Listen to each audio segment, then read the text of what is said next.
Okay, there we go. Had to fix, it's kind of weird how this microphone works.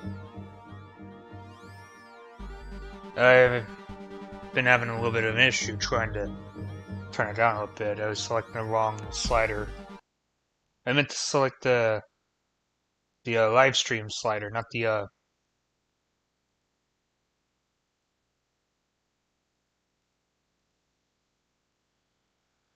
Alright, so here we go. The beginning part may be silent for the most part because trying to load up the game and I don't really want to hear any copyright music playing right now.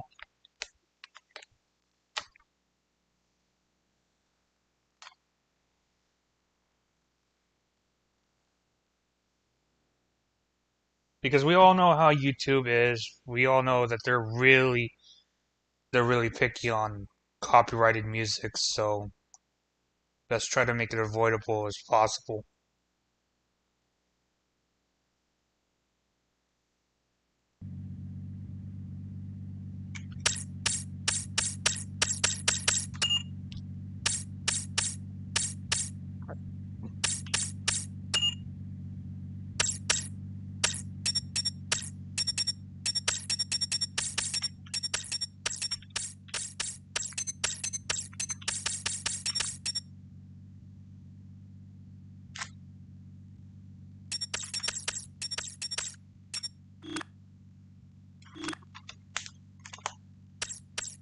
Right, so let's begin this off.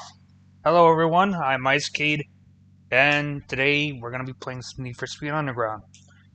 I am in fact following by on what I was doing previously, which was the polls. So, the first one that I played was Need for Speed Underground 2. Of course, that was by decision. Need for Speed Most Wanted was voted by a mass majority, then came Flat Out 2, and then now we're down to this game, Flat Out, the first Flat Out, and Street Racing Syndicate. Of course, there was a mix between Street Racing Syndicate and Need for Speed Underground, so there was a small re-vote, and this game was voted by the mass majority. Of course, the numbers are really small, but still. Welcome to Underground Mode. Your racing career starts here. Take on the toughest drivers on the street and prove you're the ultimate race winner wins cool unlocks and upgrades. Losers go home. See, this is where the introduction comes in for the challenge.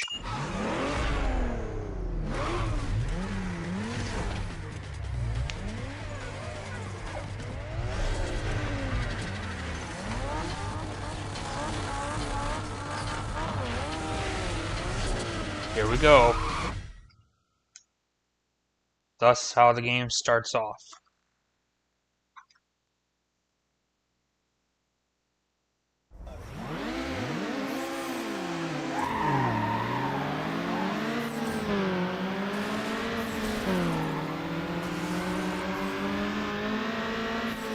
This is trivial. It's kind of like Need for Speed Underground too, except there's going to be some rubber banding from this game because that's what's been built into Underground. Just like how Mario Kart, the Super Mario Kart, has rubber banding. And I was not even born around the time when the first Mario Kart game came out and it had rubber banding. But I was born around the time when this game was still up in development or was in planning, and then upon the release, this game was built with rubber banding. Shit. Okay. My space bar is to use the nitrous, and my shift buttons to hold down. But actually, can I change? No, I can't do that.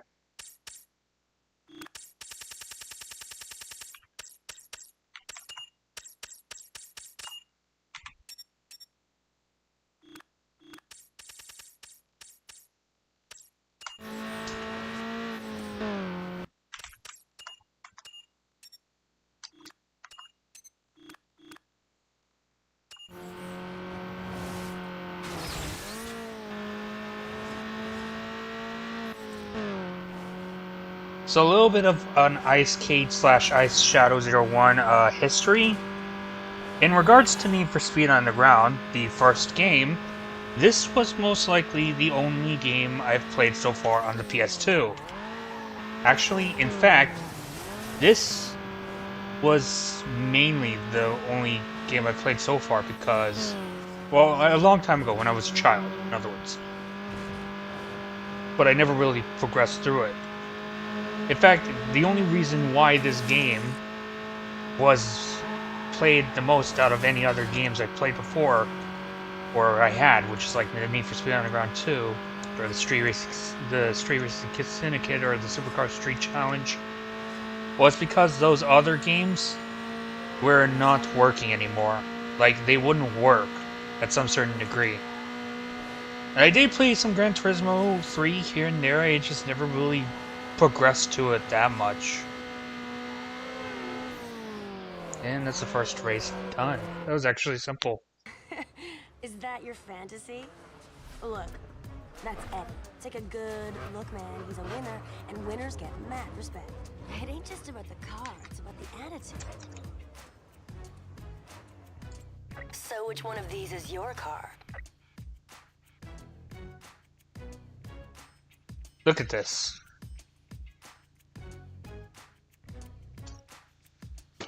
Can we take the utmost time to see this through in regards to this game? What I'm looking at is the Volkswagen Golf, the GTI, the R32, the Honda Civic, the two-door coupe, the Peugeot 206, the Mazda MX-5, mind you, it's the more modernized version, more likely of the 2001 or 2002 or something like that. Maybe 2003, I'm not too sure. Then the Dodge Neon. So, what this game incurs on, for the most part, is the fact that you are not really given the choice of driving vehicles that are more famous to the car culture or the tuning culture as a whole, like the 90s Mazda MX-5 or the hatchback Civic. But more so, you're given to the, at the time you were playing this game, when this game was around, you were looking at modernized vehicles for their time. Modernized and reasonably priced cars.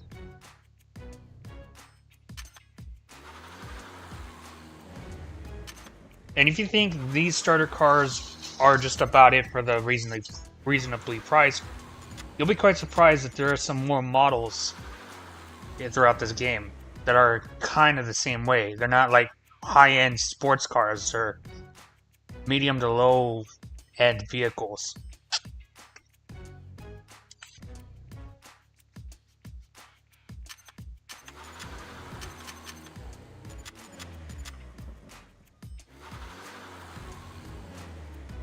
So, I'm going to start this off.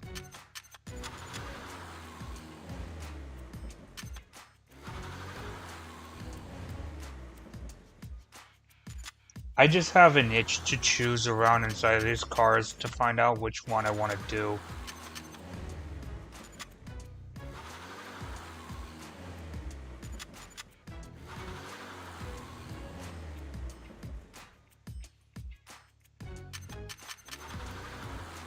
Like, it's kind of hard to choose from these. They're reasonably priced vehicles. Well, I mean, I'm saying that because, well, again, it's for their time, or they're not even chosen that very much often.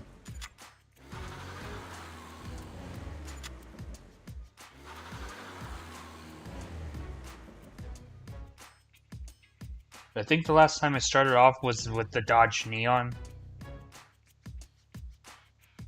In my older video. I had a video about this a long time ago, but I never really even progressed through it. I never really made any additional videos because, well, it would take forever just to make more of those. But fuck it, I'm gonna go with the Mazda MX-5. Weak, dude.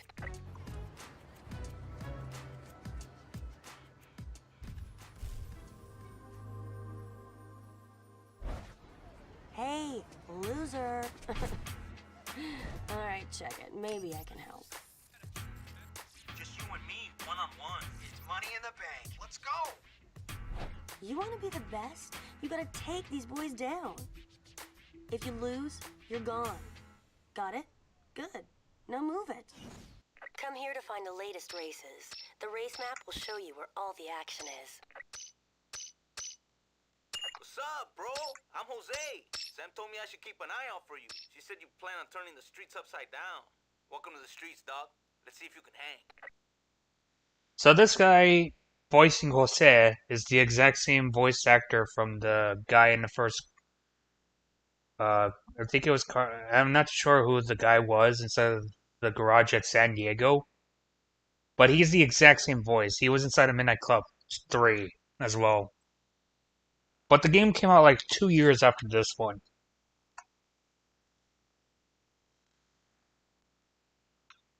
That's kind of an interesting thing, actually.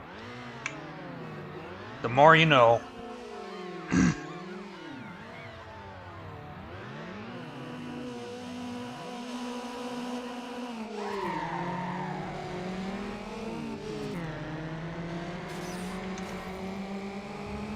If anything, the Mazda MX-5 might be the best starting car that's been chosen out there.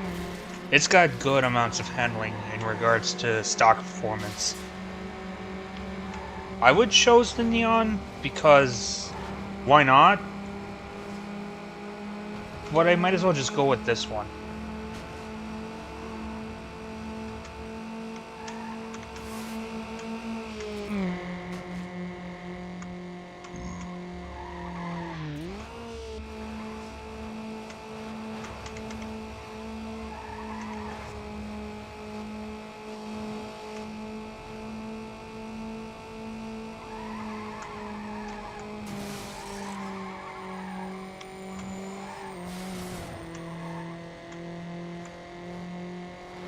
Goodness gracious, the full screen on the live stream is just a little bit weird.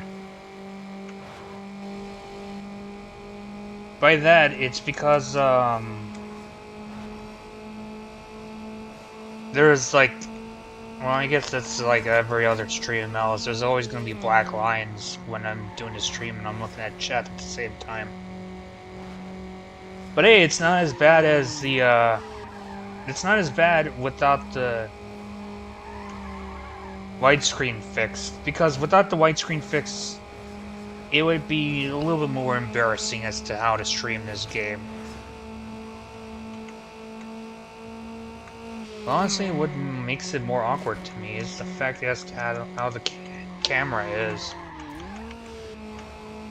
In Need for Speed Underground 2, it was fairly decent. I guess it was changed a little bit.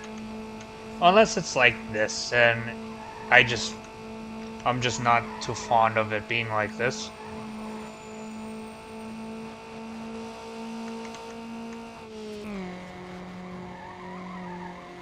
Like, the camera angles inside of Need for Speed Underground 2 were interesting for the time being. Albeit, it's basically this game, except Underground 2 has more car customization options and allows you to drive in free roam. Oh, and the inclusion of Race X, which is supposed to be like a different racing series altogether. A pain in the ass because you're just basically racing around in a track, like in the parking lot area, kind of. And you don't have any nitrous. Well, at least there's like a race event that's kind of like that. If you want to be the best, you gotta climb to the top of these rankings ladders. Check these lists after each race to find out how you stack up against the other drivers. Okay, we're barely starting off. That means Getting your ride on the cover of a magazine is the ultimate props. Your car's gonna have to look good and drive fast. These magazines will put you on... You want to track your performance? Then check out your stats. Keep tabs on your wins, losses, style points, and more. wait, how did I lose 2 races? What?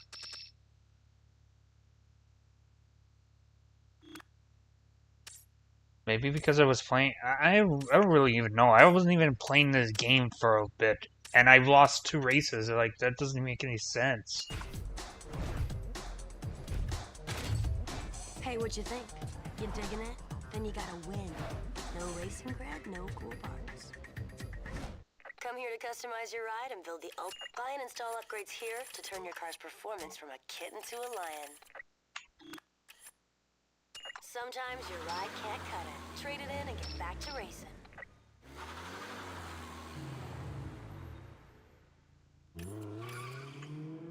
How does a what?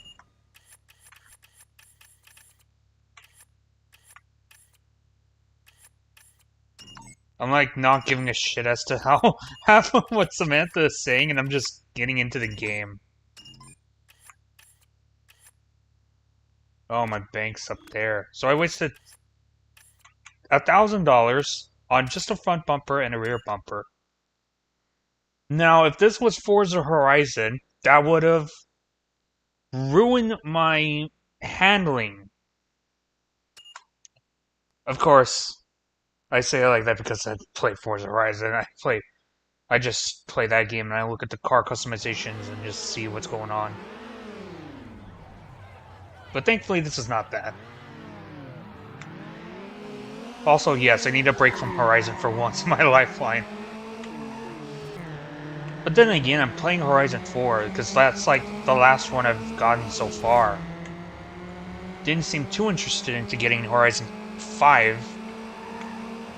And it's just me not interested into it that much. I just have my own reasons.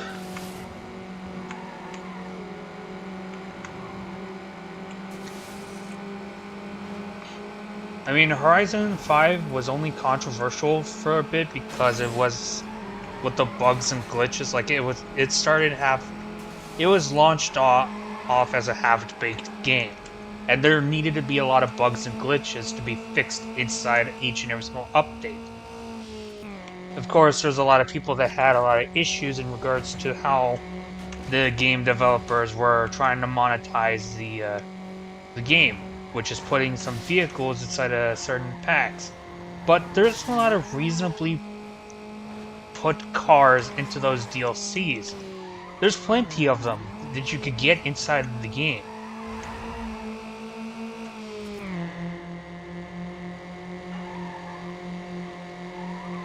And the thing is, if there's like licensing issues with licensing inside of the game, then the developers could find a way to put them into the game. They've done this with Horizon 4, okay? Where in Horizon 4, they didn't have the licenses for Mitsubishi. What happened? They put it in for free on DLC. Like, for DLC, it was for free. And whatever other cars, like the Mitsubishi Starion, was an event car.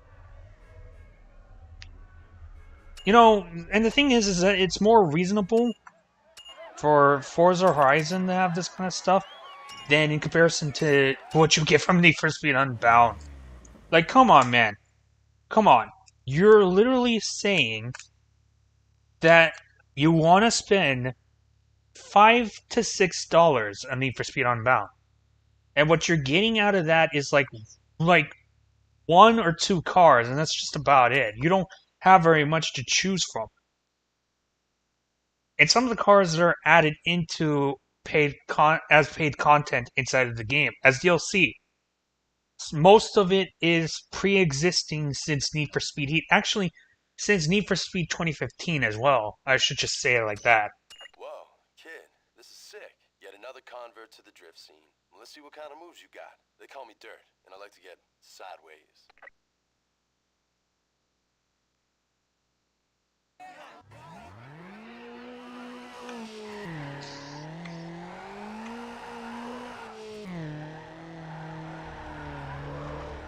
But you know, when I'm playing this game, I don't have to really worry about the monetizations that EA has in mind. Because all they had for monetizations in regards to games like these for their time being, like for the past, was just to sell the video game, and that was just about it. That's how the PlayStation was for the time being, the PlayStation 2. But have you seen that happen in regards to the PS4?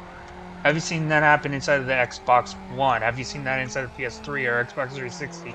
Not anymore. Why? Because they started working on DLCs. At least at one point they started work on the DLCs, and I fucked up on that corner.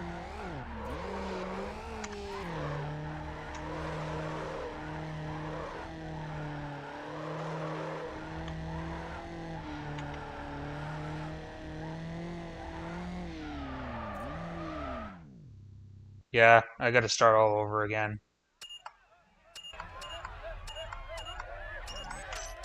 Let's do that again.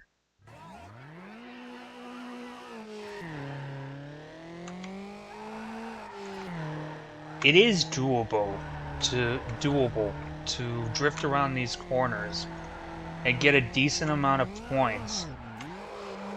I guess it's because I'm not utilizing my handbrake that much often. I'm kind of bad at this, actually. Reggie. Hold on.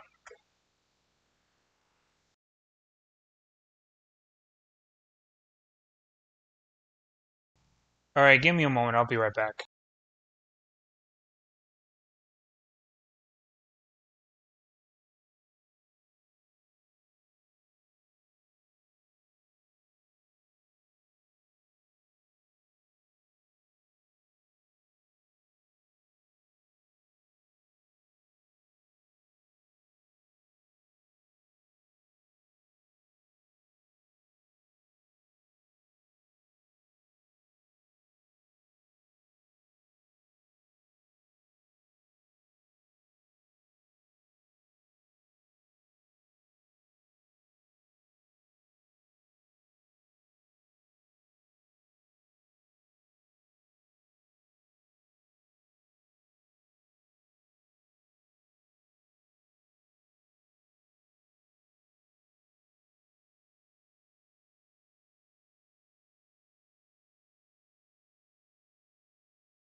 Alright, I'm back. Sorry.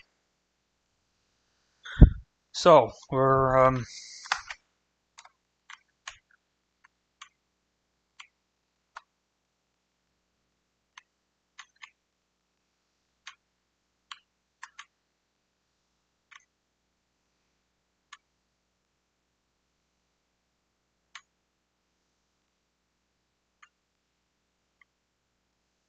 I wanted, when it comes to Need for Speed, preferably it's best to go for something that you could enjoy altogether, that we all had enjoyed for the time being. Because when you're asking for a new Need for Speed game and you're asking for something that is similar to what we have right here, what I'm playing right now, that is detrimental. You're not going to be able to get it, like, ever. It doesn't matter how many times you bend down on your knees and how many times you said over and over again, and sorry about that, I did not put it back to gaming yet.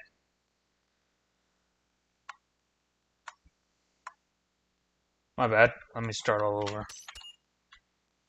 Like, if you tried asking, you're not gonna get it, and even if you do, you're gonna have something where it is meant to satisfy more of EA than it is to satisfy the player base. What I mean by this is paid DLCs, microtransactions, in some sort of way, a battle pass system, and they've done that inside of Need for Speed Unbound, mind you. All that kind of stuff.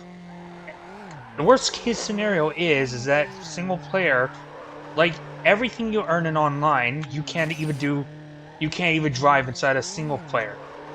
That does not make any sense.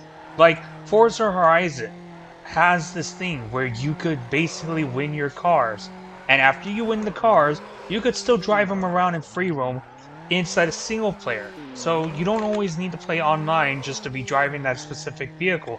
So what makes Need for Speed Unbound more special into this case? Why is it a golden rule for this to be the case? Oh, I know why. It's to increase the amount of playtime in regards to, well, a terribly made Need for Speed, a watered down Need for Speed game. I mean, that's what Need for Speed Unbound basically is. It's the same thing as Need for Speed Heat, except it's more watered down. It's the same gameplay physics and mechanics. The grind is a lot more worse. There's not very much race events to go by. The story's pretty much short at some certain instant. The story is pretty short at some instance. As someone who plays Need for Speed, as someone who played Need for Speed Heat, for a modernized Need for Speed game, I'd say no. Like, enough is enough. You can't expect EA to make a game that is meant for the community and all that kind of stuff and say this is a good Need for Speed game. That's detrimental, because when it comes to EA, you obviously should know that the EA is not going to do it for the community. And even if they are trying to make a Need for Speed game that satisfies the people, what really is the kicker is that they're making a Need for Speed game that satisfies them to make the money. What the hell is this? Ice man, I've arrived with a large case of boredom. Yes, Alrighty then. Welcome aboard.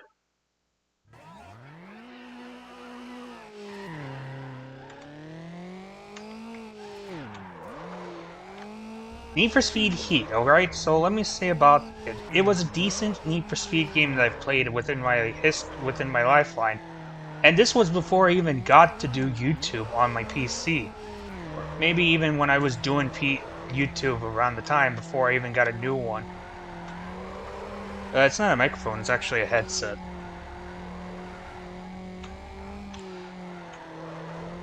I forgot what the brand was. But I did upgrade a new headset, I'll say that much. It was actually a few months ago that I've done this. I was saying that Need for Speed Heat was the most decent Need for Speed game I've ever played. I did not say that it was the best, but it was decent enough for me to play. And over again, while there was plans to make updates for Need for Speed Heat, I was still playing the game. Now, of course, there were some times where I was playing online alongside with my brother and my dad. Well, more so my brother. What the fuck is this? And new updates. I was anticipating there would be new updates where you don't really have to pay very much of a dime just to be buying new cars and all that kind of stuff. Which I guess that was pretty much the plan that Ghost Games had for their new Need for Speed games. But then again, this is EA we're talking about, so they're bound to have something. They're bound to have something up their sleeves. Of course, shutting down Ghost Games was something up their sleeves when in regards to this. But really, it wasn't because of Need for Speed getting updates for free. It was because the games that Ghost Games created overall were not the best selling in, well, ever, I should say. which kind of makes sense. But that should not be the case to dismiss Ghost Games and prevent them from giving us any updates. What if, like, the Need for Speed Unbound was really short-lived? We barely got very much updates to fix the bugs and glitches. We didn't even get a single update car. If you want to count them Aston Martin convertible, that does not count. It's basically the same vehicle that you drive inside the base game, just without a roof. The McLaren was just something new. I'm gonna come back to this. I did find Hot Pursuit Remastered to be decent amongst the recent criteria made Need for Speed games. I'd say the original was... I go for the original under Hot Pursuit. I did play that on the... Sup, dog? Name's Derek. I played that a long time ago on the PS3, and it was actually good for its time.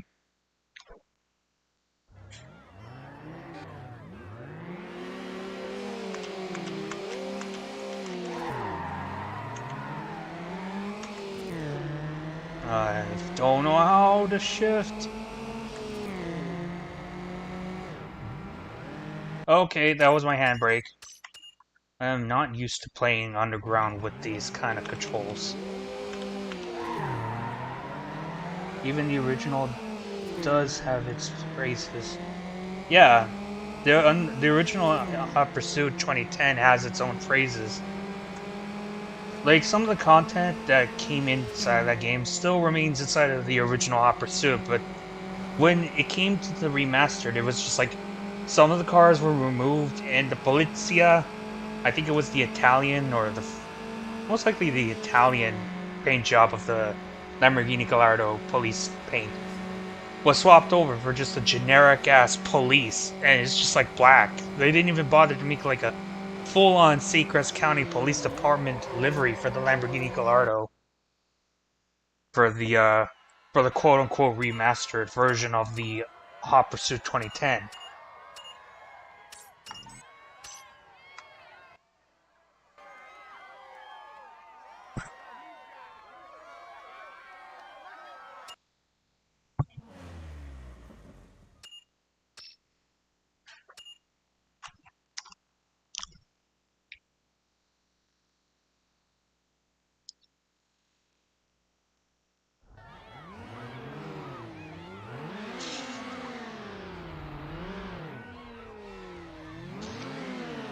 Yeah, the remastered could have done better with some changes.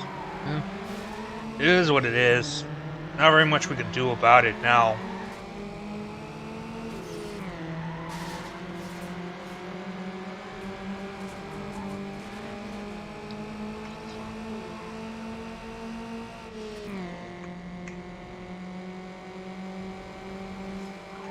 But in all honesty, compared to the other games, it's still enjoyable and at its nicest day. I just don't push myself into more Need for Speed titles. The latest one I've gotten so far was 2015 on my PC. I still plan to make that video. I still plan to make a review video on that game, just like I did for Most Wanted 2012. It's just that to me, 2015 is a way worse case scenario of a good Need for Speed game. I cannot say that 2015 is a good Need for Speed game without its own problems. I just can't. I really cannot do that.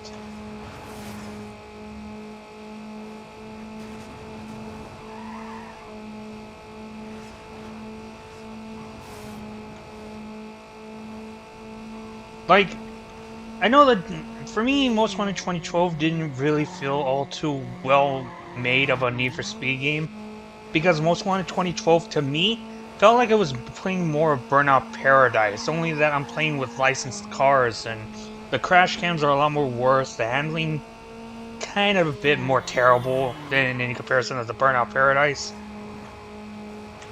That's how I feel about that game and altogether.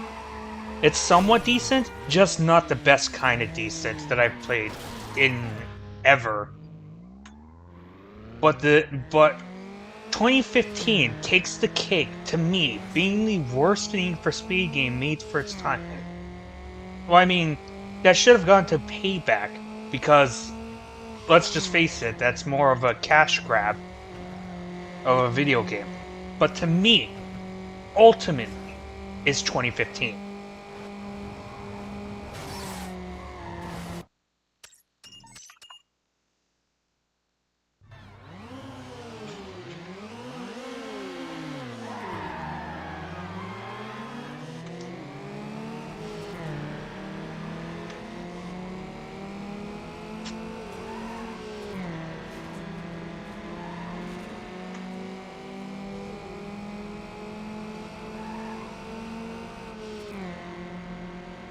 Handling was to reflect the actual cars, and most wanted 2012 made me hate that game out of handling alone, despite my initial enjoyment. I could not find my initial enjoyment playing that game whatsoever when I was making the video. Whenever I made the scenes, I was just on my neutral standpoint, but then I had some moments where I was kind of annoyed, where in regards to trying to race, or even trying to shut down the rival vehicles that you've beaten altogether. Like, it's even more difficult to take out the rival vehicles, and earn them as prize cars, in comparison to Burnout Paradise.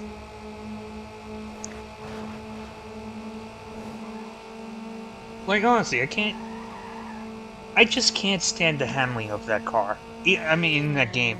Even if it's to work the same way for actual vehicles, it does not do me any pleasures of trying to play the game. It's like driving. Sometimes it feels like driving a tank. Well, it's not really a tank, but sometimes it just feels really bad to try to steer, to try to drive, to try to brake, all those kind of things.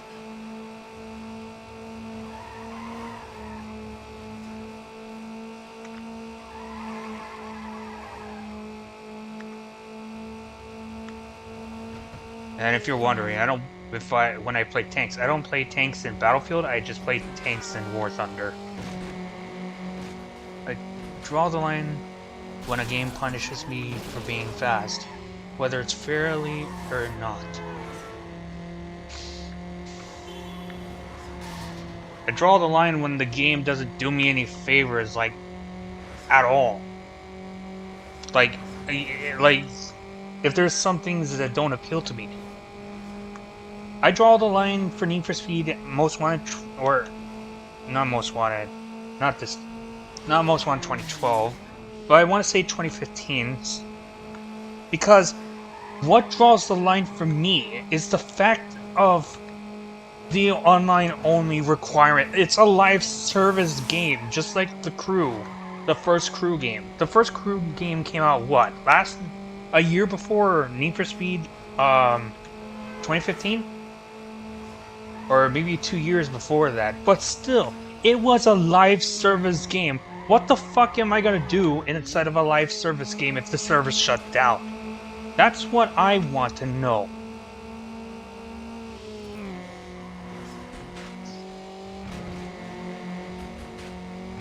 And if that's bad enough, the gameplay physics and mechanics had still remained to be the same from Rivals or even 2012. But yet it was even more watered down in comparison to the other two games.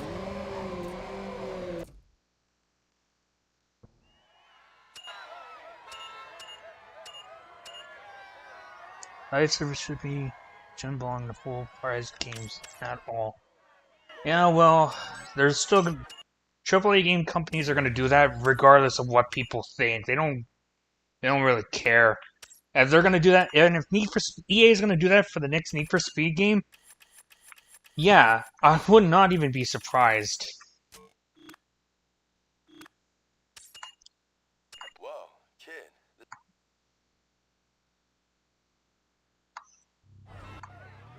I mean, like, if they're bound to do that for some of the sports games that they make so far, and if EA is doing that for their Battlefield games, as well as Call of Duty, trying to reduce on the single player and focus more on the multiplayer, then racing games, they're gonna try to do the same thing for. They're gonna try to do the same thing for racing games. That's just how it's gonna be. I mean, it makes sense if it was Need for Speed World. If it was for free to download, and then it gets updates from time to time, then yes, I can see why it's a live service game. Like Team Fortress 2 as an instance. But I can't see why it's a live service game with $60 to $50 worth of price tag.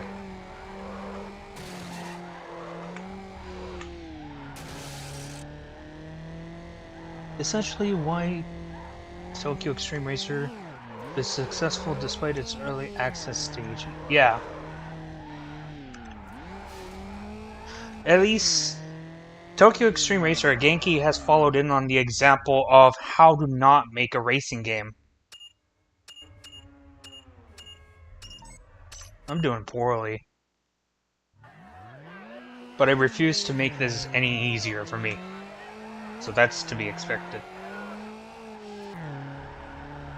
Like, Genki, when it came to making Tokyo Extreme Racer, they're looking over at Need for Speed, and they're seeing, and even Forza Motorsport, the latest Forza Motorsport, and they're like, okay, so that's how you not make a racing game. You don't make a racing game with live service on our price tag, and you appeal to what the people actually wanted inside of a racing game in general. Well, I mean, Tokyo Extreme Racer was always about street racing and car customization, as it is. It has a history of that for its time. But still, they were following in each and every single detail as to how to not make a racing game. That's how it's becoming successful now. It's learning multiple lessons that EA should, that Playground Games and Team Turn 10 should. It's even learning lessons that Nikon and Kyleton should as well. Genki had most definitely watched tons of racing video essays on how to make their own game appealing. Yep.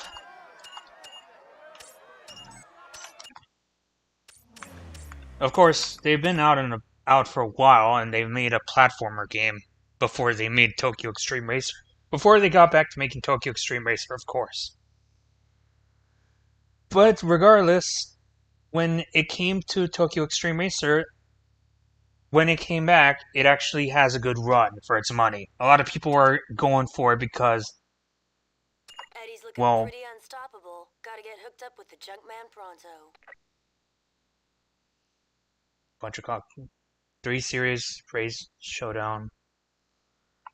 Genki just learns. They got so much so that JP YouTubers have been trying to get out the game en masse. JP VTubers. Damn.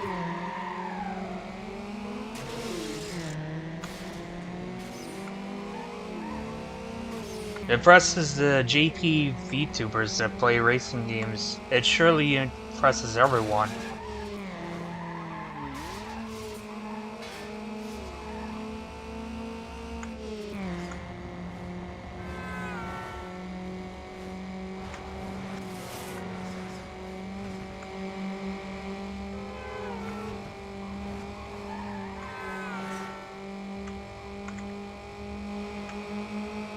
I still haven't played a single Tokyo Extreme Racer game, and even if I'd say that one's just like my first one to play legitimately.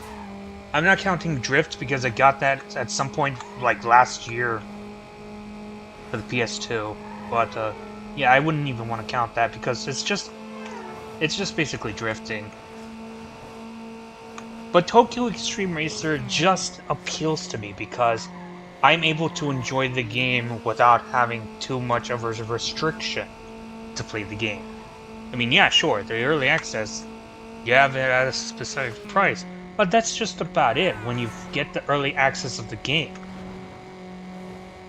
And you get to play a certain amount of the game possible. Of course, the game's not complete, but you could still enjoy it nonetheless from the very beginning.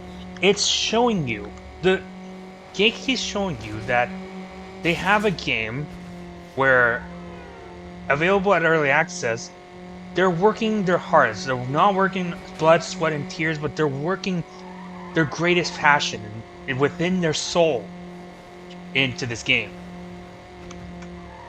Only negative I review. I stemmed from Sim Racing channel that looked past the game's redeeming qualities. Yeah, sim racing is always never satisfied with games that are not going in their way, but who gives a fuck about the sim racers? I mean, like, some sim racers are not that bad, but if you're gonna have an opinion on... But if you're gonna have a review on it, at least, like, come up with some factual stuff. Unless they did, which I can't really even argue if they did. But for some reason, I just get the feeling that what appeals to me from the sim racer part of the sim racing community is that they're never satisfied. Not a single instance they're satisfied with what they get from a racing game. And if they're saying that to Tokyo Extreme Racer,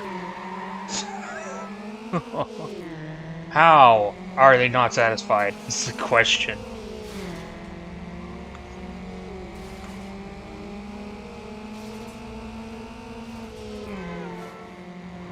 Like, I could only imagine they're just never satisfied with how the game goes.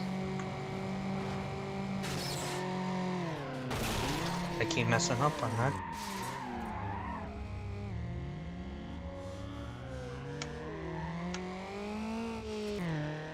If the game, like, here's the thing. If you're watching this, and if you're someone who plays sim racing games 24/7 of your lives, get a fucking life. Go drive your own car instead of just going onto a video game that doesn't appeal to you. Like, come on, man. Get the fucking hell. If you're gonna have a problem with the game, at least keep the opinion to yourself. Going all ballsy and trying to say that this game is bad when if it's not meant to appeal you, move the fuck on. It doesn't matter if it's not meant to appeal you. It'll appeal to other people, but that's just to say the least.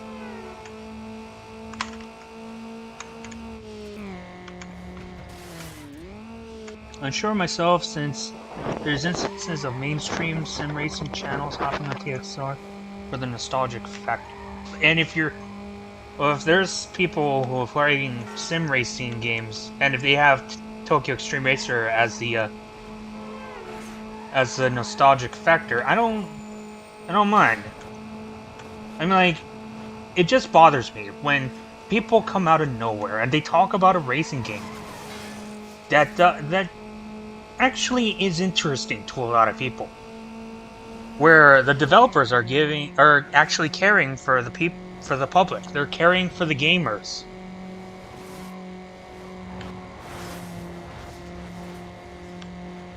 Where the game doesn't really have to appeal to one side of the gaming. It could appeal to everyone that plays racing games altogether. But the problem I have with some of the sim racers is that they want to go balls to the wall, trying to come up with some pathetic excuse to say the game is bad, when in reality, like, you have a sim racing wheel, you want to play the game with the sim racing wheel, it's not our fault that the game is not specifically built for that kind of thing. Well, actually, let me think of a better way to put it like this. Sim racers, like, if you're gonna have an issue about this, and if it just pertains to just how it's not feeling realistic, drive your car! get your car keys. Go out for a small little drive. Saw the pattern recognition and concluded that the user hasn't tried out the franchise. I haven't even tried out the franchise, but I enjoyed the game. Of course, if I was a sim racer, it'd still be the same way. I enjoyed the game regardless because the game might actually be good. Because I know I don't play with racing wheels, but if I played with racing wheels, I would sometimes play with controller because that's what we all grew up with at some point.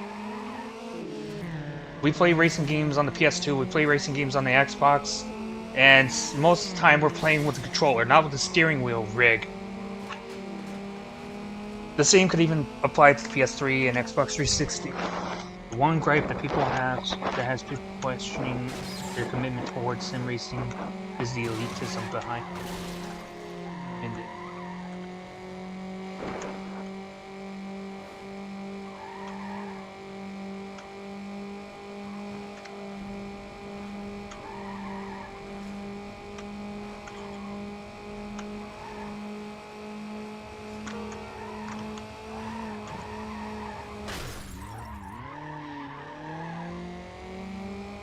Well, they have their elitism. They just, if that kind of thing matters to them the most, they could just take their car out to a track or something like that and try to do some participation instead of going behind the steering wheel and talking about a certain racing game.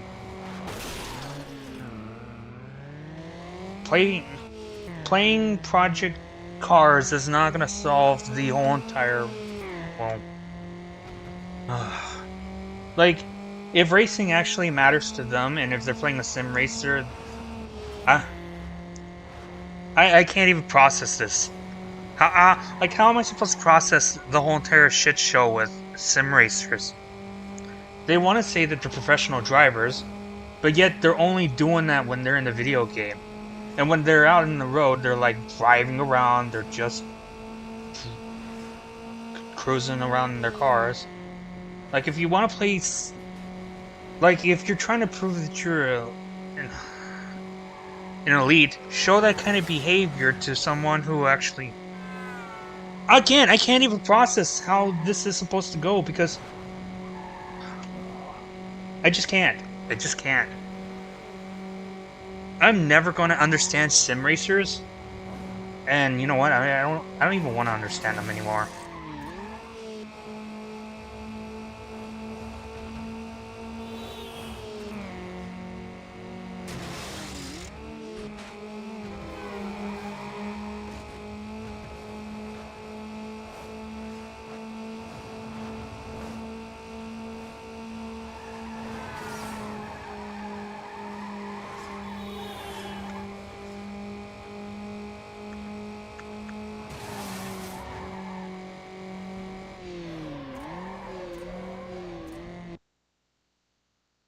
Playing with controller is a better option in sim games.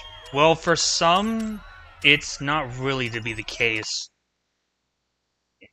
If you ever played Project Cars with a controller, you're gonna know that that's a big mistake. I'm talking about the first Project Cars. I tried that once before with the controller. Holy crap, you're not gonna stand a chance with that game.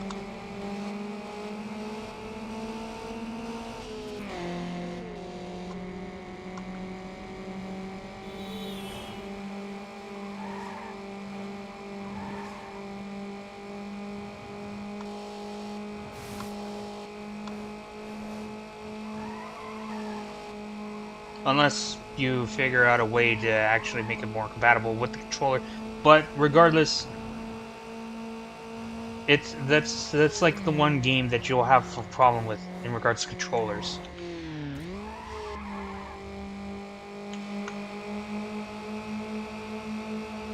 And then there's this gaming cafe I went to at least like a few months ago. Me and my friend were playing, I think it was Assetto Corsa that was rigged into the steering wheel rig at the gaming cafe, and we never really played with controllers, so that most likely tells me that that it was more of a sim racer.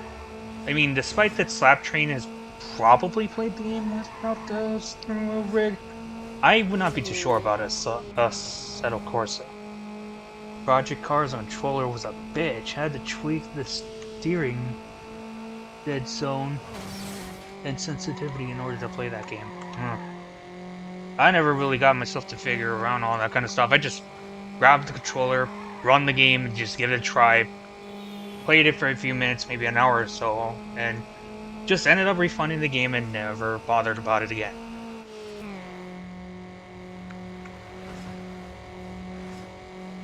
The thing is, the game was made by Slightly Mad Studios, which was the same devs that made the Need for Speed Shift series. And despite the fact that Shift looks like it was meant for more of sim racing, it just kind of felt like a arcade racer in a sense. I did enjoy that one, but I could not get myself into Project Cars on a controller. It's a Ben we're currently using this Rally Sim Fans plugin and having a blast with the current update. Tuning for Speeds, Gran Turismo, and Juice 2.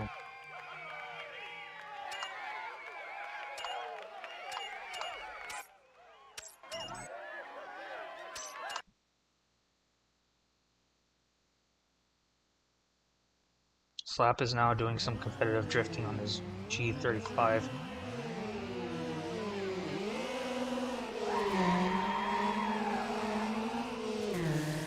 I kind of forgot why I had Slap Train subscribed. It was more so because I was enjoying some of the racing game content that he has, but I've never really been getting myself into watching him for a very long while. Most likely I just ended up forgetting why I had him subscribed in the first place. I had Black Panther subscribed because I was enjoying some of his real-life car videos, like where people failing to drive and all that kind of stuff. But that was the only thing I could really even enjoy from his YouTube page, from Black Panther. I could not get myself to enjoy him playing Need for Speed like very constantly and making these small challenges to make the game seem like it's alive. He done this with Need for Speed Heat, but then when Need for Speed Unbound came, oh, it's gone. No more Need for Speed Heat, we're gonna do Unbound now.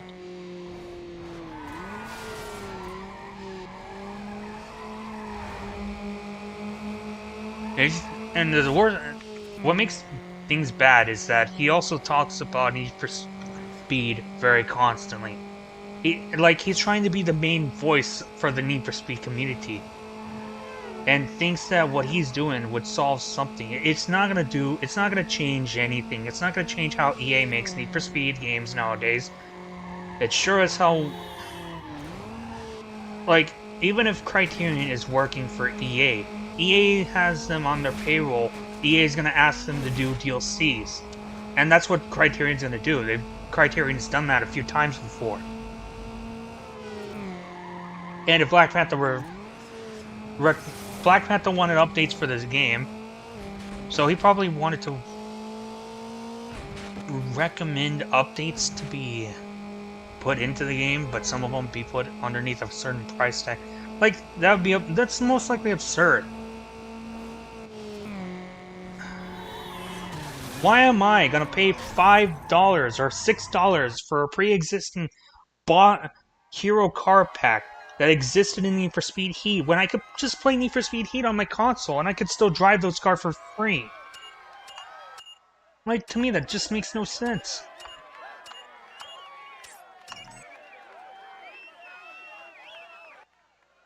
His content stem from plummeted years ago. He's simply around for the love of doing content. Wait, is that for Slap Train or Black Panther?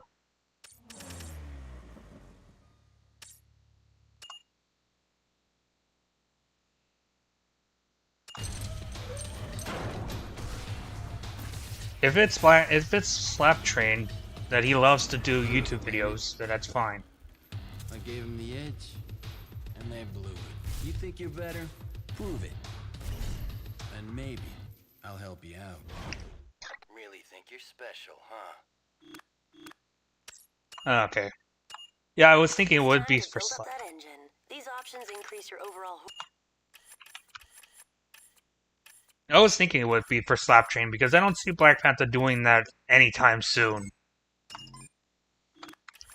That's how I see it. Transmission up.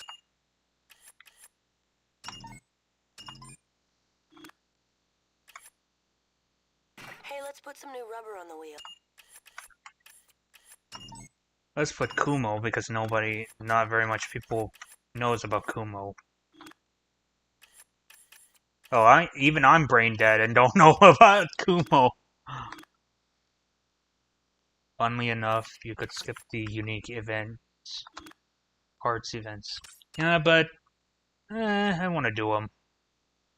I still bought it because I was able to move the libraries. Look, kid, you show me you deserve it, and I've got upgrades for you. But once you install them, you keep in mind who's making you win.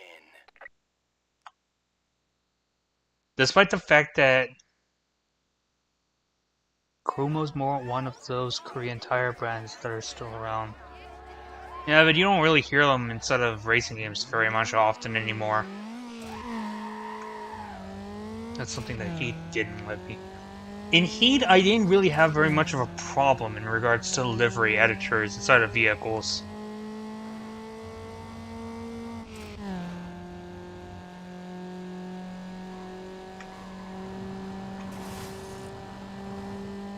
I mean, I get it, it's for the hero cars because hero cars are not meant to be edited in any form.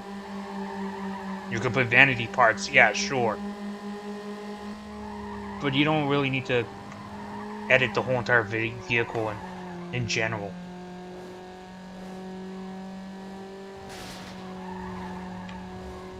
Like, to me, the hero vehicles were good the way they are inside of Heat.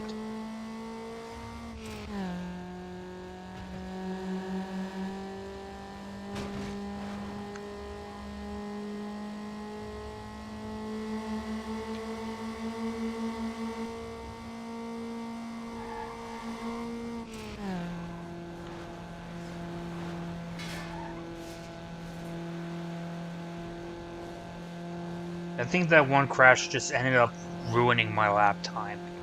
I'm probably not going to be able to make it. Come on!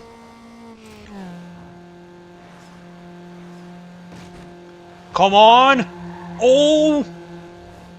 Barely, by 2.5 seconds, I made it.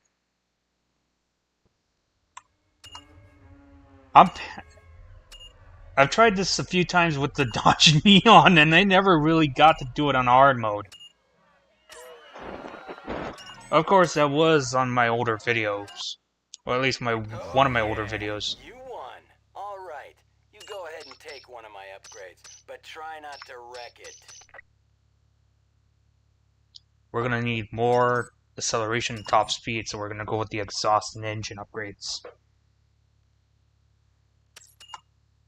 Every single piece of modification counts, so you gotta take every single instance before it's gone for good. That's what I'm gonna do.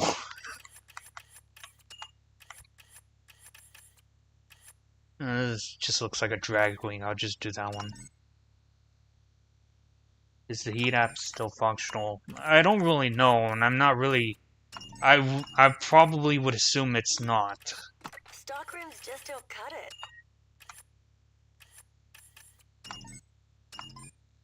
I assume that Need for Speed Heat app doesn't work very much anymore. Help your car stand out from the crowd. Because, well, Heat's an old game, so the app itself is probably going to be the same case too. I don't know, I just never really bothered to look into it. I looked into it like once before, a long time ago, but I never really looked into it ever again because I just don't.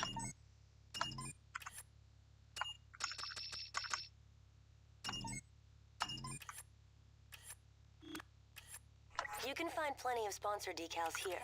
Let people know what cool parts you put on your car.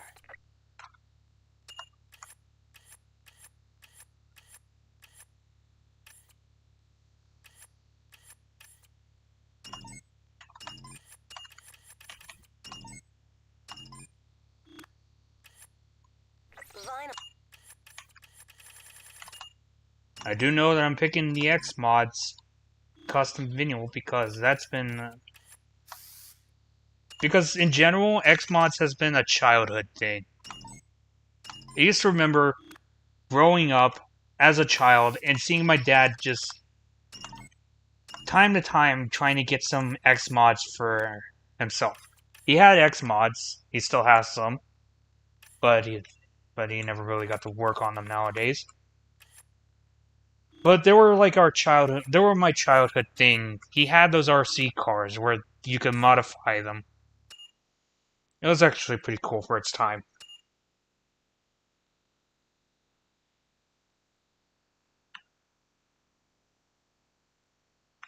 The only problem is that somewhere within 2010s, maybe before, a little bit before that or after that, the X mods were never really being made anymore. I'm not too sure why. I wish I knew why, actually.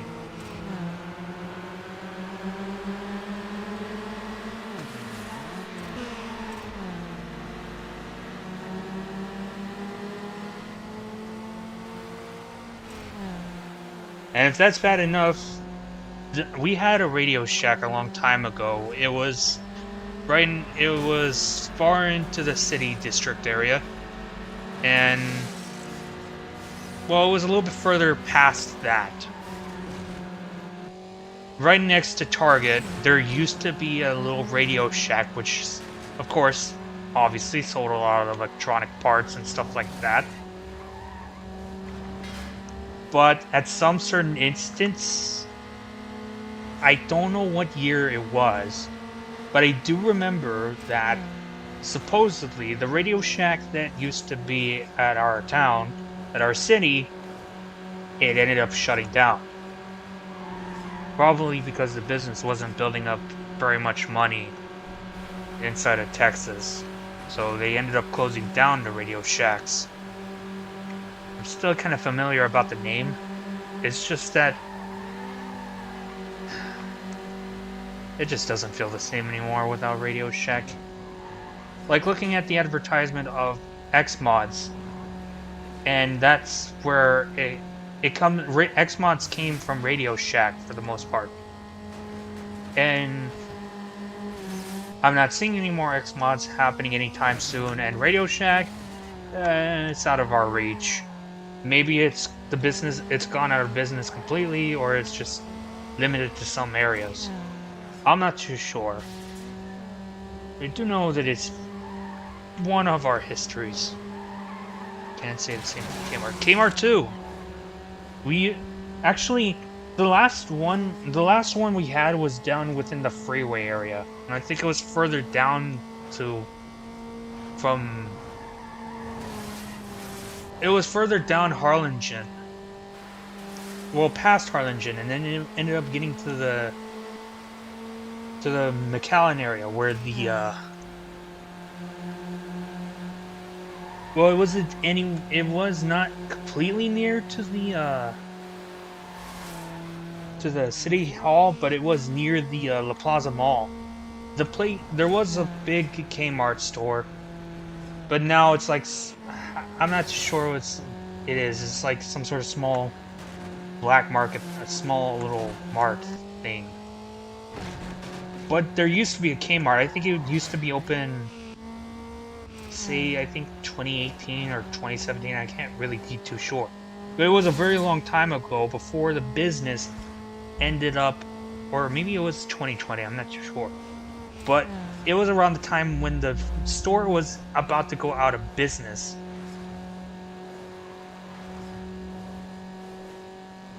That was the long-lasting Kmart I've ever seen. The other one further down in the McAllen area, inside the actual city, was, well, further past down the city, was closed down, like a long time ago before this one. We too had one, and it did last longer than Sears next to it. Only for the furniture company to buy the building. Yikes.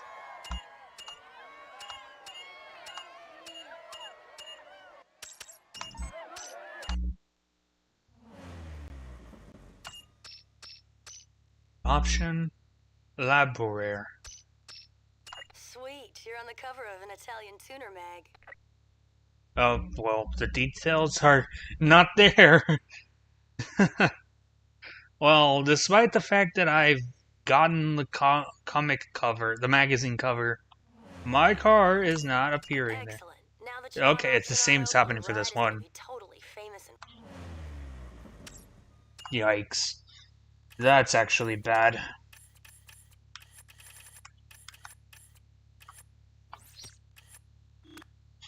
I do not want to... Yeah, Sears... The Sears story is the same thing as to our Sears. It closed down... Yeah. It closed down, not... Well, a long time ago before the Target. Not Target. Excuse me, before Kmart did. Well, really, I never really paid attention to the Sears thing. Most likely because we rarely even go to Sears. That much I could say.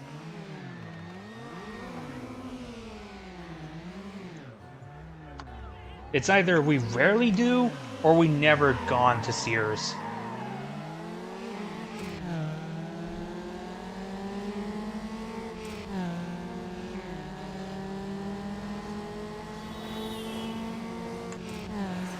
To me, Sears was just least memorable in comparison to Kmart.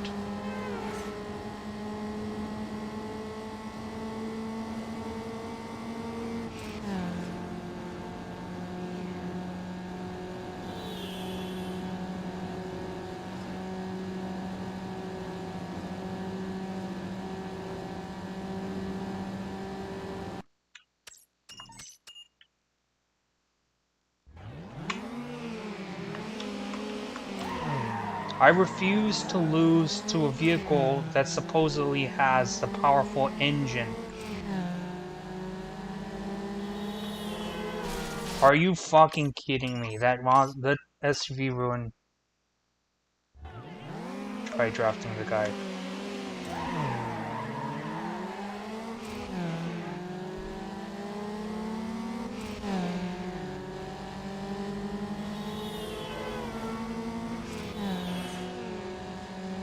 Oh wow, that Mazda MX-5 didn't even get very much of a chance to go. He just crashed.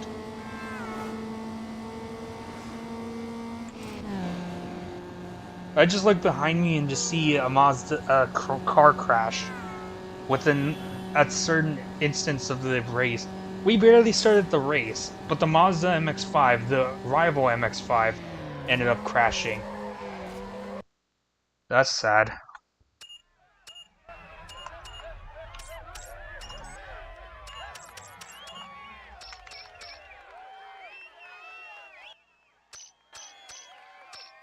Stefan had shifted 3 times. Top speed was 69, but crashed into a pickup truck. Or an SUV. Near the beginning of the race. That's kind of disappointing to say the least.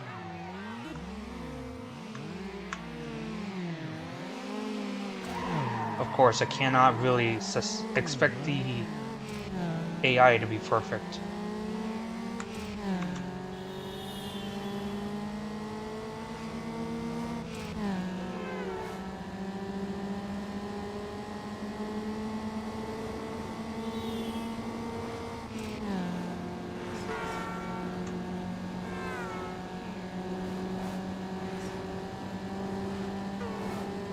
Come on! Yes, perfect.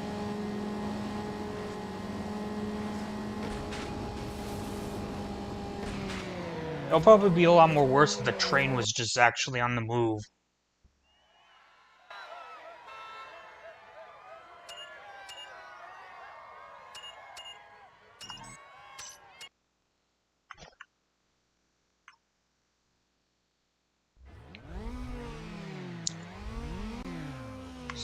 So maybe after this race, or so,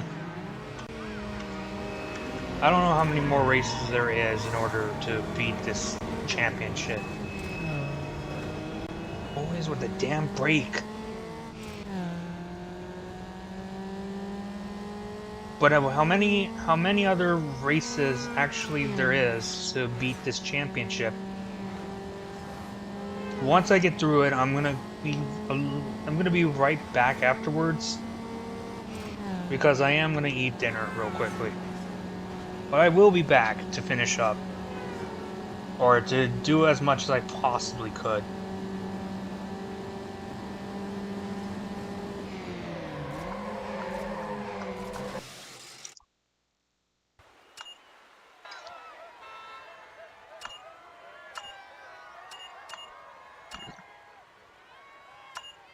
Nice. We actually got some more stuff.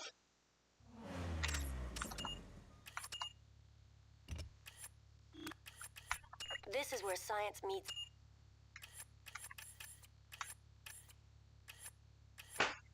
Got some of that.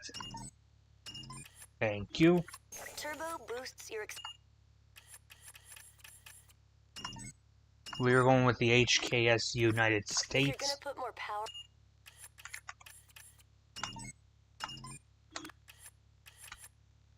And weight reduction, suspension, and even the nitrous are gonna need to be done, but that will not be possible because I still need to go through a few more races. But yeah, I'll be right back. I gotta go eat some dinner. And with that being said, of course, I'll be right back.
be quite honest, that was a long song.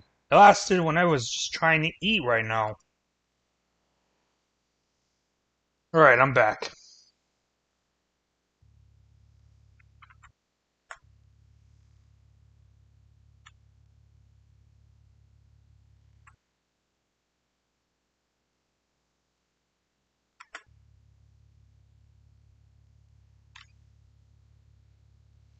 I mean, like, the song was short, at least, like, 1 minute 50 something seconds or 40 seconds. But still, I'm back.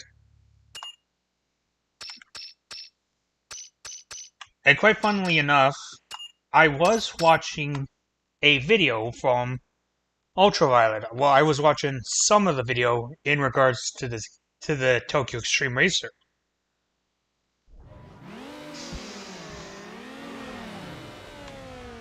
And he was basically saying that my words are not as accurate as you will anticipate when I say it like this, but it was pretty much saying that Tokyo Extreme Racer is an example that most games shouldn't be. Like, most games should follow nowadays. The game did not have any voice acting, they don't have any specific made characters, albeit by names or pictures.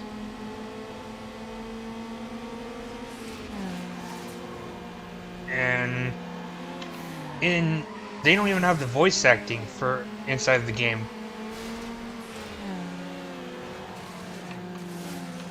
Because realistically, when it comes to making a racing game, having characters in there, most of the time is detrimental.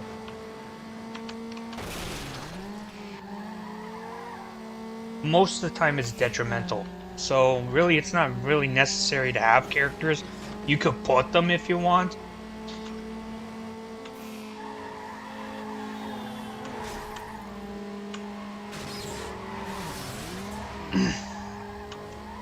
But it's like you don't have to make every single character notable, because while some did exist and are memorable from the past, some that are made now are easily forgettable. And that's being said on certain games that we play, like Need for Speed Heat. I'm not too sure, I don't remember the characters inside of Need for Speed Heat, but that's at least one of the few examples in regards to characters inside of the game. And Tokyo Extreme Racer, I guess, is kind of one of those games where you don't know who the guys actually are, aside who they are based on what they are like. Like, you're not given a specific name from them. You're not given a specific facial style. You're not given a specific actor in regards to them. And that's in Tokyo Extreme Racer, which is interesting. But the gameplay overall is what he says takes the cake.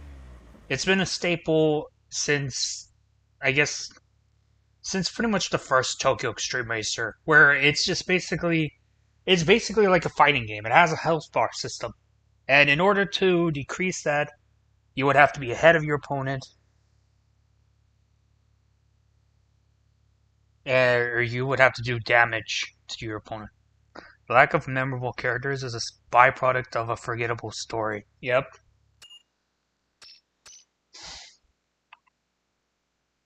If the characters in Need for Speed Heat are not memorable, then the story of Need for Speed Heat altogether is forgettable.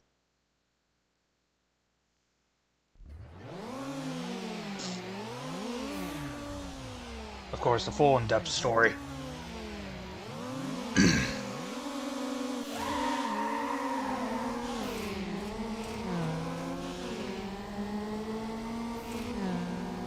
But in Tokyo Extreme Racer, I guess, if I have to say it, it's probably an example where there isn't a need for story building, to say the least, and there doesn't need to be a specific set of characters. There doesn't always have to be a lot of characters that make a massive impact inside of the game. Albeit, you're progressing through the game and trying to be the best racing champion. It's the best racer inside of Tokyo Extreme Racing. But that's... No. Earlier.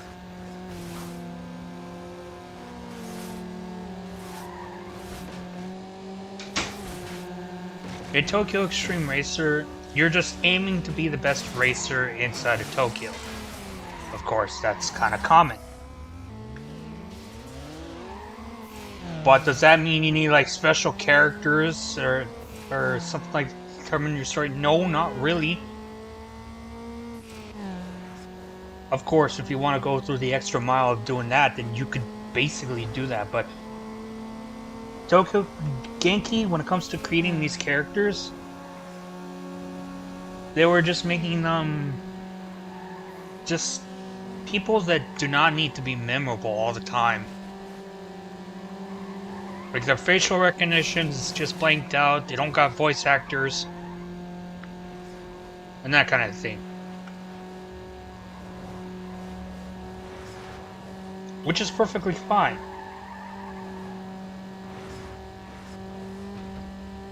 You don't always need memorable characters inside of a racing game to determine that racing game. You could always have some characters that are... well, they could be somewhat memorable, but they don't always have to be memorable. Yeah, characters to fill in the blanks. Yeah, background characters.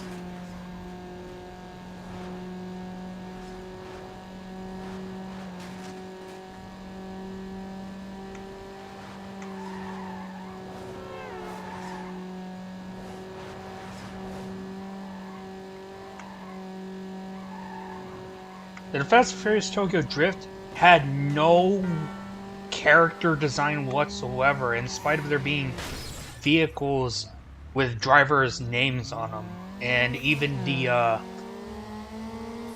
even one of the guys that does the drifting tutorial for you, like how to drift around corners inside of the game.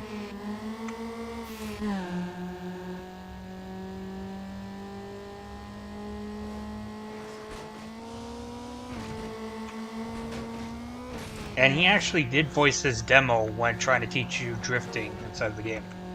But aside that, every single the mass majority of characters inside of Tokyo Drift, there was no design, there was no voice acting, none of that kind of stuff. Which is okay. Same way you've got these bystanders in the old game, it adds to street racing immersion.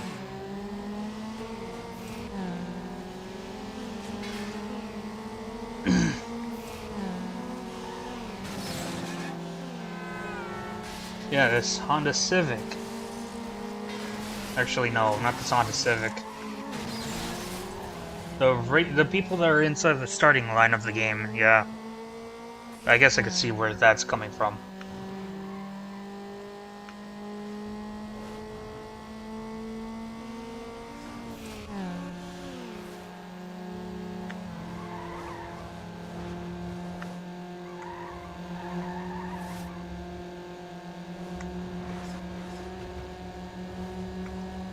The greatest immersion comes from whether a bystander or a racer is just an unknown identity, as far as I could see it to be the case.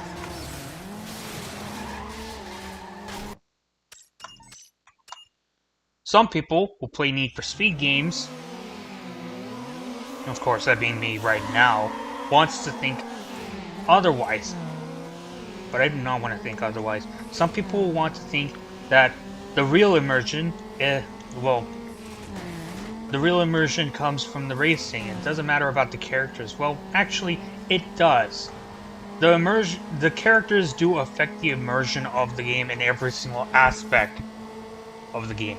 You take Need for Speed Most Wanted 05 as an instance, and your main rival of them all is going to be Racer.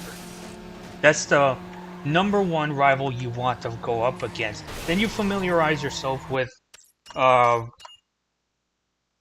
Ronnie and Bull. Like, those two, of course, are Razor's goons. Razor's little goonies. Meanwhile, the rest of them are not really notable within the cutscenes. Even if they are, they don't really have very much screen time. They're just mostly portraits inside of the game.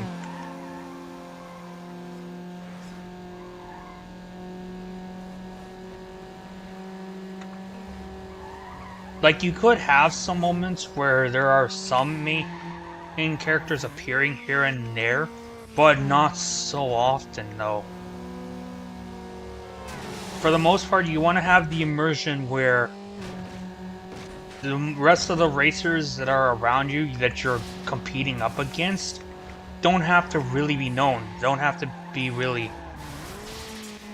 as you think. Like some of the AI inside this game. The AI, the immersion of the AI, of course they're all driving Honda Civics right now, but they're given various random names, and they're not always, most of them are not really the real life names. Some of them are even given some nicknames.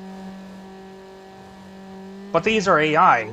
The immersion of this game, when it comes to the AI, some of the AI inside this game, is their actual identities are unknown.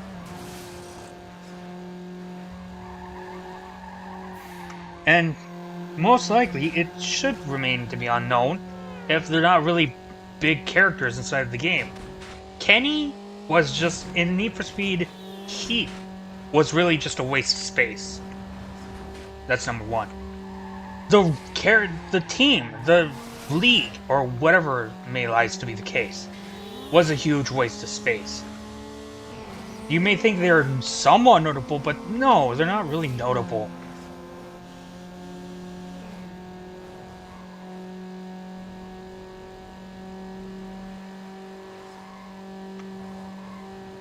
But that ruins the immersion. As to me, that's kind of what ruins the immersion, is that you have some characters that are in major roles, but they get so little screen time. It's like they're just mainly the minor characters. They don't impact the story as much as possible. In fact, it's just basically me saying, what's the point of adding them if they're just like that? Where's the logic in adding them in if they're not gonna have too much of an impact within the story?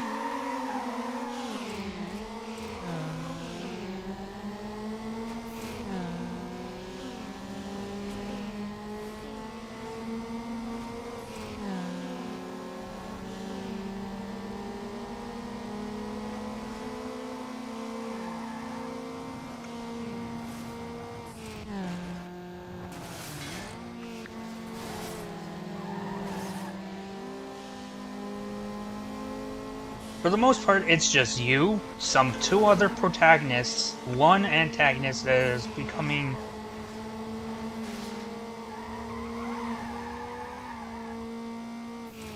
some sort of anti-hero, I guess.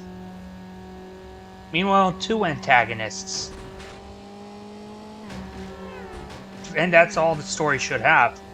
But really, it has that plus some other major characters that don't really affect the story in some way.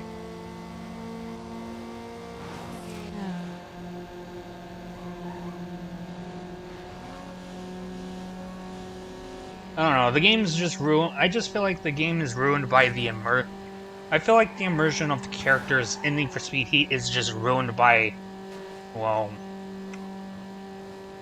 the characters' names and how they actually look inside of the game. Also the voice acting, too. To me, in which case, when I play Need for Speed Heat, when I used to play Need for Speed Heat here and there, I would have the volume for all the characters' voices turned off, because I'm more used to it like that when it comes to Need for Speed games. I'm pretty sure that a lot of people, like me, are used to having characters not talking at any form inside of a racing game. Need for Speed Payback ruined that aspect because of the grunt noises and all of that from the characters. The 3 forgettable protagonists that you play inside Need for Speed Payback. But then it got even more worse because of Need for Speed Heat, when your protagonist would get random phone calls when you're not playing through the main story, or whether you're not racing, or whatever it may like to be the case, and you're in free roam.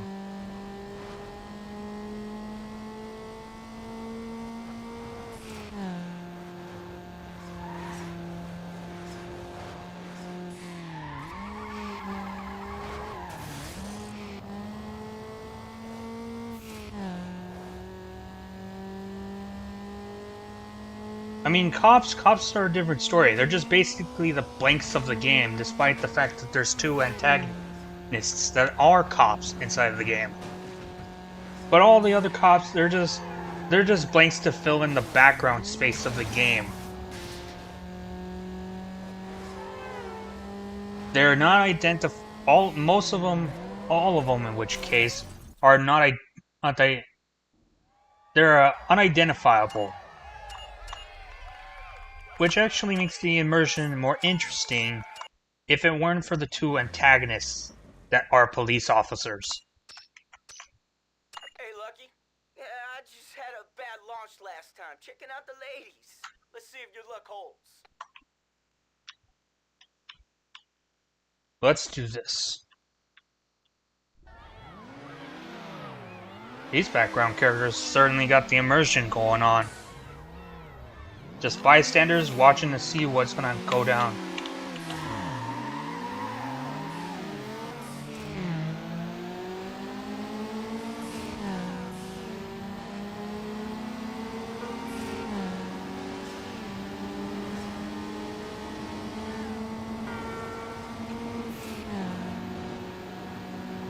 Meanwhile, the drivers inside this game are not presented because all the interiors are blacked out. Like, that's true immersion right there. Like, that's one way of immersion. Not only... You can't really see the characters when they're when it comes to characters and the immersion of them, you don't really expect them to appear. Like, you could see them here and there. But when it comes to a racing game, you don't really need to hear them talk very often. You don't need to see the drivers that much often either. That's what this game has overall. Like, look over here. Or, well, it's all tinted out and there's just massive reflections. But look at this. You see through the window, the interior, the whole entire interior is blacked out. So not only that the vehicle, well, the vehicle interior is unidentifiable, but the driver is unidentifiable. The driver is unidentifiable at the same time, too. That's one way. Trash talk, just like in MCLA, that I'm cool with. Actually, trash talking inside a midnight club, Los Angeles is fine. But I just prefer it.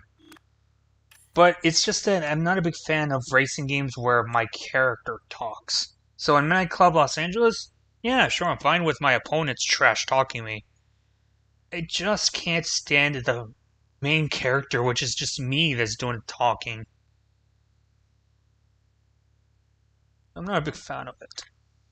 I am not a big fan of it. It's best if they are like non-characters design, only the name. Yes. That is exactly what Tokyo Extreme Racer has, where you can't really see the face of that said character. You cannot really tell who that character is. That's in game when you're in like car meetings inside of the game. Come on and try me. And that's actually a good thing. That's one way to show the immersion of the game.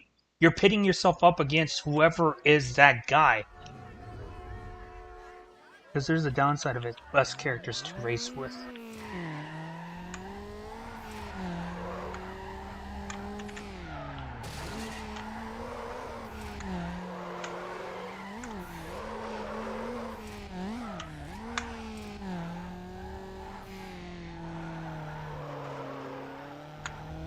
I mean, that's specifically what this game has.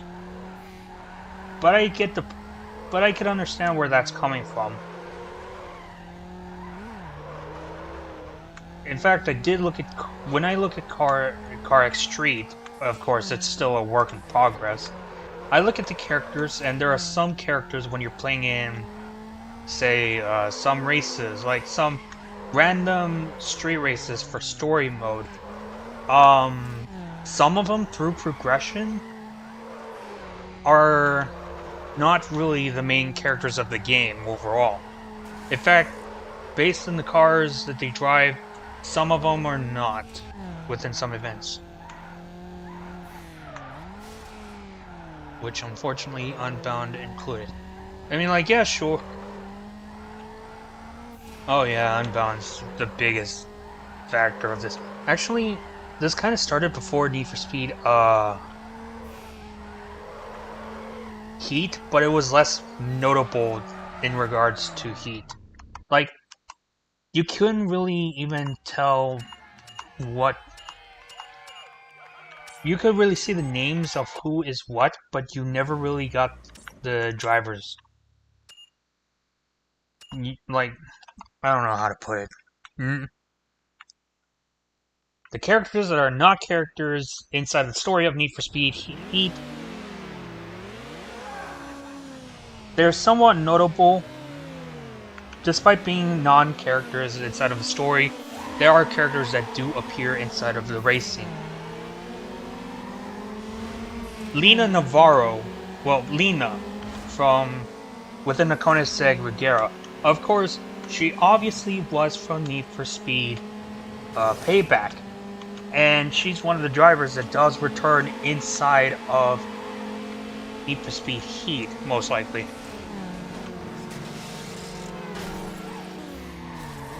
That's at least one of the few notable drivers that I could see within Heat. And she was not a story character.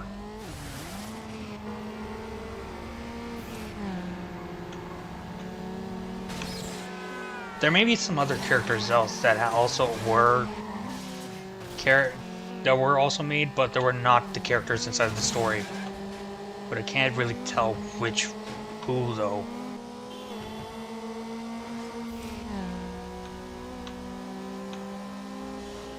But I do know that Lena is one of those characters, and she's supposed to resemble from Need for Speed Payback within the Regera.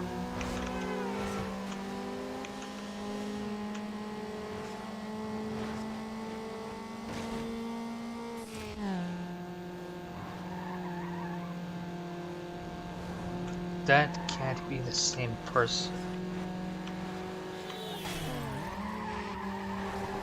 If it cannot be the same person, then okay, whatever.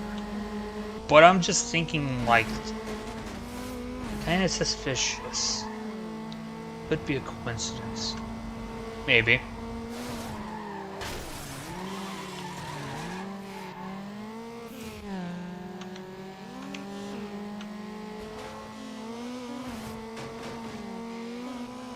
But still, the characters that are made inside of Heat, but are not characters that are included in the story in any format, that was something that occurred. Even some of the main story characters appearing inside of solo races as non-story characters.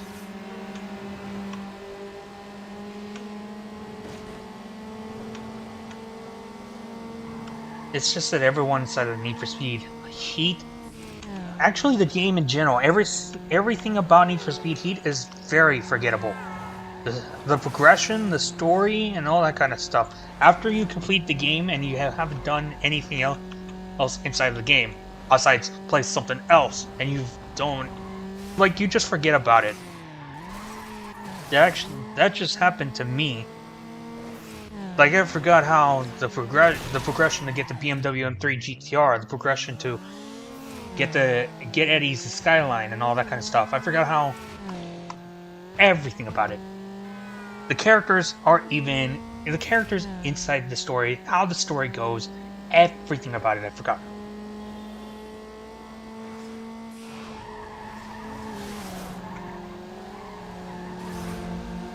That being said, in the coincidence, it's because I never really played the game anymore. Even if I do, I rarely even do so. But that's on my Xbox One, of course. But my Xbox One is being a little bitch and is giving me an issue in regards to playing that game.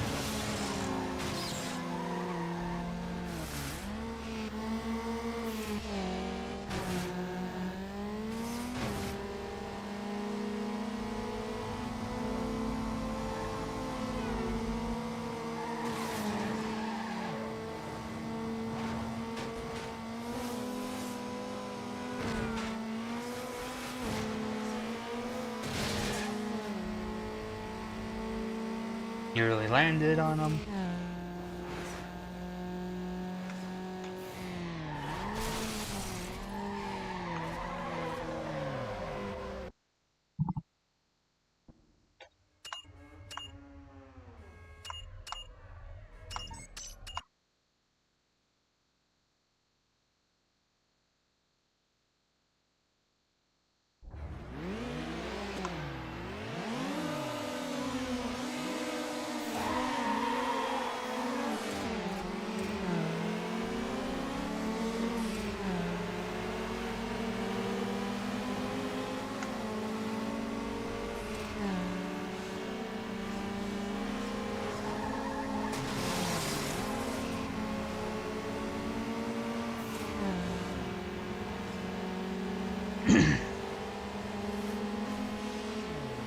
That focus crashed.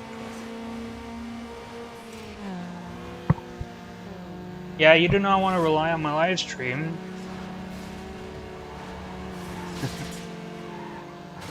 Nah, I'm just fooling around.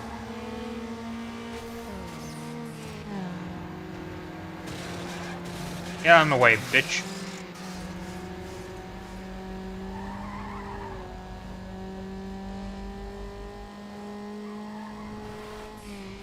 It's fun to deal with the AI to try to spin them out and stuff like that. But it's gonna be ridiculous because of the rubber banding that comes from this game.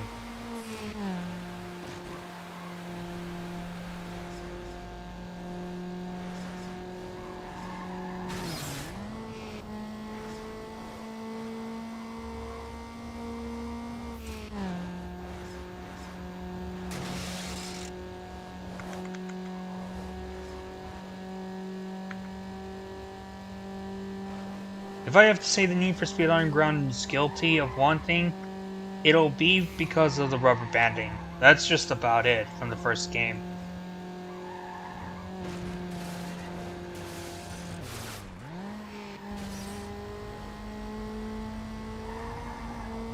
It's a stupid advantage that the AI has over the player.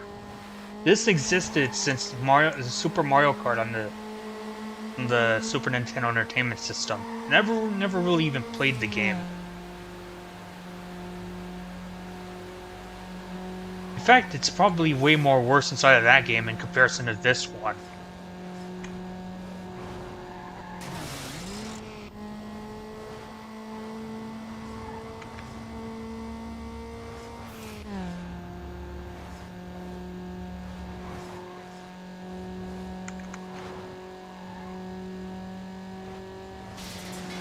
This one's pretty fine. I'm still putting up a challenge against the AI, but when it comes to a certain turn, that's when the rubber banding starts to occur.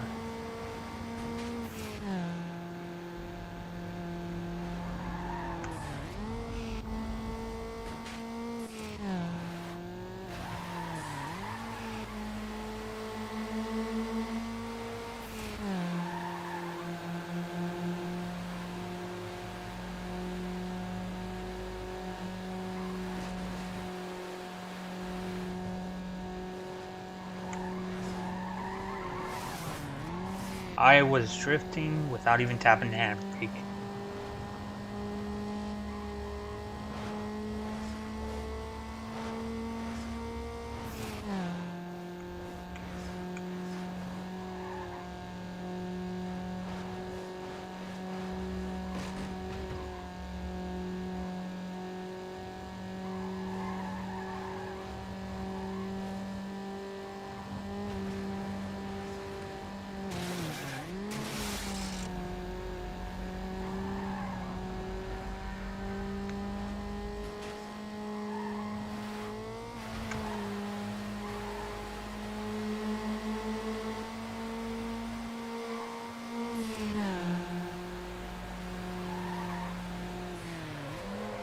I'm most likely just gonna one car this race with the Mazda MX-5.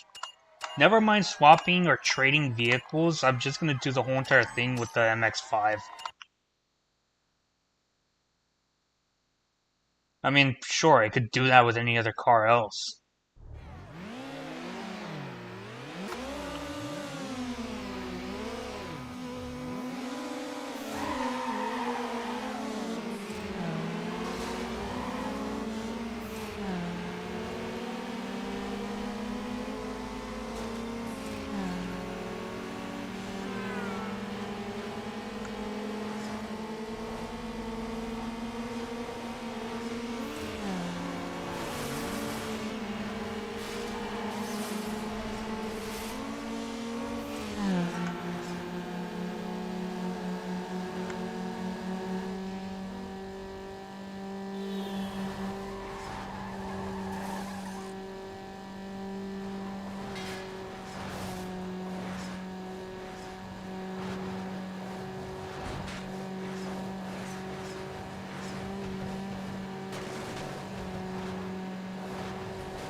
By today's standards, rubber banding AI should most likely be illegal to exist inside of a racing game.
Yes, let's go frog hopping and spin around in a circle.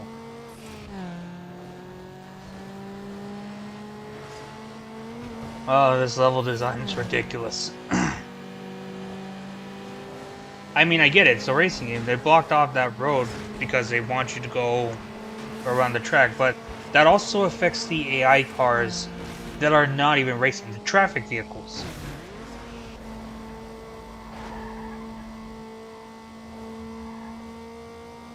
But then again, this is a game from 2003, so I cannot really expect any better than that.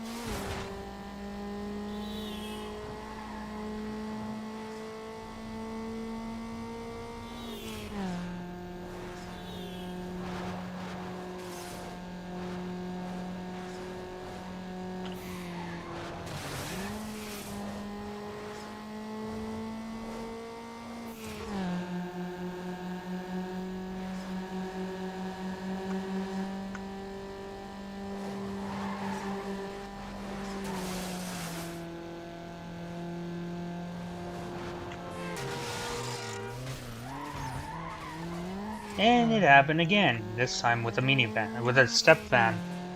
And some of the other AI drivers are having the same problem too. Oh, so much for the rubber banding. If you want to ruin their momentum of that stuff, you gotta make sure you send traffic flying their way. That means crashing into them. Alright, that was just... it was a cringe-worthy laugh right there.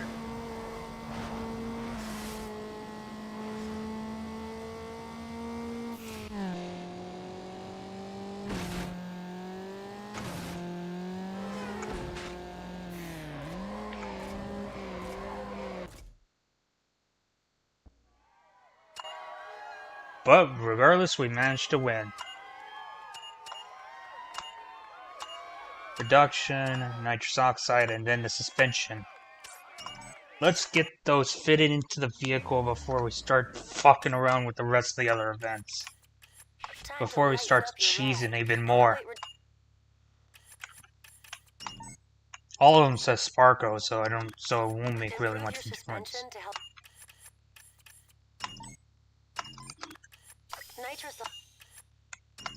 NOS, obviously.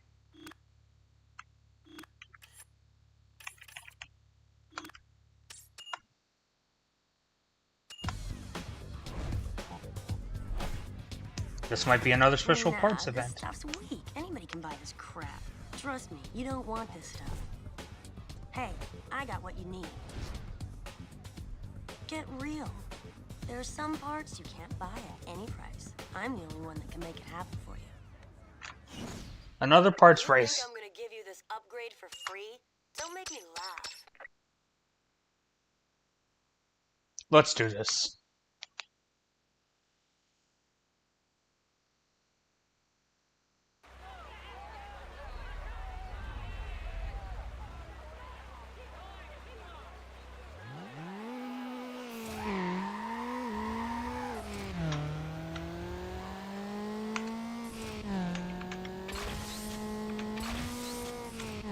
Of course, it's a small nitrous tank, and it's low powered, so I don't want to use the whole entire thing.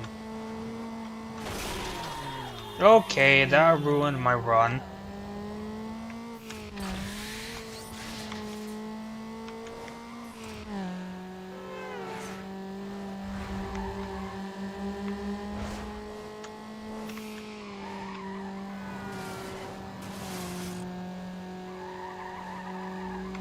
Could I still manage?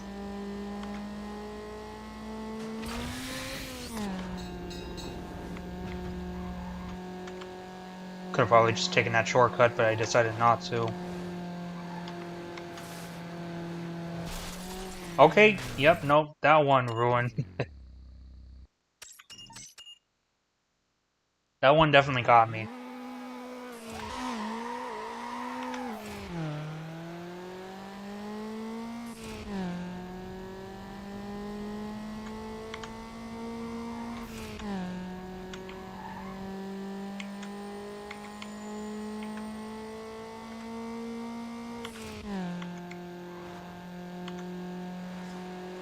No worthy shortcuts on this sprint. I merely distracted myself for a moment to read chat. But yeah, I can see where this is going.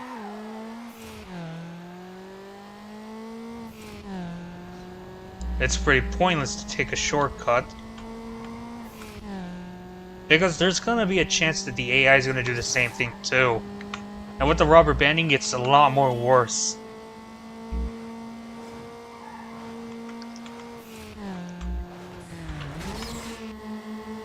Trading paint. Scrape the wall a little bit right there.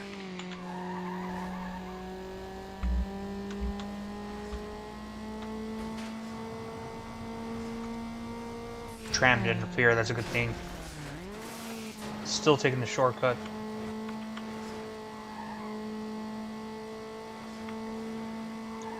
Stay on the outside, stay on the outside. Still down there. Okay. Small momentum loss, that's alright.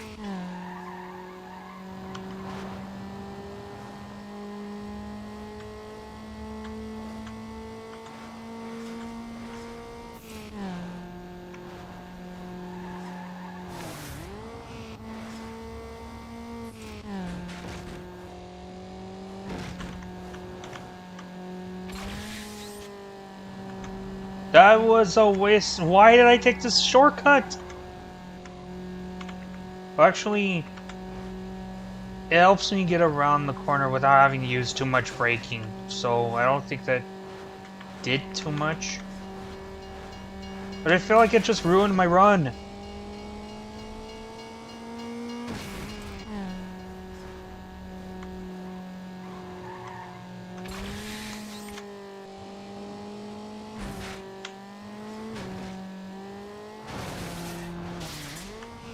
It's fine, I just hit a sign. Still running.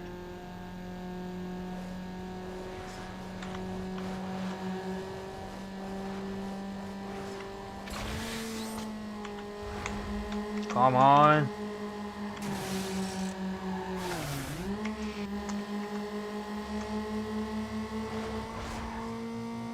And made it by 11 seconds. No need to worry about that one this time.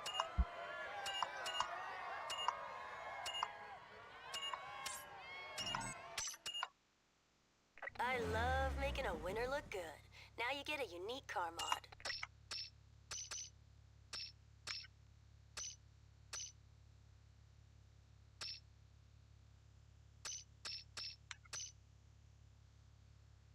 Oh. This one ruins the Xmod logo. This one just... These two just completely dims it out. Did well on this one, hence tons of spare time.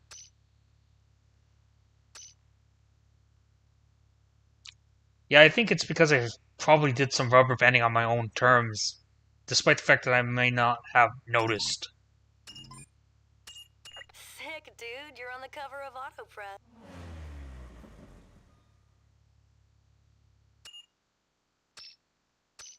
Hey, bro, how you doing? I just made some tweaks to my ride, and you better watch it.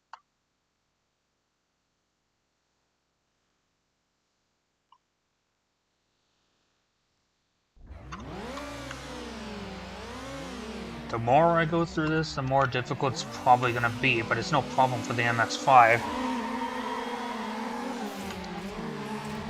Albeit it's not really the best on acceleration and speed, and considering the fact that all the AI just crashed onto that wall, it's got really good quirks of its own that makes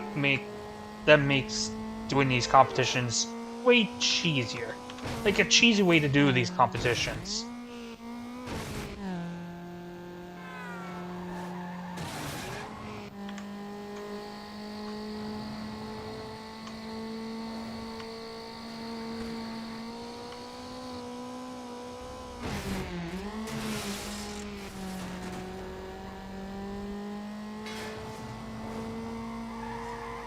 I guess the only reason why I'm doing this better on PC than I am on PS2 is because of the resolution. Or it's most likely because I haven't played Need for Speed Underground on a controller in like ever. Like, it's been a very long while since I've played Underground on a PS2, to say the least. I do have the console, I have the game. I did make some small progression on the PS2 variation, but it just feels, it just feels a little bit different getting on the controller than just playing on the keyboard. Yes. I thought it'd be because of the frame rate. No, it's not the frame rate. Well, I mean, in some way it's the display of the game, but it's not the frame rate. No, no, no. It's actually the resolution too. Because... Okay. Within the PS2, I'm using the AV cords as per usual. That's how the PlayStation 2 is able to run the games. You can see them through the TV. And my TV has that, but it looks like the game looks like it's a little bit blurry, like when you play the game.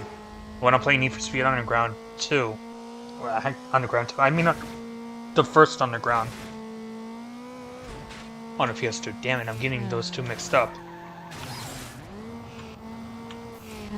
considering that it's an outdated console, it's not really. I mean, like, it's running well, but its display is just really off when it comes to the TV. When it comes to being plugged in on TV.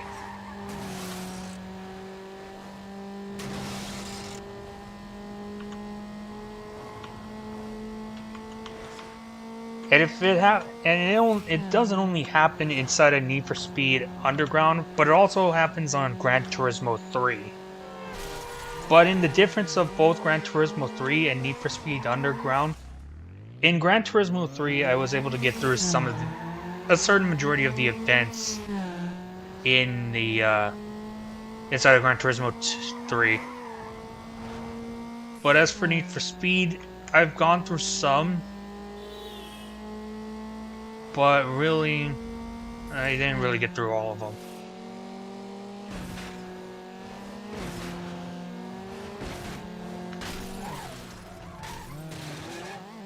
What the fuck are these vehicle physics?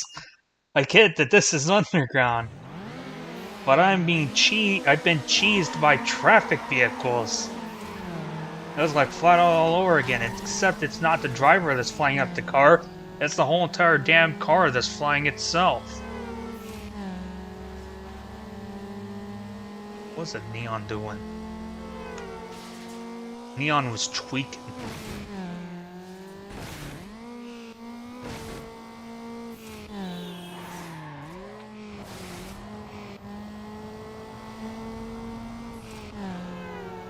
Yeah, the frame rate's not really much of an issue when I'm playing the PS2.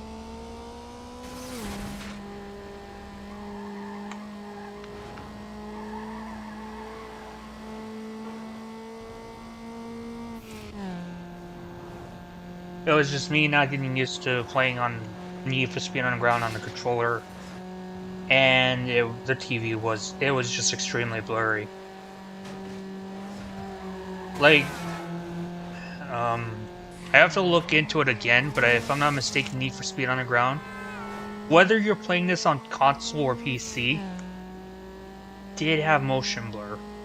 And that motion blur made it even more blurry than anticipated while playing on a console. That was happening when I was playing on the PS2. Unfortunately, it is not showing me Unfortunately, I did not check, but there most likely is not a graphics settings inside the game that could allow me to disable motion blur. Although I will have to check.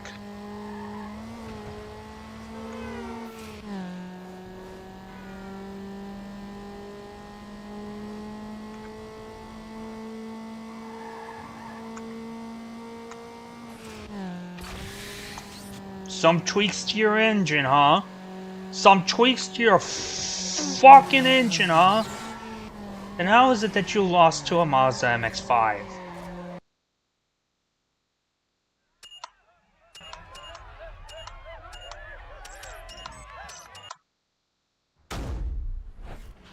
Spotlight's on you, kid.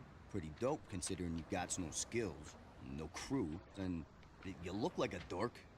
Is that supposed to impress me?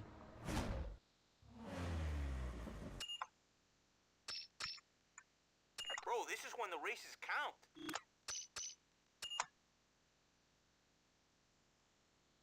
Some punks and V6 engines. I know what this is basically gonna be. We're gonna race against the Hyundai Turboans. Yes.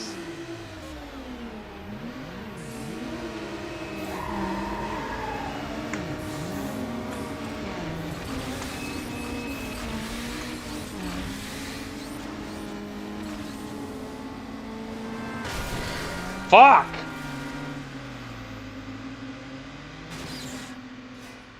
I thought it was gonna go straight! I thought they were gonna go straight. By they, I mean, of course, traffic vehicle.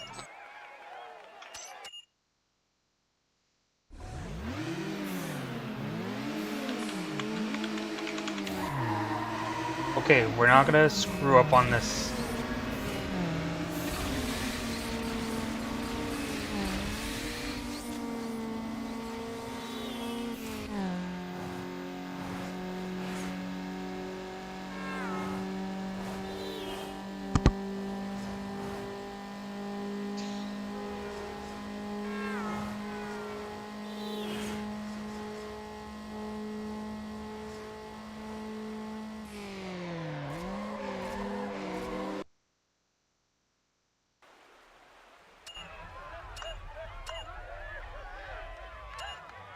Turbo and high performance. Got another magazine cover. Nice job. You're on the cover. And then another drift event.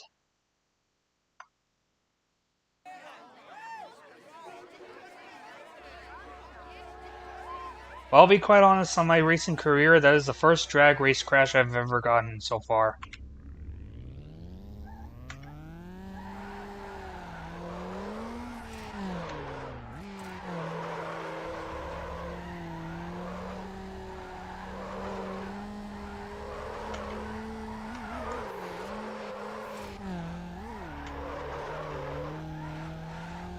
But that's the first drag race crash I've ever gotten inside of this game while streaming it.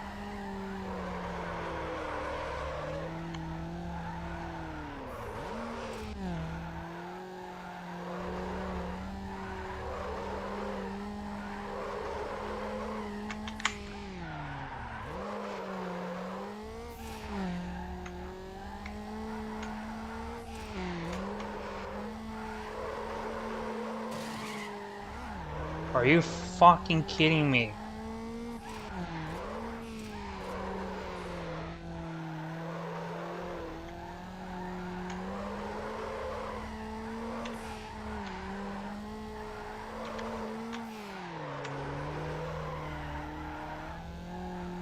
You know what I wish this was? I wish it was Ridge Racer so that way I could just drift. I get a lot of points for just drifting. Oh, but if that ever happened, I'm pretty certain the AI would do the same thing, except it'd be a lot more worse because they're AI.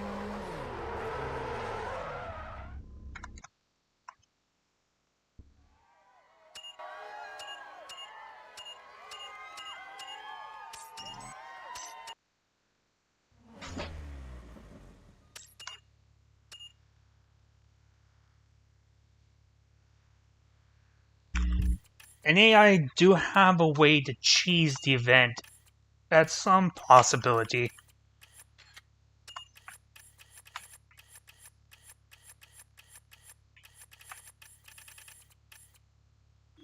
Don't want to change any of the neons just yet.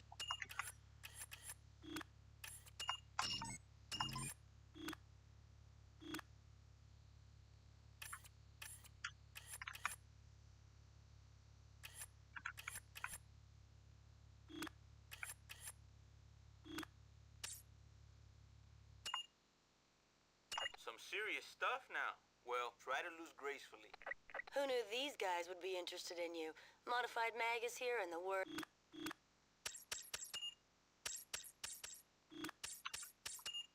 Okay, let's take it to the streets. Prepare to get spanked, amigo. Who knew these guys... Well.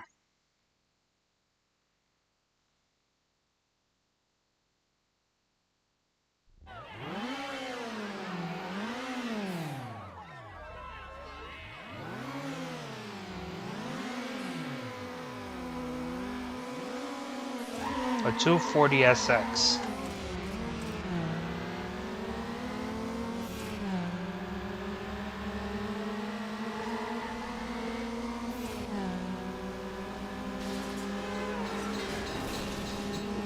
That guy got killed by the tram. That Peugeot is dead from that tram for certain.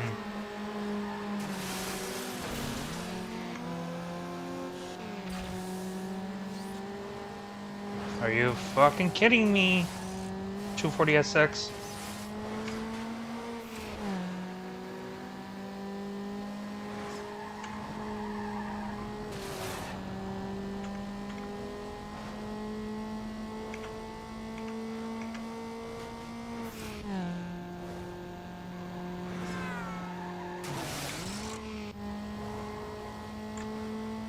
The Nissan 240SX is acting like every single Nissan driver that's out there in the world. Just completely brain dead. By Nissan, I meant the Rogues, the Sentras, and all, well, more so the Rogues, I guess. I've had a few encounters of a Nissan Rogue when I was driving out and about inside of the road. And most of the time it's just people driving inside of the Nissan Rogues or whatever, and they just doing stupid stuff.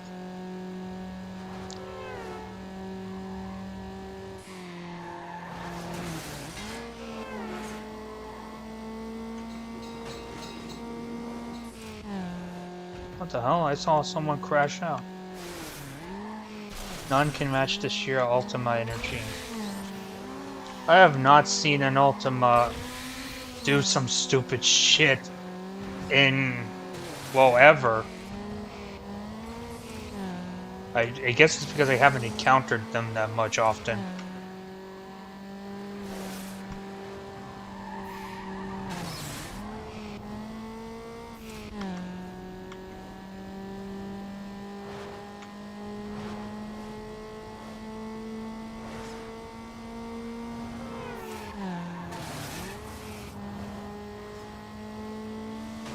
And that 240SX crashed into a step van.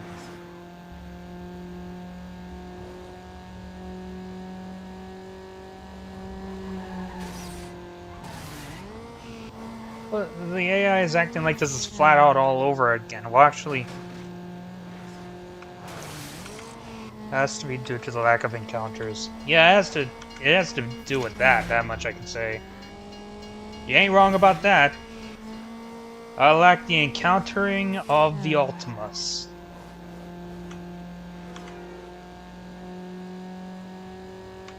I was about to say, flat out wasn't made by EA, so I cannot say it's that game all over again.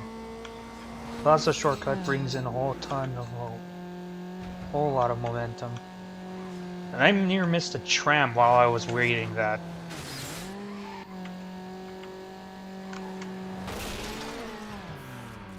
Okay, want to say that again?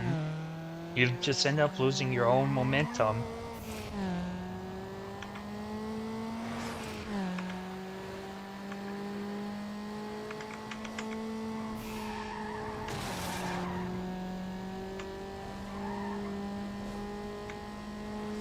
Now you're right behind, what is this, a Volkswagen? Yeah, it's a Volkswagen.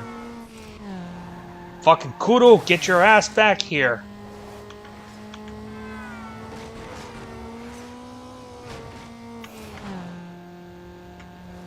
Oh, you should have not done that.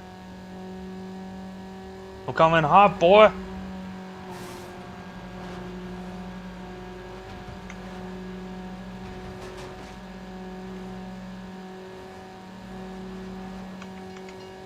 Oh my god, the rubber banding.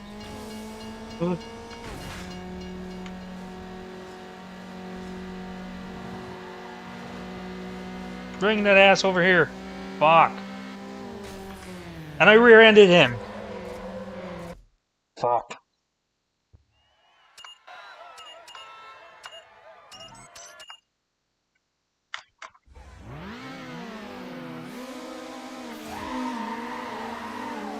I am not about to get humiliated by a Volkswagen Golf again.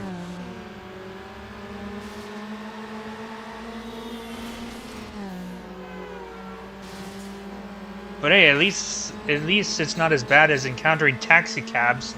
I have bad luck inside of Need for Speed Underground 2 with the taxi cabs, if anything.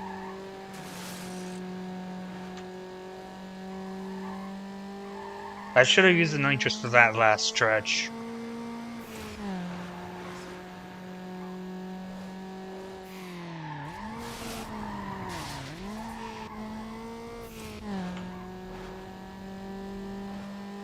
At least by muscle memory, that was most of the bad luck.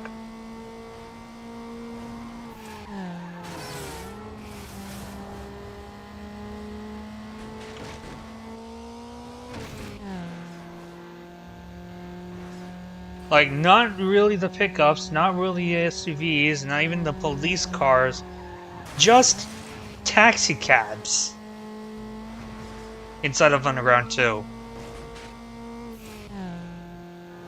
I think there's I'm not too sure if there's taxi cabs inside this one either.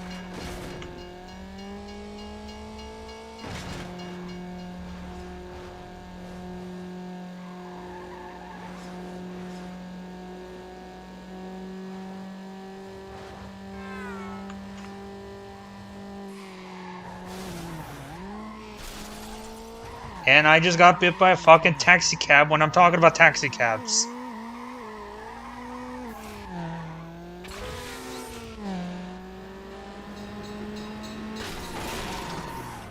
And a tram.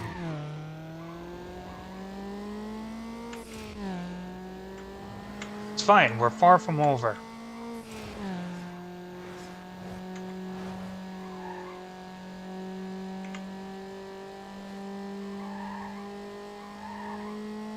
I feel like it's coincidence, but then again, at the same time, the game is not built for coincidences. That's trim double whammy.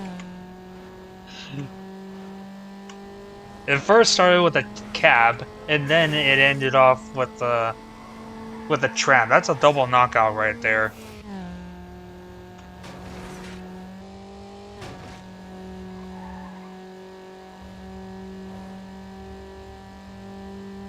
Their tires are smoking, yet they're not losing momentum. I hit a fucking wall.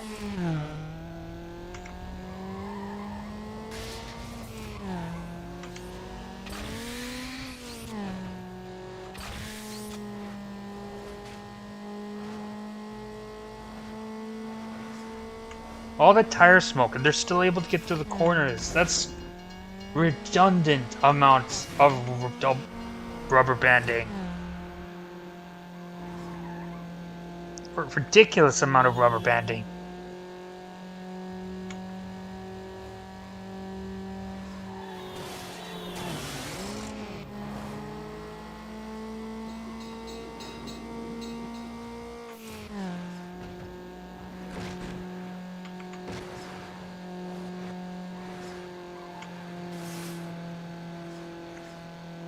Stay on the outside, try not to lose too much momentum.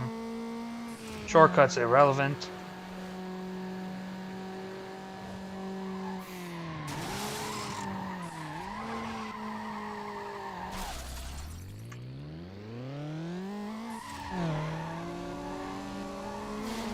Nope.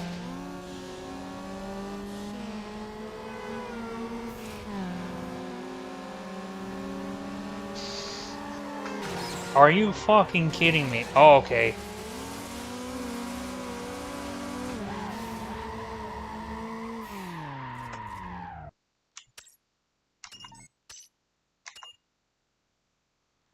Fuck.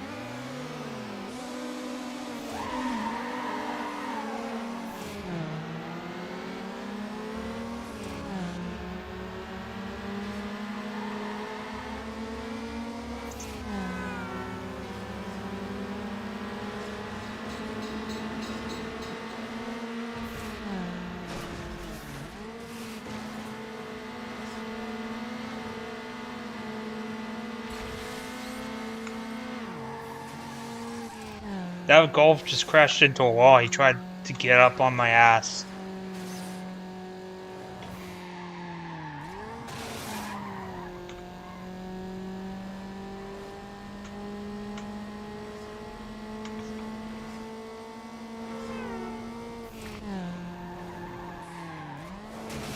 Oh, that was so close.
Oh, turns out that Peugeot also ended up screwing up that corner too, not just me.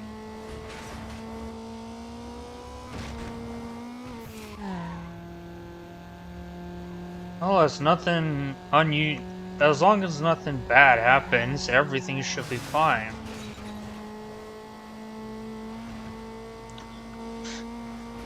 Nothing bad to happen.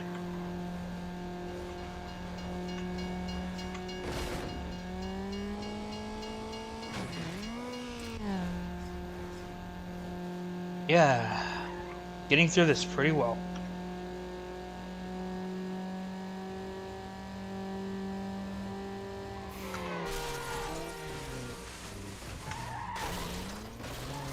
Not too long ago from what I said, and if something bad happens, it's even happening to the AI drivers too, so I should be alright.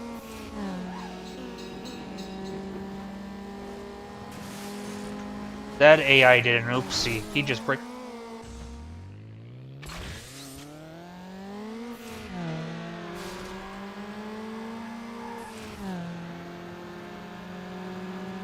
Why did I ever open my fucking mouth in the first place?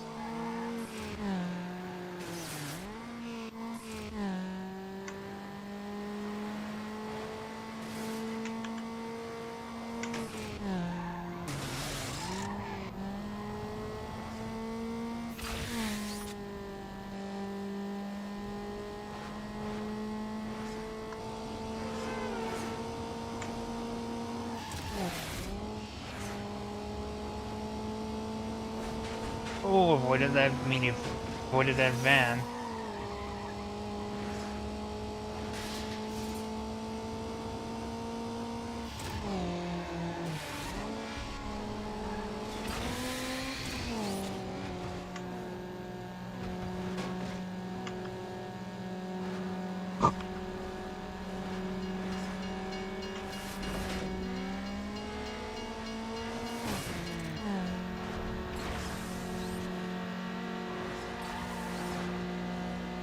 I'm not even gonna be able to make it past this fucking 240SX, damn it.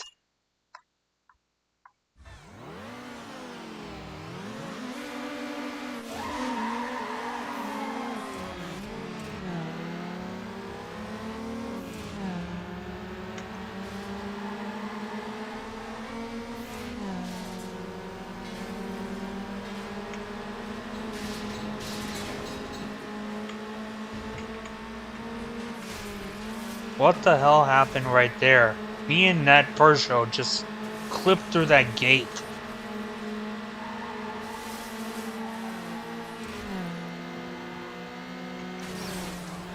Oi.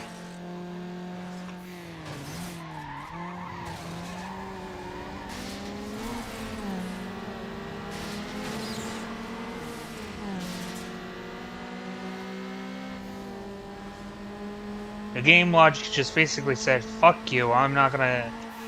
Fuck... The game engine's like, fuck logic. And we just ended up clipping through that gate.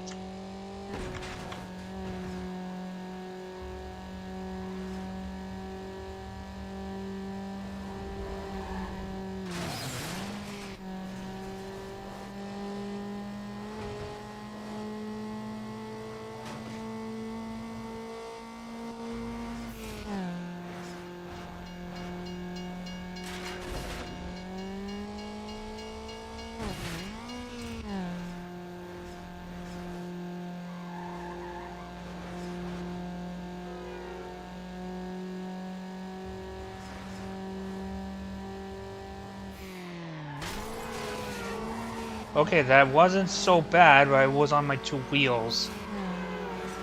Actually, yeah, it was bad. Peugeot is caught up.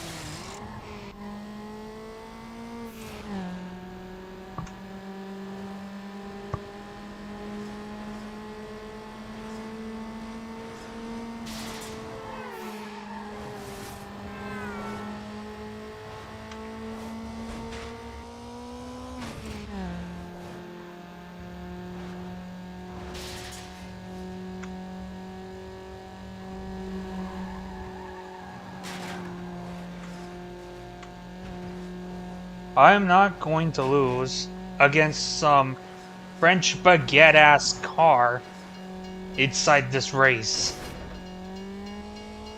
Colored in blue.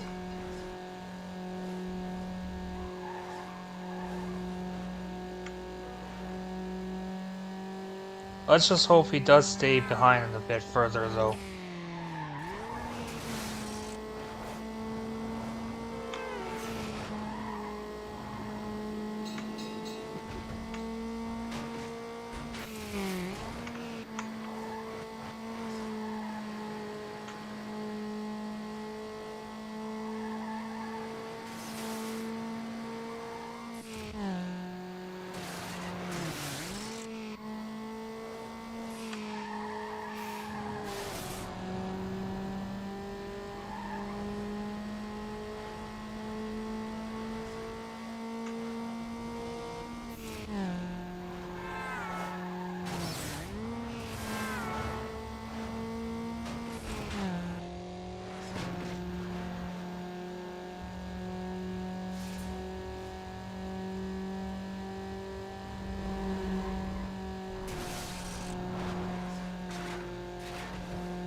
Now we're getting somewhere.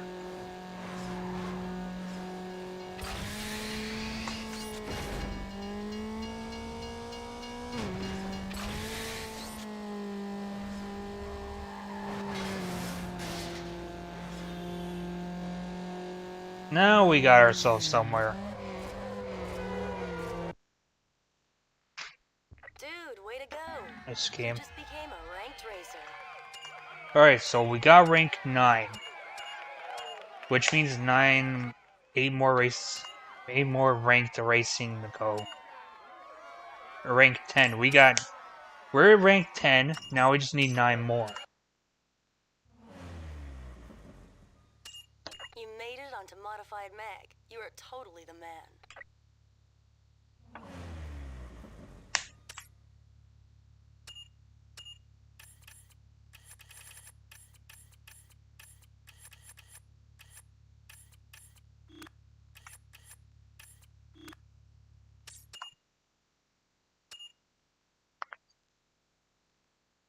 Drag racing. Let's do this.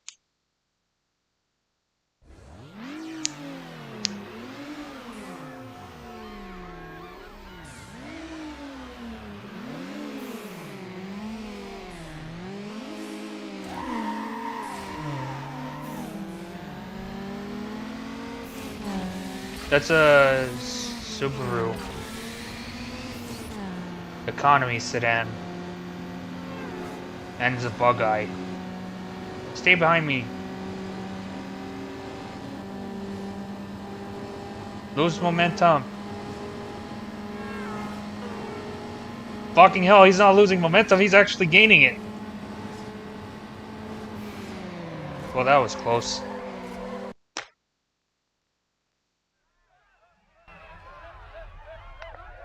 By 0.30 seconds, he was right behind my ass.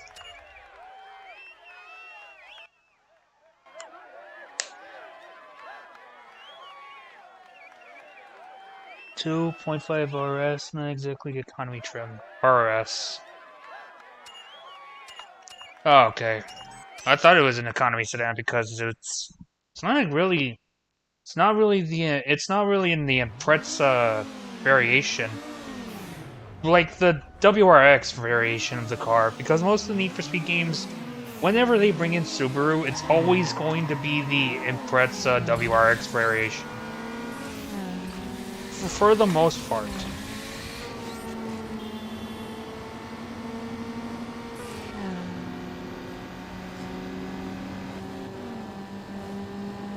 Let me steal your momentum. I'm gonna take first place. Oh, you lucky son of a bitch. She can near. Okay, never mind. You probably crashed. Jet doobie. Jetting.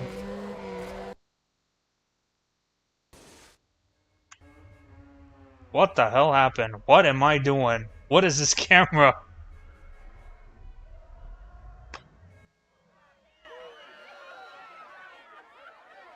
Yeah, he totaled himself, but this camera takes the cake, actually.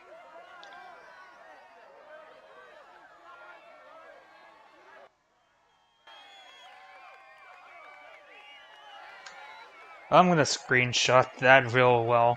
And if you're wondering how I'm screenshotting it, it's because of it's by the game bar. Because this computer that I'm playing with has a game bar setting.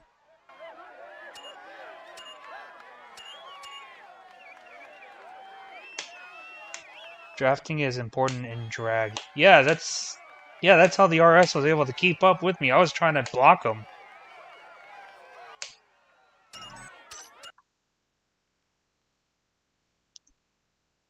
But he nearly got me because he was right there.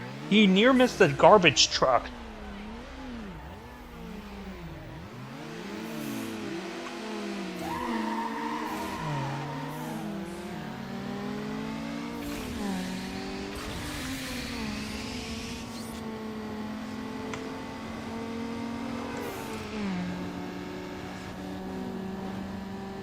Come here.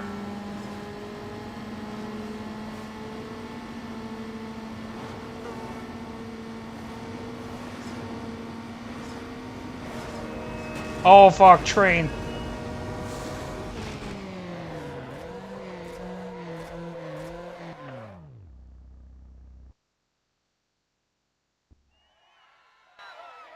The neon's wrecked. What? Where did wrecked at?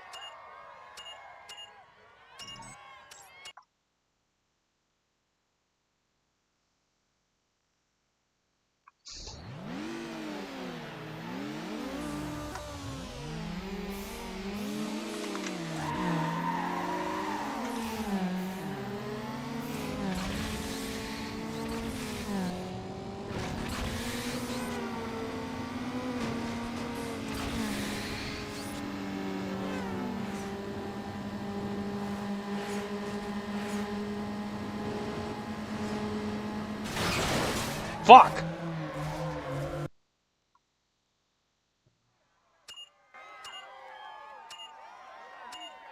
I lost the event! You gotta be joking me. No. By concrete barrier, I lost that event.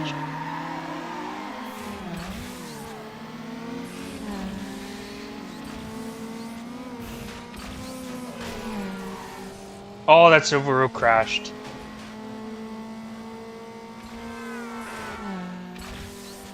Why? Forgot to mention I found a site that sells the Wings West body kit for that actual neon. I'll give it a look in a moment. I'm fucking up with this race is what's happening.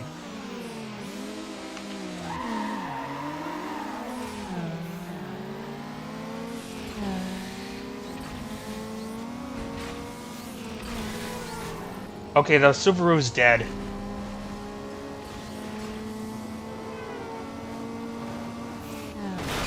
Oh my, you gotta be fucking pulling my leg, dude.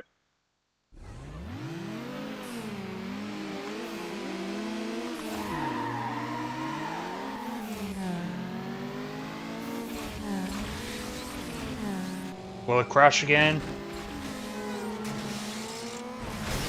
No, but it caused me to crash. What the fuck? It's like Burnout Parent. It's like Burnout. He just decided to crash. He just got onto me and just aimed me at a different direction. Just crash.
Okay.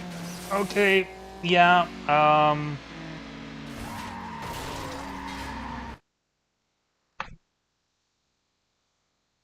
One moment.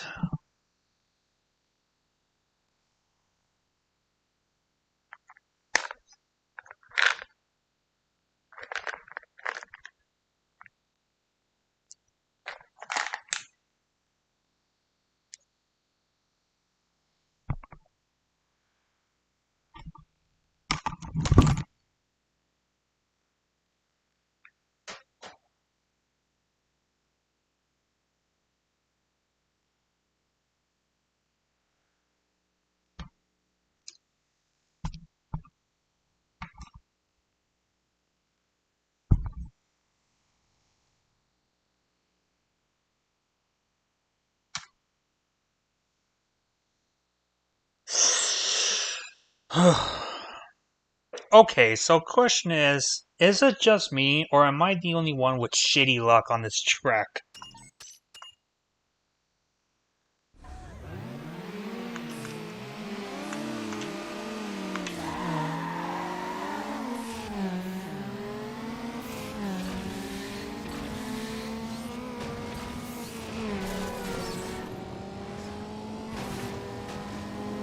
The Subaru has gone flying.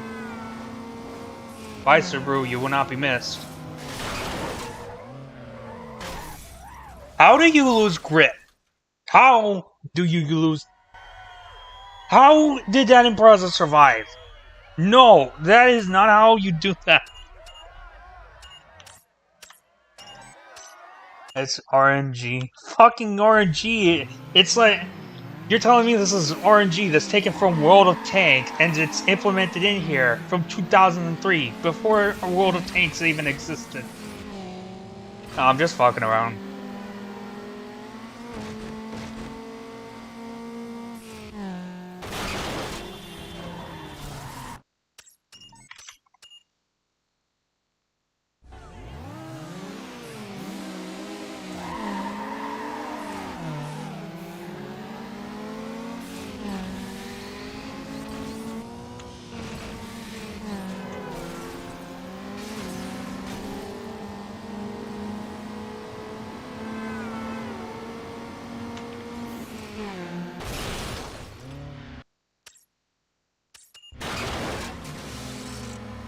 Ah, yes. It's RNG and a fucking taxi cab.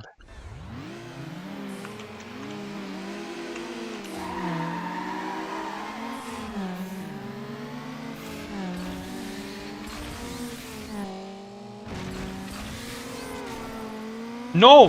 He clipped my rear bumper!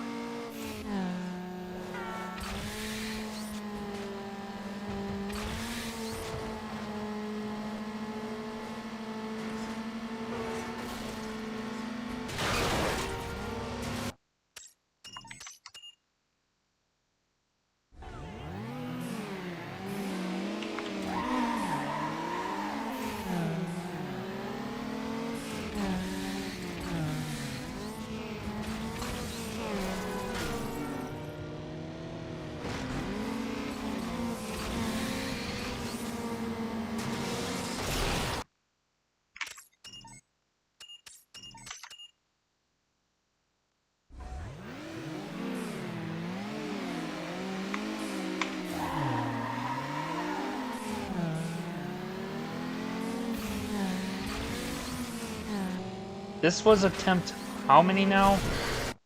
And another attempt.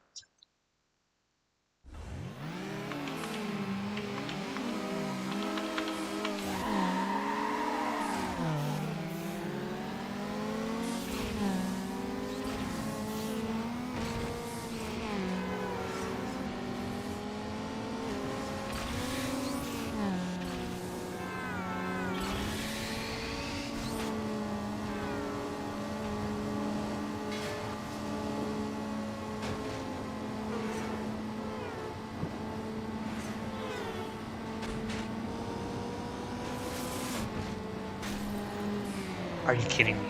Please tell me that I actually won an event, though. Oh, well, at least I won. Fucking RNG hates me. Oh, that was terrible. Check it. Turn some extra revs on. No, fuck you.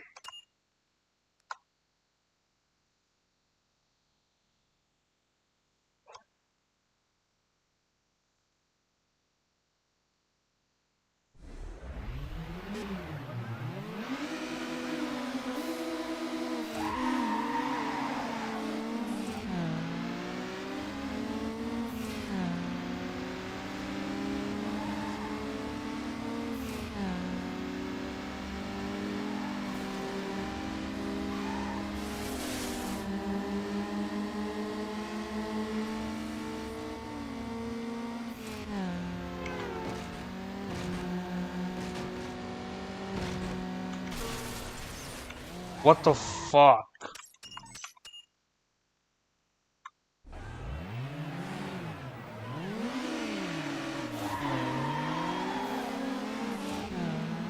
If there's one thing I do know about this is that RNG right now is hating me.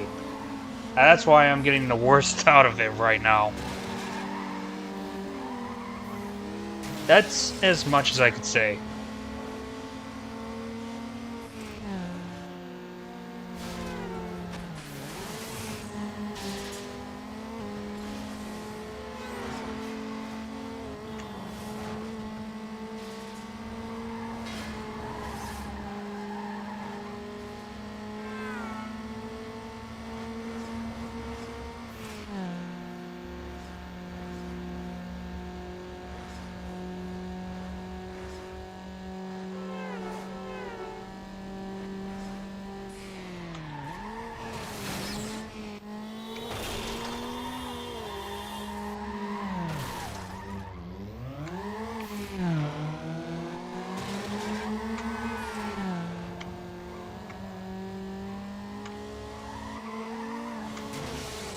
Yeah, I'm away.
I mean, if random number generators can affect anything that occurs around here, then I guess it should affect the AI that I'm racing against, no?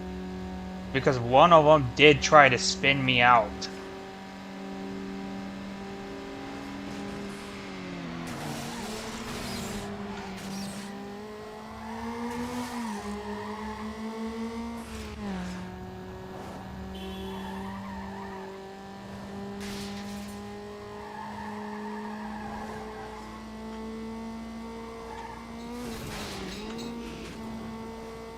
Nope, that's the tram.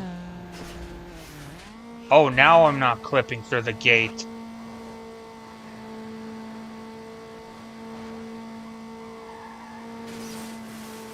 It might have to an extent. Yeah, so that means I am So that's the basic language of I am fucked in every way possible, and I just have to live with it.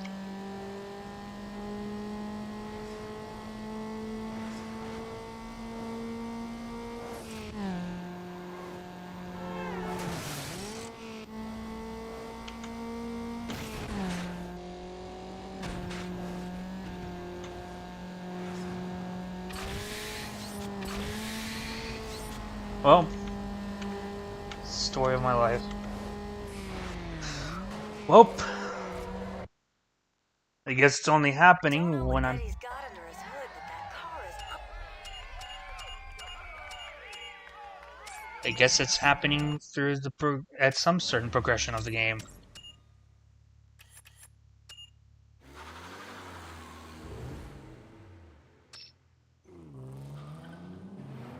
We got the Hyundai Coupe, the Mitsubishi Motors Lancer, the economy sedan. Like, this is one of the few reasonably priced cars that you would get inside of a Need for Speed game. And that's one of the few things that most Need for Speed games nowadays that they do not have. That's as much as I could say. The Dodge Neon would be a reasonably priced car for its time. The Peugeot 206, another reasonably priced car. The Ford Focus.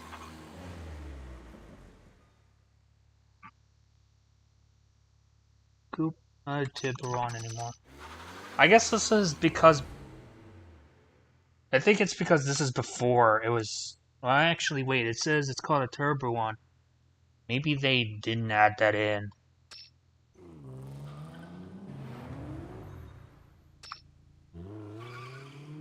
Maybe this Honda Civic was reasonably priced for its time. But also this Volkswagen was reasonably priced, if I'm not mistaken.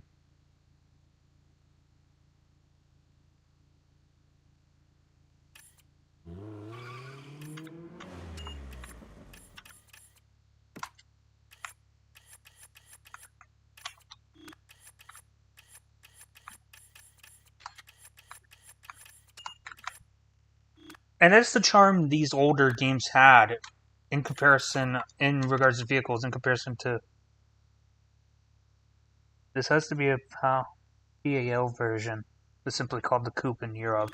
And I guess I am playing the PAL version, and I just don't notice. Well, either way, I'm playing Need for Speed Underground, so I don't think it makes too much of a difference.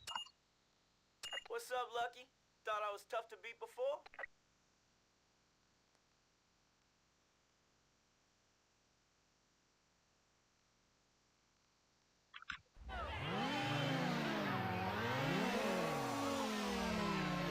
I mean, I'm American, and I'm playing in Europe version, but does it really have to make a difference?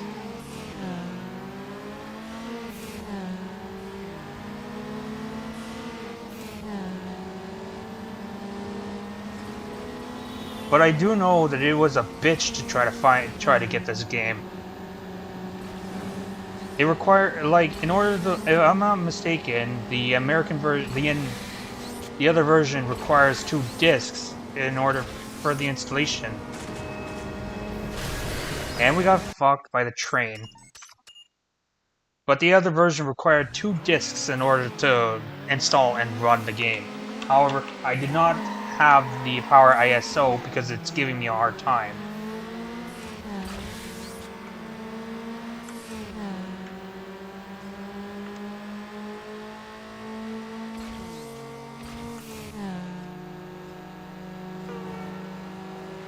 Realistically, I did not want to take. Realistically, I don't want to have to go around rummage and try to find some ISO runner that could allow me to extract some stuff, to run the stuff or whatever. Power ISO is not really working on my PC. It's like not installing or anything like that. I'm not too sure why.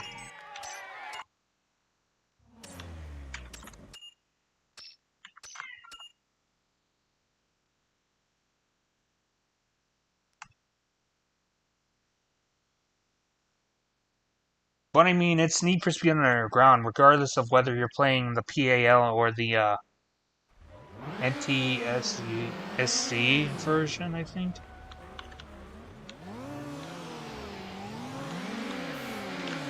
To me, it just doesn't really feel like it makes a difference.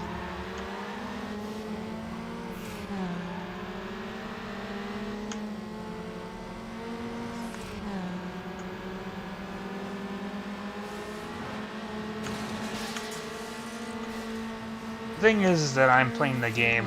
I'm playing the game. Well, at least that's how I see it. Move out of my way, buddy.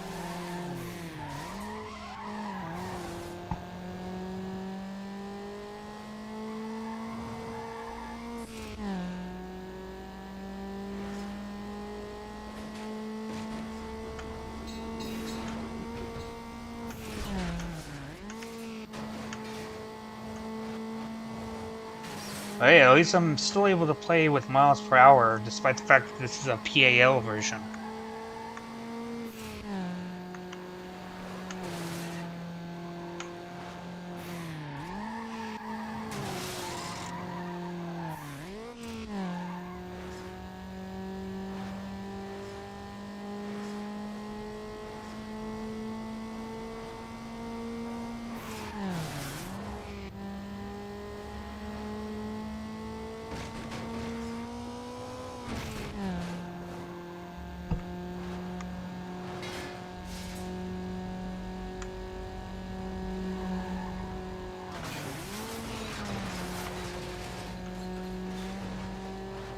NTSC also offers metric units, possibly for Canadian players.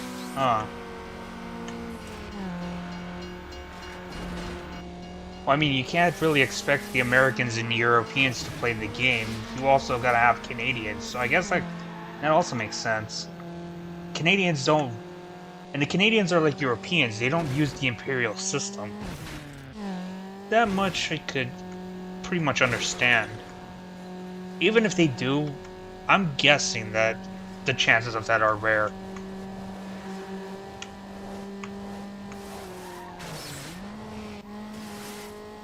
But then the PAL was supposed to be for Europe, but the NTSC was for the US. But if the NTSC features the metric system, PAL has Imperial units, British players, of course. Oh, okay. Would you like a cup of tea, Chup? Okay, that was bad English, okay? Do not get mad at me because that's bad English. I just did for... One down to the go.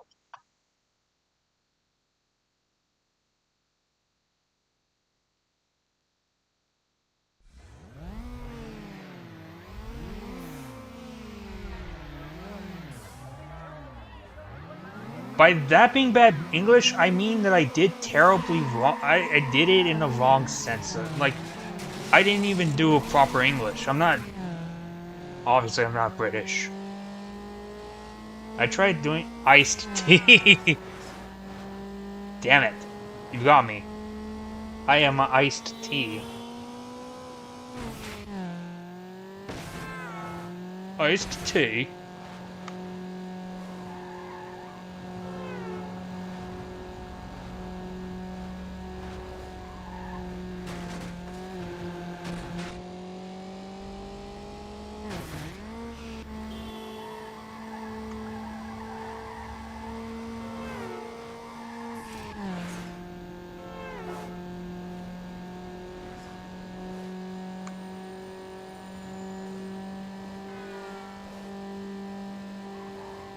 Well, hopefully the Brits don't mind that I'm playing this game, since it's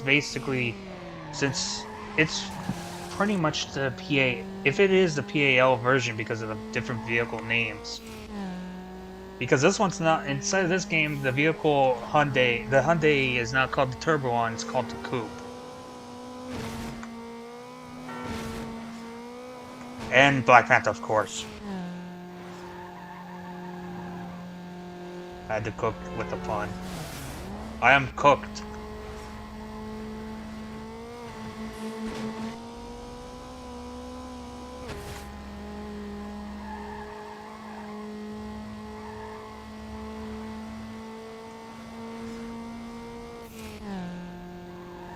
I do not care if I'm not a British man. I'm going to play Need for Speed Underground, regardless of what version it is.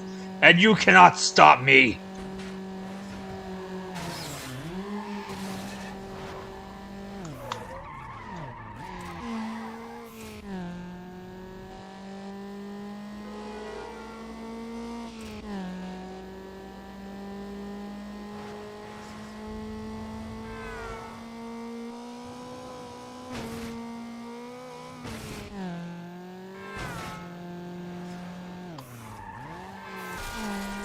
Okay, the traffic can stop me. So that's one thing.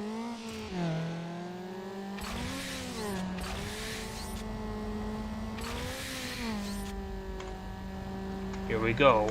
Shortcut again. Remember that BMW I made on Unbound? Yes, you showed me on the previous stream, which was the last flat out stream.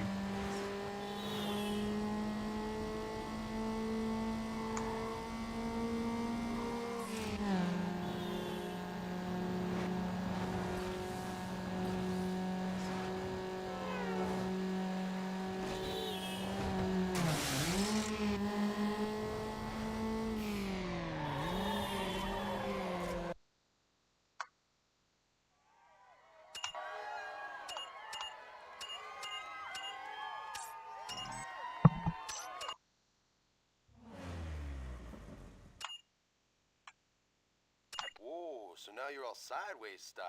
I don't think so. This is my It's house. gone. Not surprising. It's probably got to do with something about EA.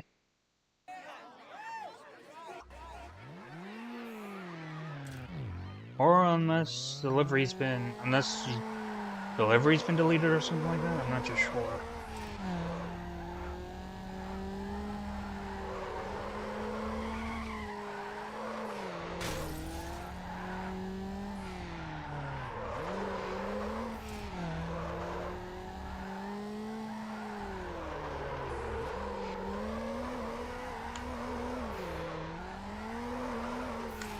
Or the BMW car might have been moved. I'm not too sure. No, those were a lot of points. Thanks to the lockdown mode enabled, ended up being the blue screen for taking too long to end.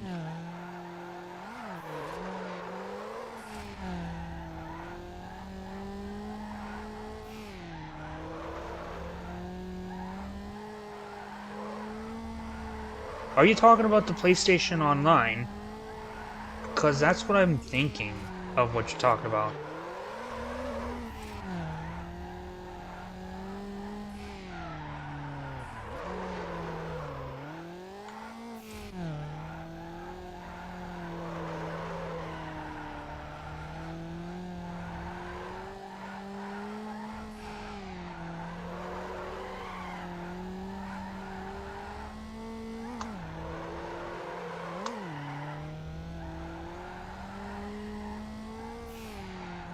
Or, yeah, if he's playing on PC, that's another thing. Damn, I didn't think about the PC version of the game.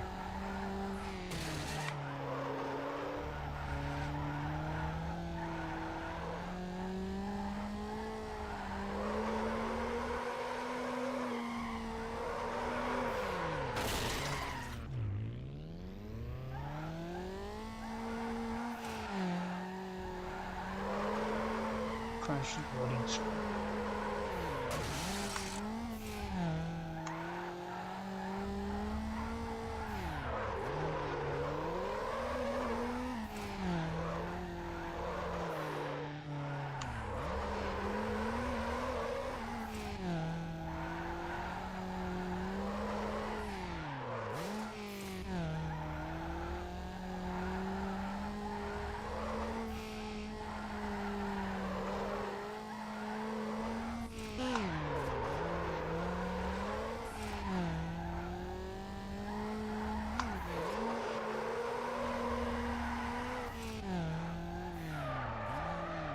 That was probably a bad run. I probably lost that one. Yep, I did. I've came second place.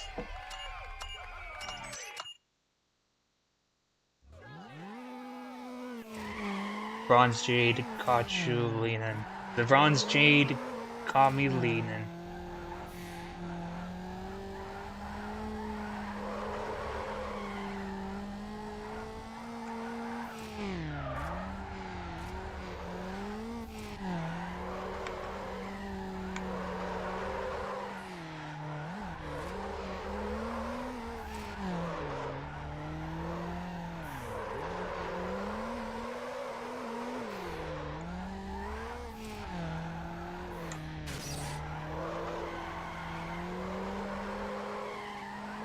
Oh, but I'm doing a better run now.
Oh, but this is a better run. Holy crap, this is awesome.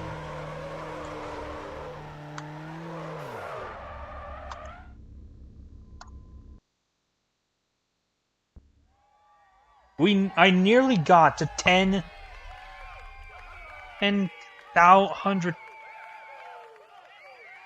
I nearly got to 100,000 points.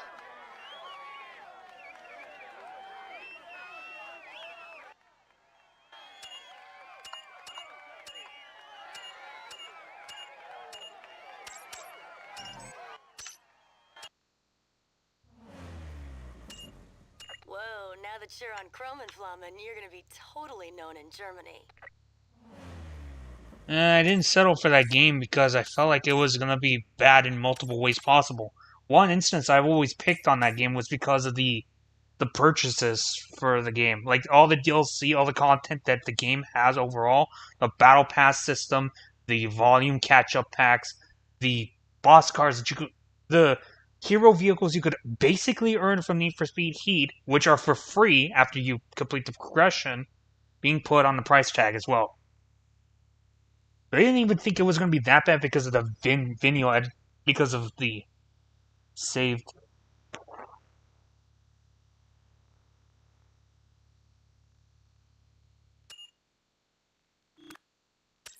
Honestly, it's pitiful. I'll say the brand of Need for Speed has become more pitiful. I'm not even surprised that it hasn't even failed EA altogether. Fuck hell, man. Win the race, get an engine mod. Even you understand that, huh? Let's do this.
So wait, you created delivery on where? The single player or on the multiplayer side?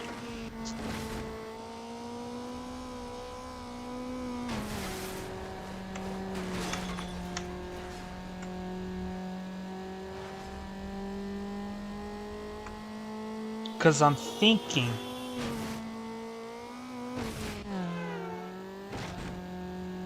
if you created it on one of those two, it's not really gonna... I don't know how the whole entire thing works, but I only think that the two, both online and offline, are two separate game modes of themselves.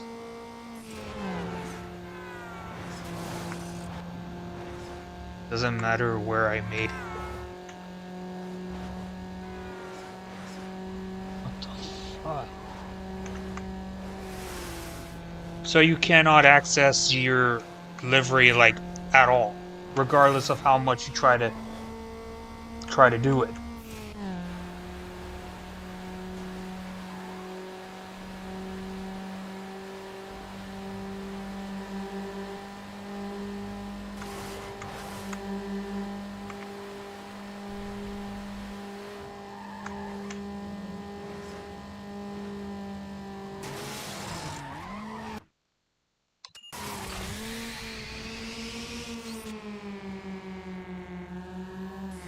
Oh, that was so close! I thought I ruined it right there, but I saved. Ooh.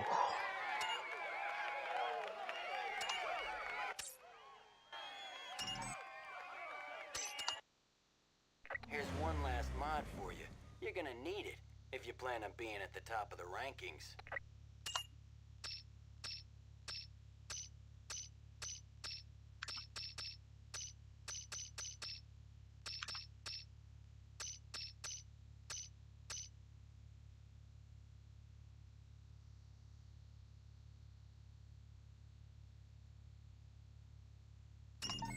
I feel like... which one could I go for? So far we're good on handling, so at the very least I need the ECU and fuel system.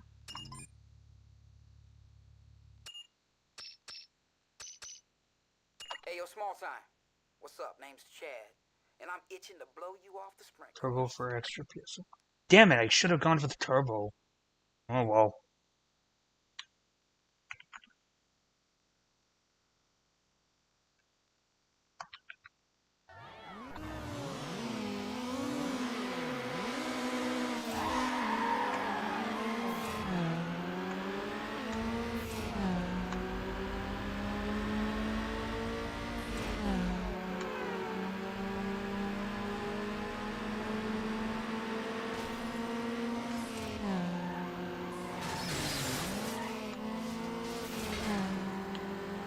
I mean, this also provides the ECU and fuel injection.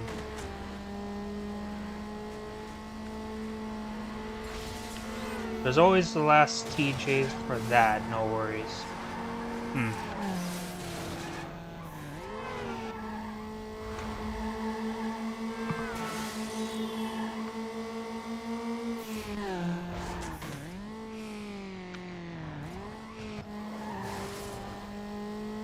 So, in other words, your livery is stuck within the progression that you made.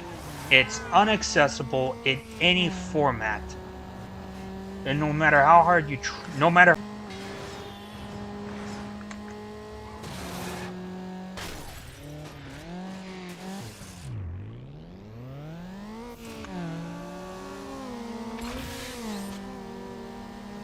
My only option was to restore previous data, which I didn't have this time.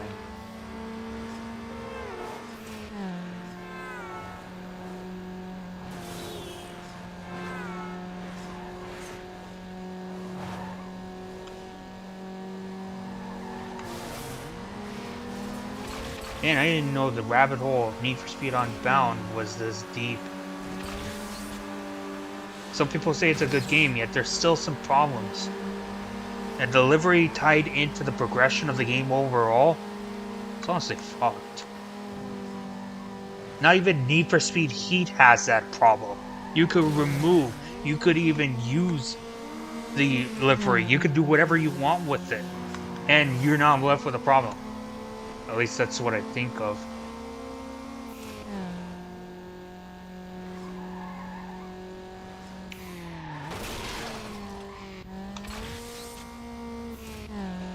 The only problem you would have only is just you're left with 100 liveries. Like, your limitation's 100 liveries inside of Need for Speed Heat. But that was the only one. That was the only problem.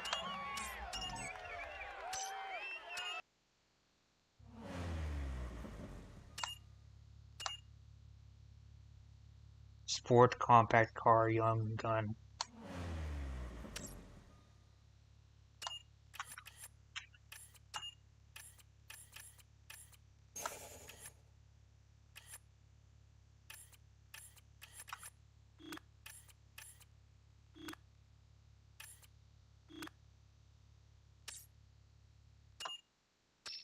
You know, he doesn't have the same problems as Unbound.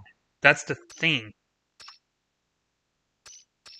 Of course, it has an issue where you can't really change the liveries of the Hero Edition vehicles. But that was the only thing that I guess a lot of people were not happy with at the time.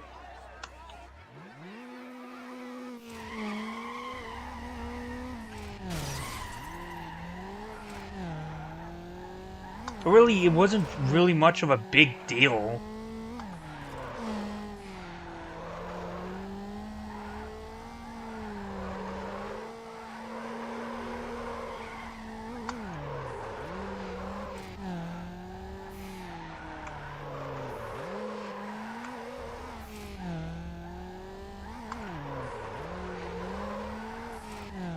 I only want the BMW, the rest of it I won't mind doing it again.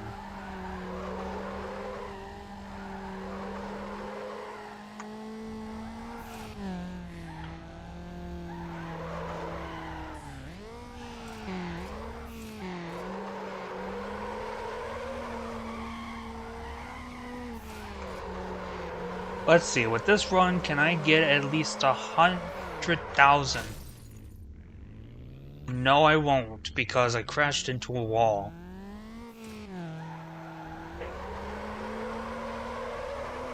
Personally, if I was playing the game, if I was playing Need for Speed Unbound, okay? And if I made a livery, and if I had it saved through the progress, I mind that I have the livery right there. I mind that I worked so hard to make it. And honestly, I would not want to redo another one just because it's locked on some special progress system which redundantly exists for whatever the reason.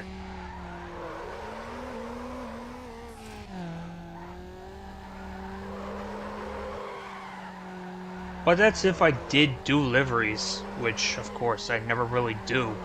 Even if I did, I only have them saved for myself. But that was inside Need for Speed Heat for the most part.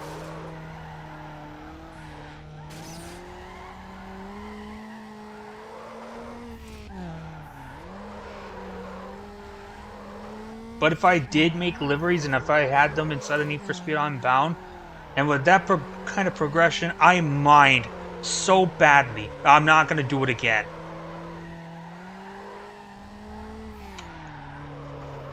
Like, it's a waste. I refuse.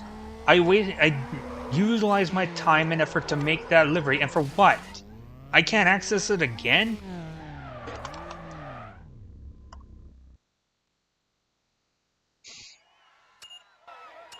That's if I had the game. I would be pissed about this thing.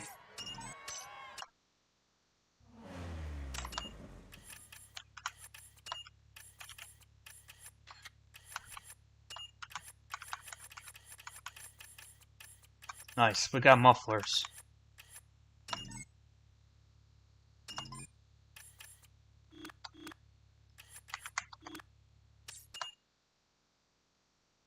I know people did download it, but how am I going to deliver the message? Think you're a dog, huh?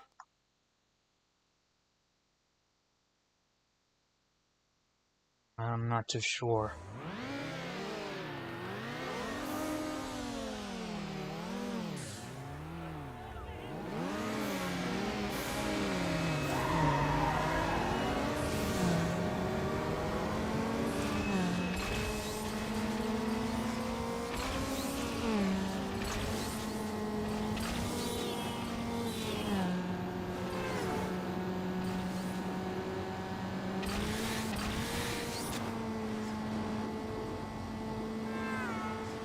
Honestly, at the same time, I'm glad I'm not playing Need for Speed on down like ever. And I never bothered to buy the game when it came out, or bothered to buy. I mean, like I did bother buying it a few times when it was on sale, but never really worked on my PC. So I ended up refunding and just getting another game else. Because honestly, I don't want to buy another Need for Speed game because of how EA is nowadays. They can't seem to stop putting their brains up in so far up their ass that that's just about it. They can't just stop putting their brains so far up their ass.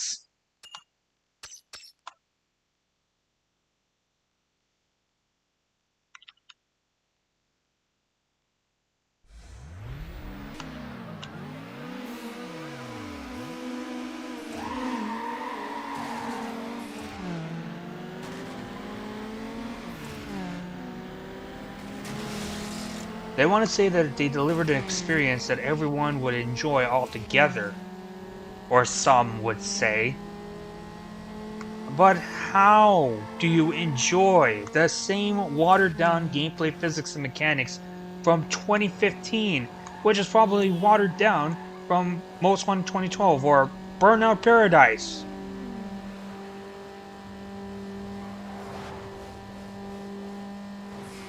And that's not the problem. The game would also have their own.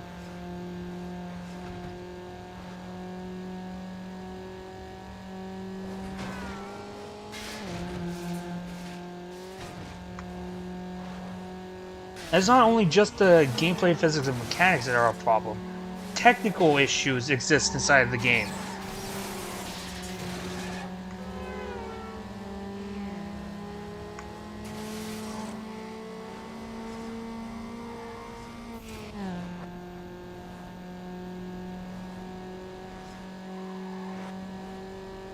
The message, of course, that's another problem. I highly doubt that EA is going to go out of their way and say they're going to fix it now. Like, because a few weeks ago, I made a video and... Well, I mean, a lot of other people made videos too. But because of this, EA has focused both their studios, Criterion and DICE, to make another Battlefield game, which is called Battlefield Labs. And I highly doubt that it will ever do good, because this is EA we're talking about. They don't give a shit about their community, nor the gamers, nor anyone outside of the ordinary.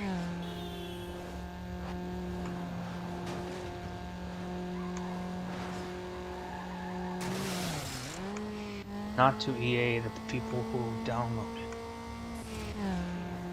I would say...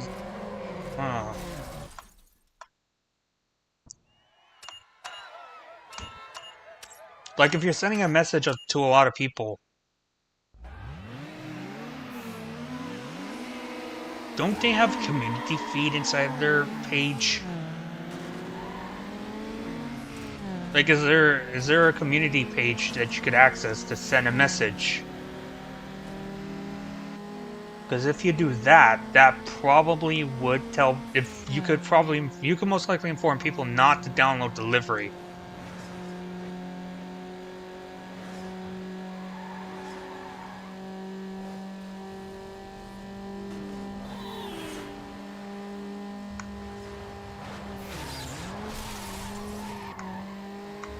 But I highly doubt people are ever going to listen, because they're people. You can't expect them to listen. Besides, the vast majority of the people don't even look into the community posts. Even if they do, it's just really rare to find.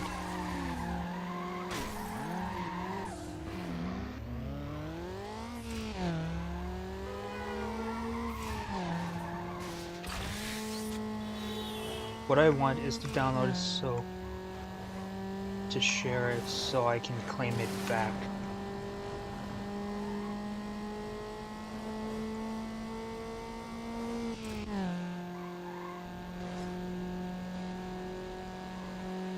I'd say try the community posts then. I'm not too sure. It'll be a needle in a haystack to find out who individually downloaded delivery.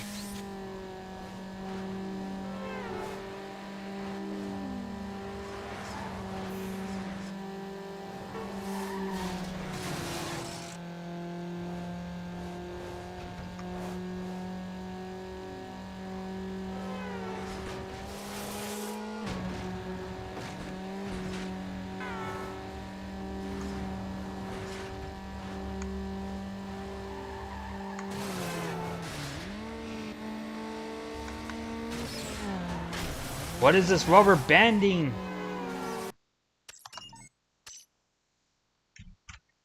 It's ridiculous.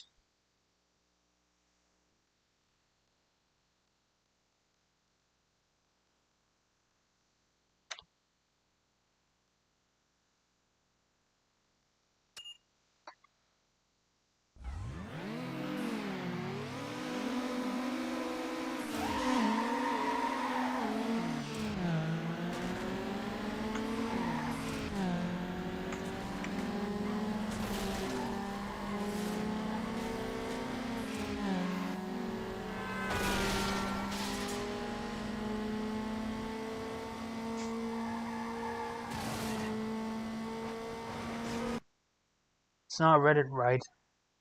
It's that EA posts.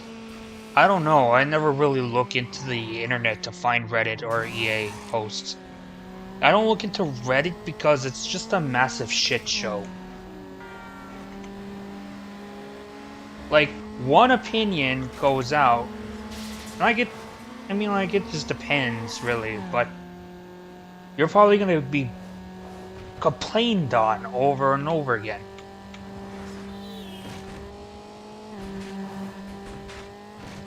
Of course, there are some points that are made by people which are logical at some sense. But realistically, aside that, I don't really look into Reddit because I just don't look into Reddit. Where do people post their problems in Unbound? You could try Reddit for the first part, but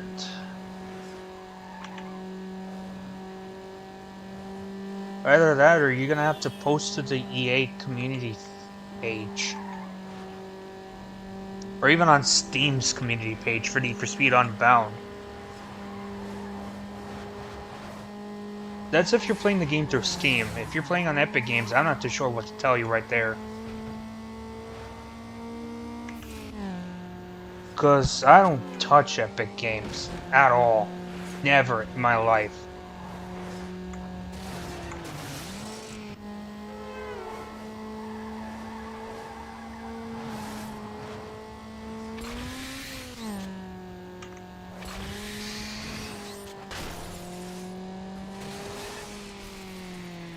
Crash and then I'm finished.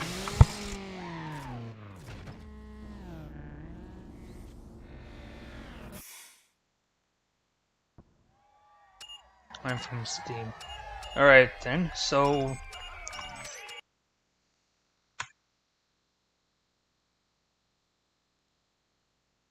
if you're doing that from Steam, go to the game's community and just send a post up there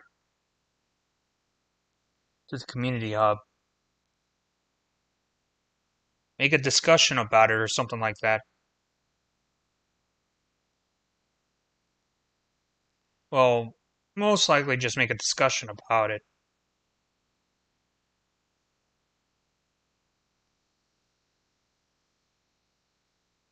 Because really, sending a discussion is all you could really do through the Steam side.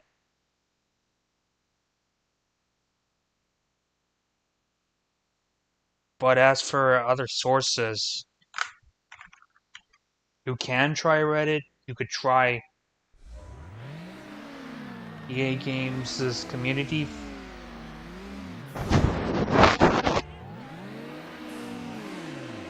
could try whichever, but I mean, outside of Steam, that's beyond me.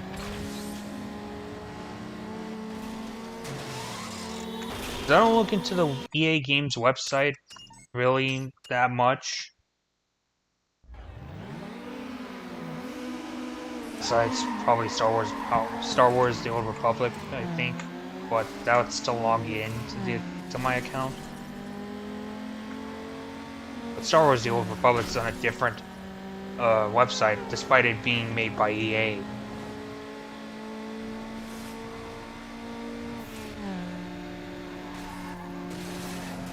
Unless Need for Speed Unbound's got its own website. I'm not too sure. Just try discussions through, for the most part, it's the discussions through Steam. It may not work 100%, but it should be at least a start.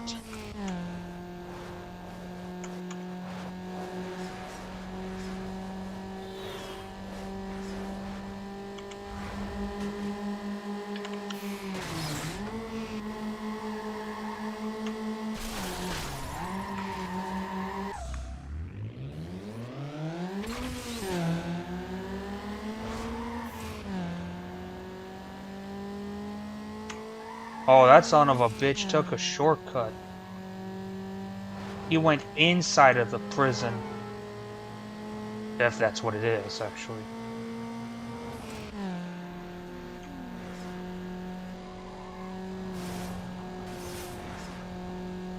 Just need some luck. But unfortunately, I cannot provide it. Sadly.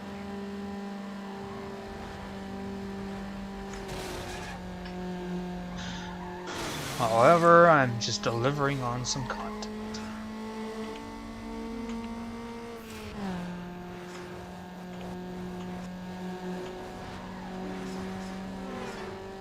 If I'm gonna be real onto EA's case, if I'm touching another game from them, like if I'm buying another one, the very least I'm buying the Sim. Not the Sims, but my Sims. That's the original My Sims and My Sims Kingdom, because they have those out on Steam and they're supposed to release on next month of the 18th. Like, those will be the only last EA games I would ever buy from there on then. I'm not gonna play The Sims 4 because there's just a shitload of DLC for it being a free game. And there's so little inside of the game. I was hearing about it. In fact, there's always been loads of videos of The Sims 4 as to how people didn't like it. And EA doesn't understand how. Well, maybe if they watched the videos, they could have understood more better.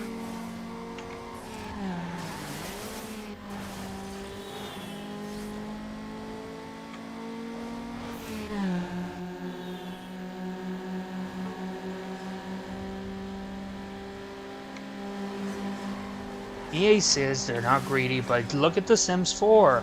They have a lot of DLCs. Like 80 to 90 sold DLCs inside of that game. And the game is for FREE. Well, at least that's what I've been hearing. Yet there's so little to do inside of that game. It's still getting DLC for some twisted reason.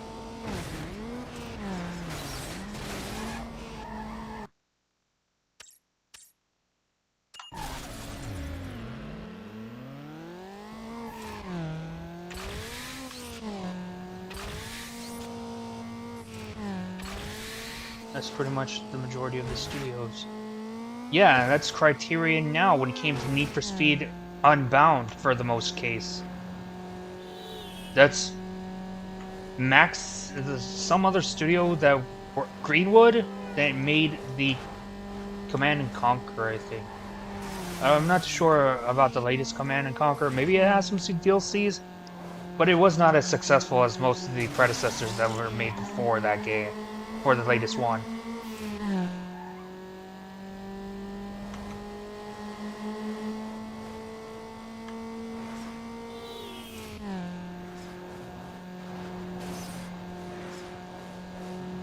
It's not because of the deal. It's not only because of the DLC, but the gameplay and the story within the latest Command and Conquer game was not what people thought it would be. In other words, it wasn't as good as anticipated. At least that's a wild guess, I could say.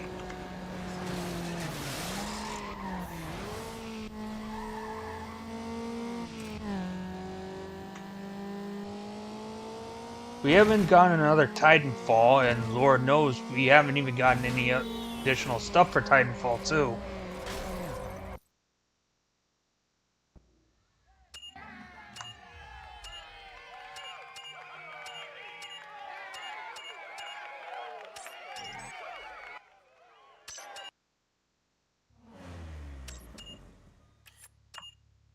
Anthem failed badly, and yet the CEO of EA decided to cry like a bitch, saying it was our fault that the game failed.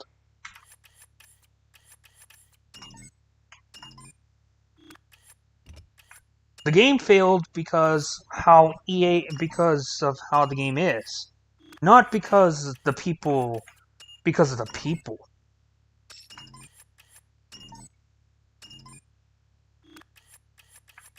Like he had the bold move.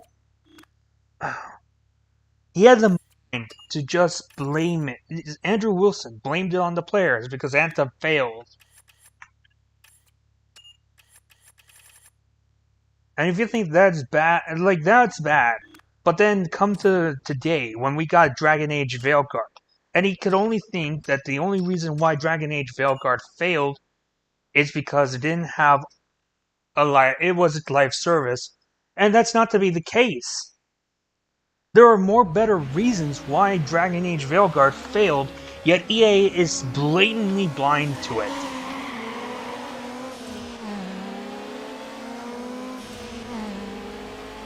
What's funny is that they go on their way saying that they expected successful game.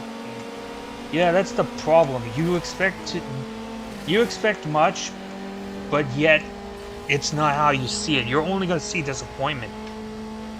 EA doesn't understand that they cannot always expect every single game to be successful just because it's the famous title that they made overall within their history. It's bound to fail at one point. And yet they're all surprised about it. They're like, "Oh, how did this fail so badly? How did Battlefield 2042 fail so badly?"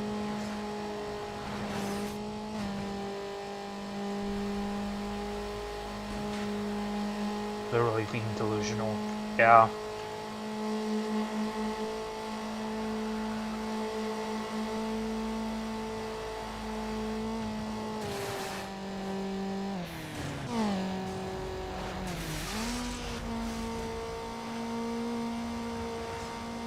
And now it's being set for Need for Speed when Need for Speed Unbound was released. They're thinking like, it's another Need for Speed game, just like Heat, so it'll probably be a lot more, so we could give it to the people.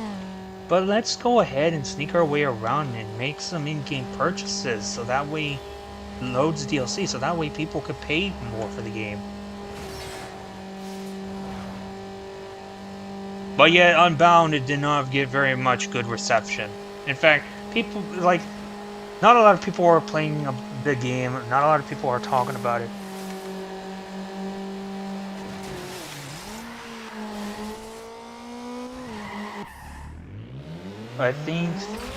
Hold on. I think I see why the old Need for Speed games is fun. It's kind of a silly reason, but illogical. The silent protagonist always gave us self-assertions along with the car customization. Sorry, I'm high right now, just try opening moment. Well, I mean, I guess you could kind of say that. But they're successful because the games have their own charm.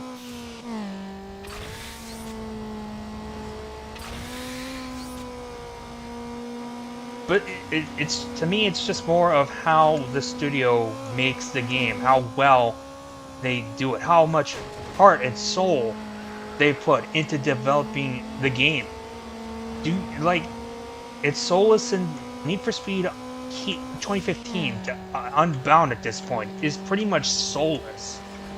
The development is soulless. It's heartless.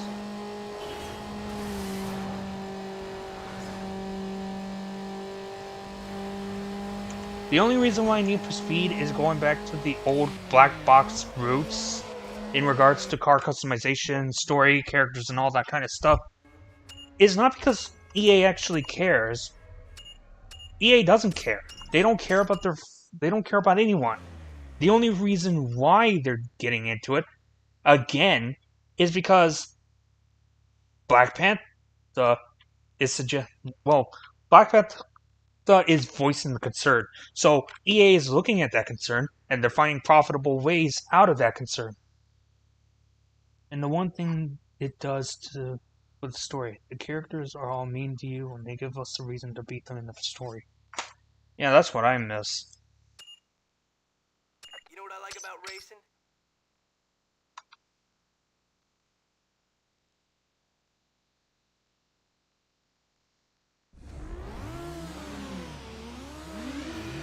Like, really, these Need for Speeds are the Attitude Era of racing games. That's what it once was. That's what made them so great in the first place. It's like saying the same thing for the Fast and Furious movies, the older ones. Like Tokyo Drift as an instance, obviously. Because in Tokyo Drift, Sean moves to Tokyo, Japan. Lucas Black, of course. And he sees this pretty girl. But then there's an asshole whose family's connected to the Yakuza inside of Tokyo. Of course, the guy's name's Takashi. And Takashi gives out a reason for Sean to beat Takashi, because Takashi is an absolute dick face to Sean.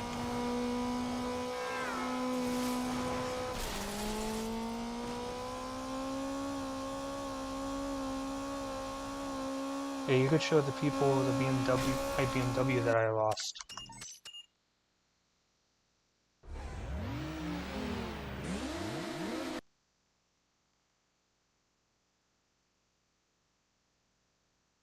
I've seen people in Need for Speed Unbound talking crap to each other, making them crash into stuff. I'm like, this makes a better story than Unbound.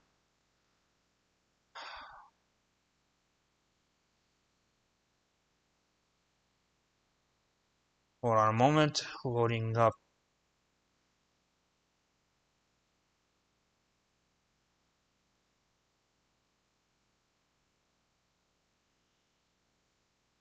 Get iced. Hold on a moment, I'm gonna see that real quick. As soon...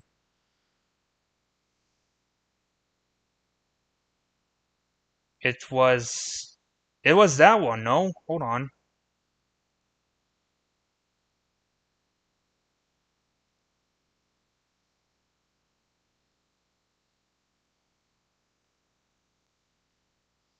Toxic PvP.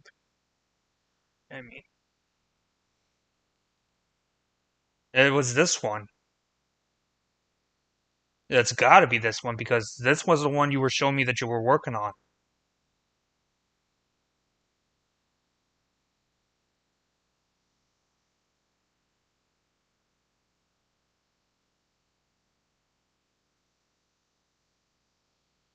No, it has stickers.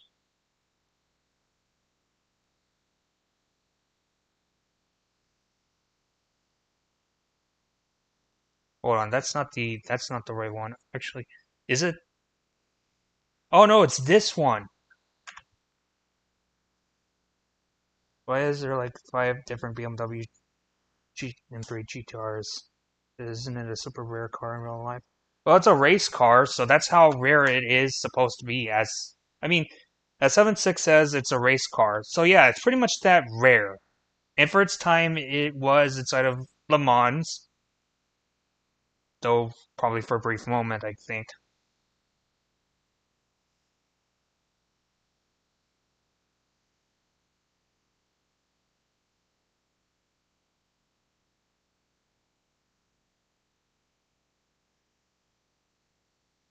I know I mean the race car version. Yeah, the race car version is rare.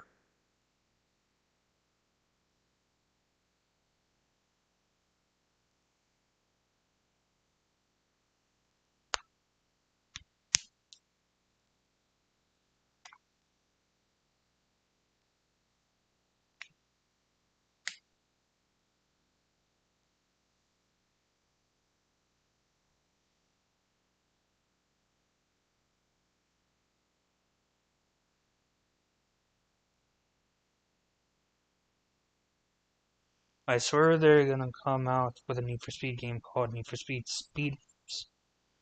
If they call it that, it's gonna be the same watered down gameplay, physics, and mechanics to Need for Speed Unbound, so it wouldn't even surprise me.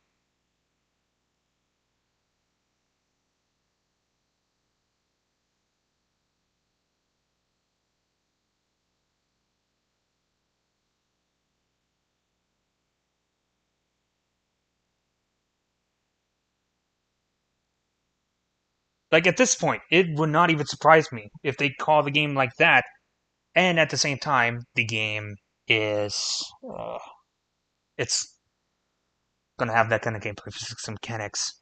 I said that already.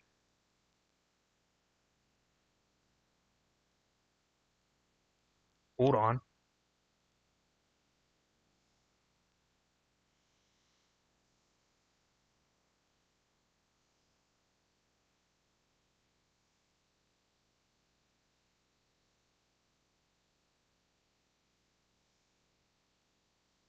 aka BMW owns the majority of street legal M3 GTRs. Although that is true, yet you cannot expect it to be the same way as to a standard traditional full-on Le Mans style Le Mans build of the vehicle.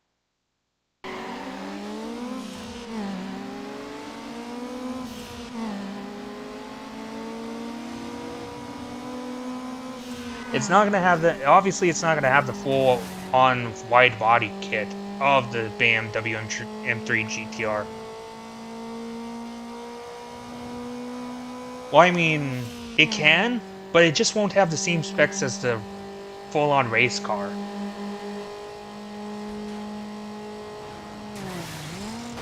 Oh no, far from it, I agree. Just, it's for fun.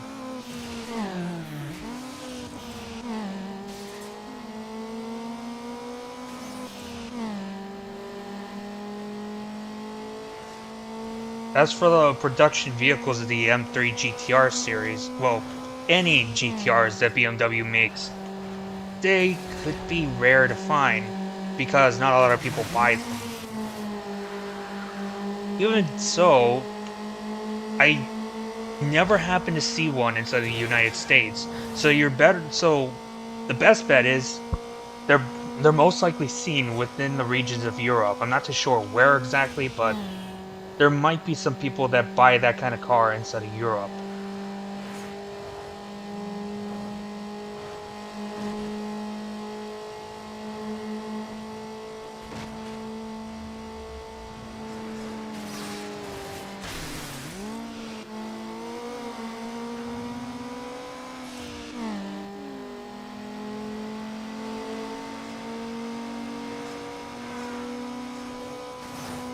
Imagine in 2026 Darius Audi R8 made in real life. Well, I mean, it's really simple. It's just a livery, and that's just about it. I mean, that's how it started off when it came to Need for Speed Carbon. The only time, like, to make Darius's vehicle was just basically the livery inside of Carbon. There was no body kits or rim changes or anything like that.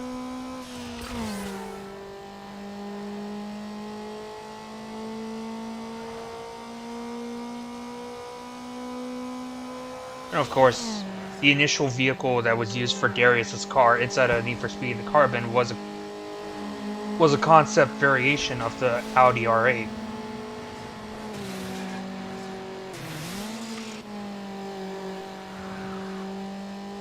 At least by muscle memory, that's the Quattro was the concept car of the R8.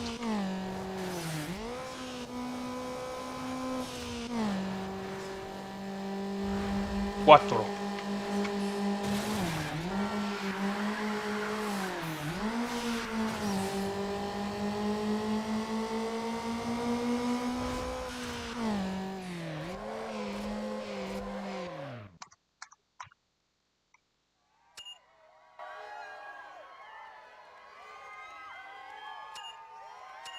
The different variations of stickers and rims, or even a body kit, didn't come in until a later Need for Speeds. Well, say Unbound, because apparently they made a special Darius vehicle that you could win in one of the game passes.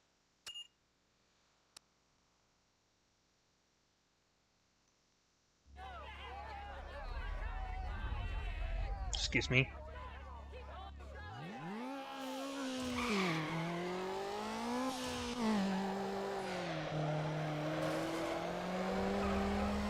The Camaro in Pro Street and Undercover is a concept car and it has visuals.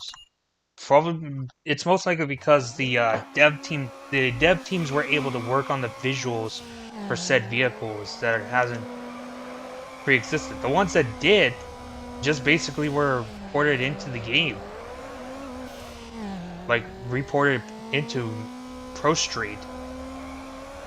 The same could even be said for Undercover too. So there's that. So I'm guessing the vehicles that are being added in got their visuals because the dev teams were able to work out the body kits and all that kind of stuff.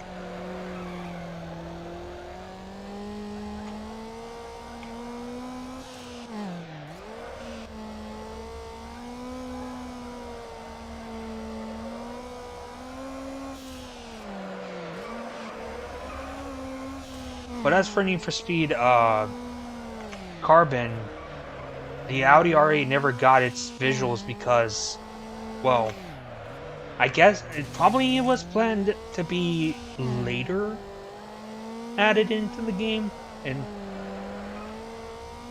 I'm not too sure. Either that or the game develop. I'm not too sure. The autoscope is not too much of a problem.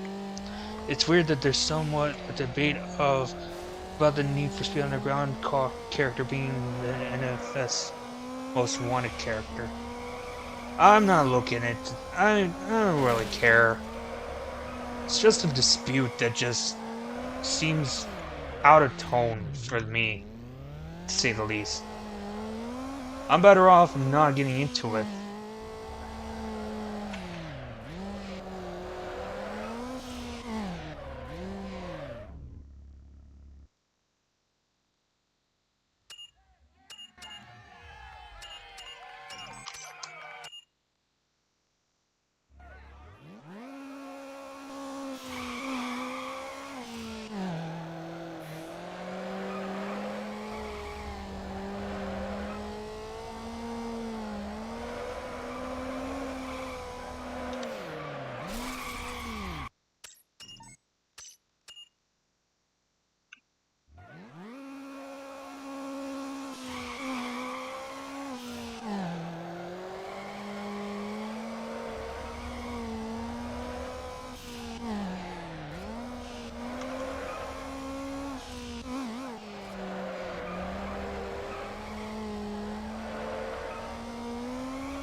Oh, that's a lot.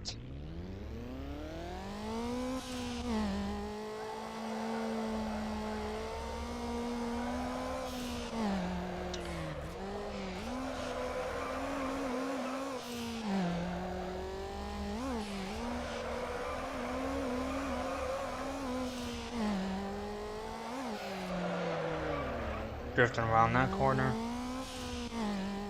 The way they depicted the street racing scene in the 2000s in this game was surprisingly detailed. You ain't wrong about that. You're not wrong about that.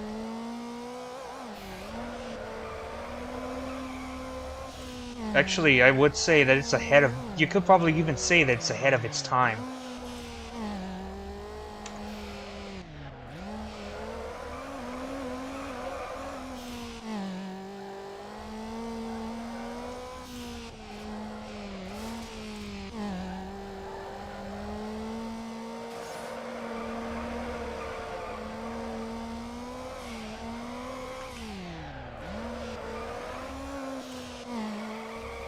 Because this game came out, what, after the Fast and Furious... The first Fast and Furious movie came out?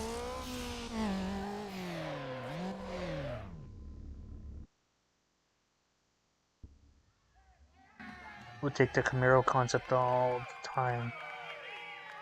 And no one non-bound. It's the same car.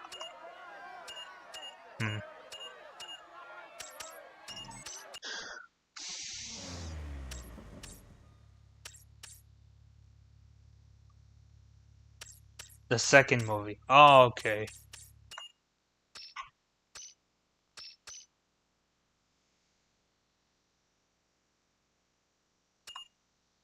So this game pretty much came around when the second Fast and Furious movie was up and running.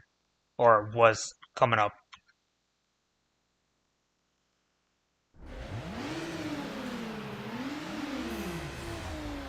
Well, it goes to show that these guys were putting up as much as they could to make another Need for Speed game. Skyline was inspired to be the mascot of the underground. Yeah, that is being said for this one, but then in the second one, up came the 350Z.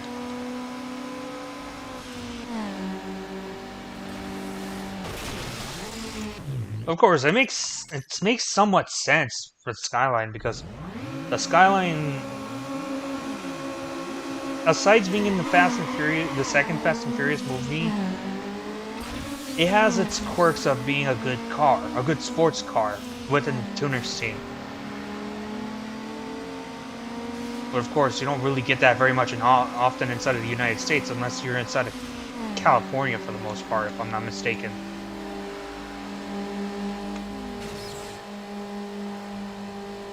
Also Paul Walker. Yeah, Paul Walker's inside. Paul Walker was was also in the movie too. Good for the time.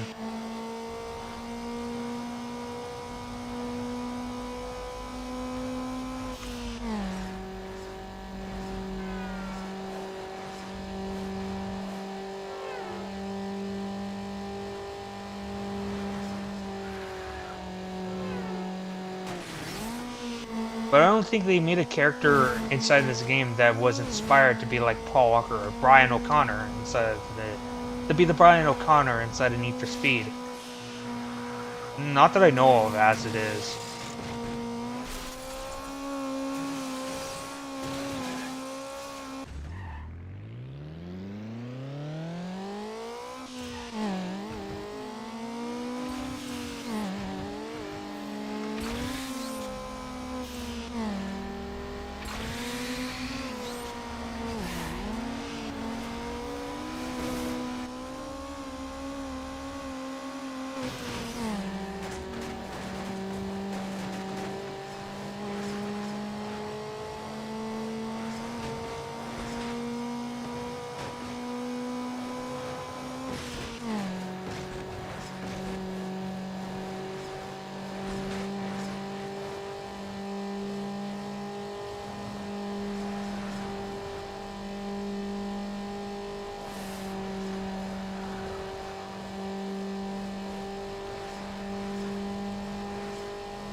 The thing is, I think if I'm thinking about this correctly, it's probably rare to find a Nissan Skyline inside of the tuner scene in general.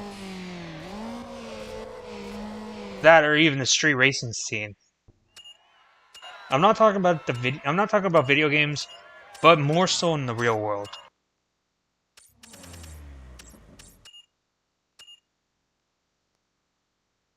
Six laps. This is gonna be bad.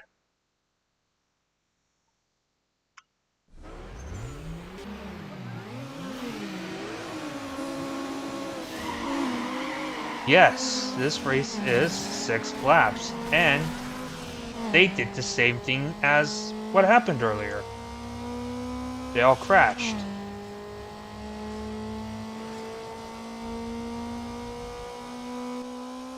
Well, at least I could enjoy this game while I'm live streaming rather than just making a full-on video about it. I've done it once before, and honestly, it would just take a very long while just for me to record and then just to edit, because I play like an hour or two of the game. And then I'm done, and it just takes me like days to weeks to just make the video. Either because I'm procrastinating, but most likely because if I'm busy, I can't really do very much for the video.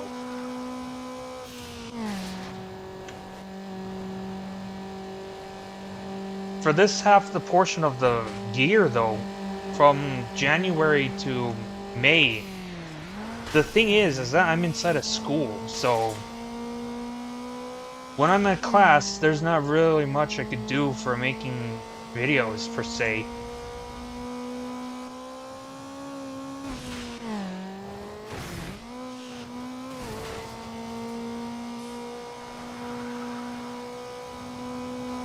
But I cannot throw that in as an excuse. The best I could say is, it's that, but it's also procrastination that just kicks in into me.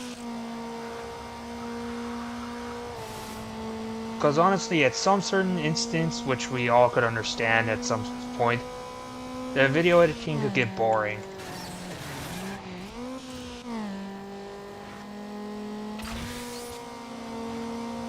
That's why, when I was making a Team Fortress 2 video of the 1000 Uncle Danes, it took me weeks to like a month or so to make the video. And it was a 40-minute video. The other one, before that one, which was like a month ago, or 2 months ago, was a little bit more shorter than that.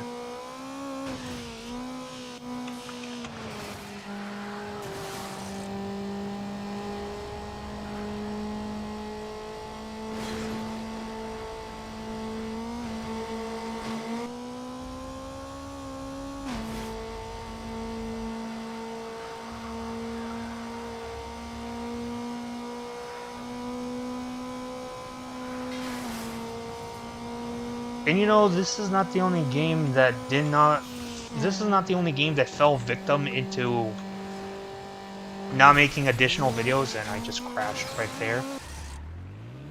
But at the same time, it also happened to Need for Speed Shift, and I wanted to make more videos about that game, but I never really gotten into it.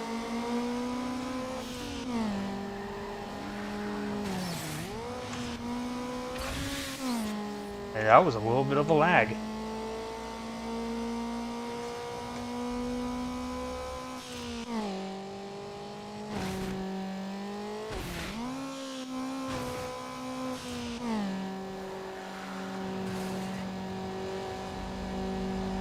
Got to go, man. I have course at 9:30. Alright, see ya.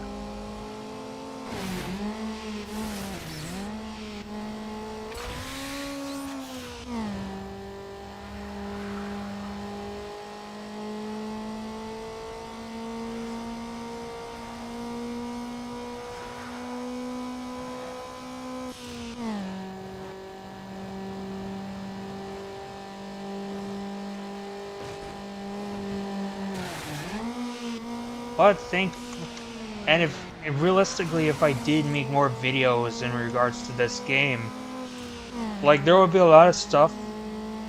Of course, most of the racing is boring anyways when you're just looking at it like this. Jesus, it's almost 4 AM. That's 9:41 for me.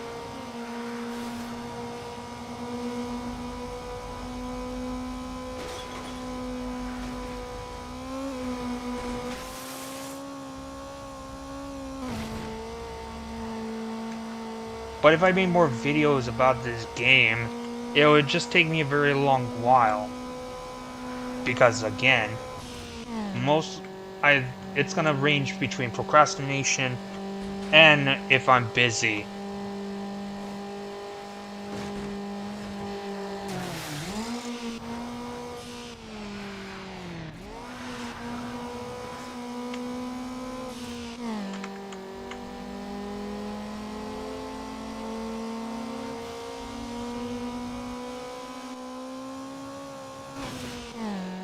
Thankfully, I don't have to worry about that with live streams.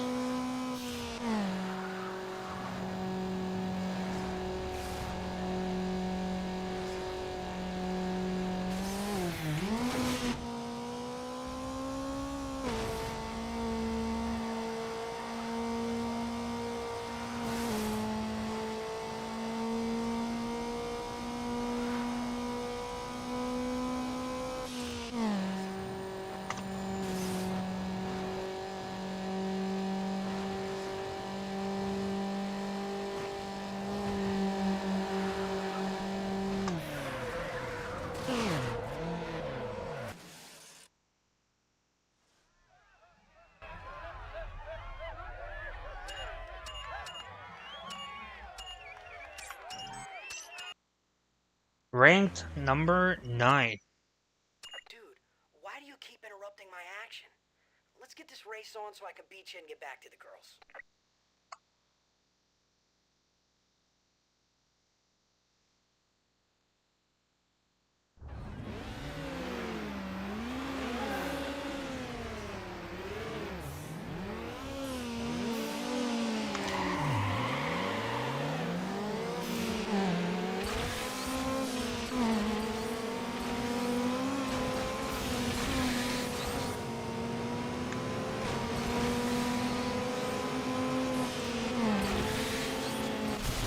Okay. I forgot, it's this track that gets me the most.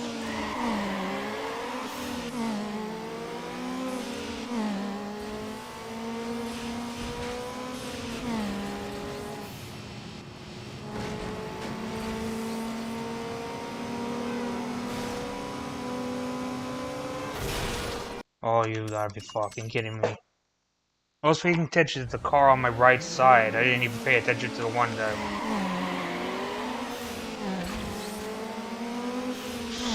It's the other one.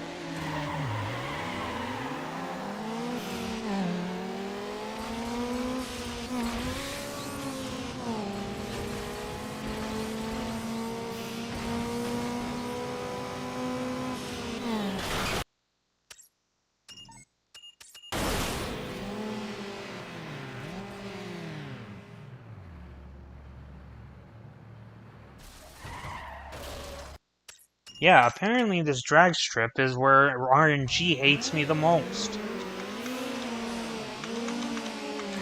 Like, this is the only track that I cannot seem to evade from RNG.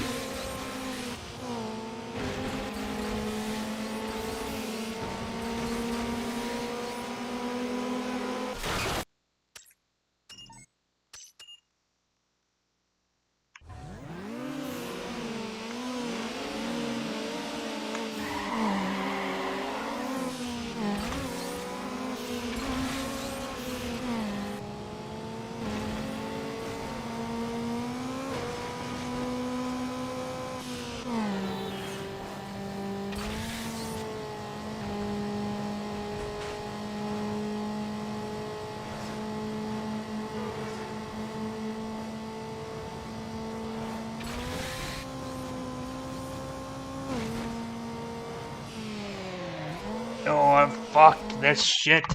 I can't be playing like this.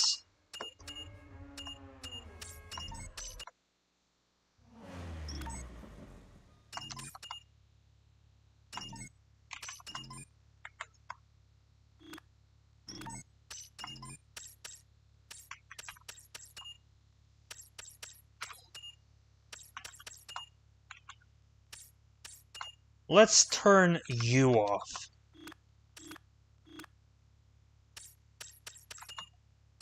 It is really killing me with the motion blur.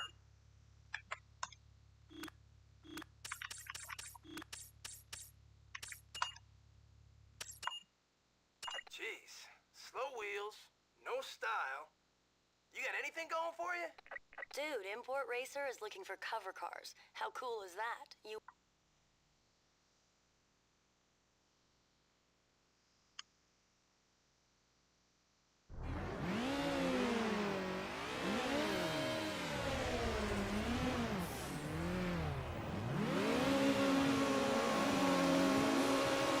Yeah, these guys are giving me a real reason why I should be kicking their ass inside of this game. I can't see that ever happening inside of Need for Speed. Like in the modern Need for Speeds. And even if that happened inside of Need for Speed Heat, Kenny is the only thing that could, like, he's the only character that I could ever hate. And why I want to kick his ass so badly.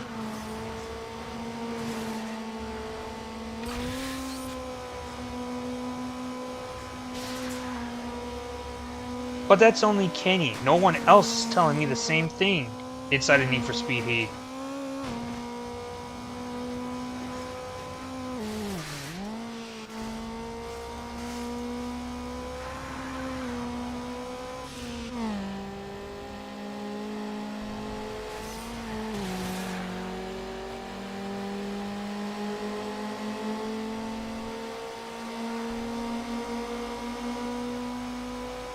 And this is like an endurance race of Gran Turismo. Except, it's not as bad as, well, it's not as crazy as anticipated. You're only going up for at least 6 laps within these tracks.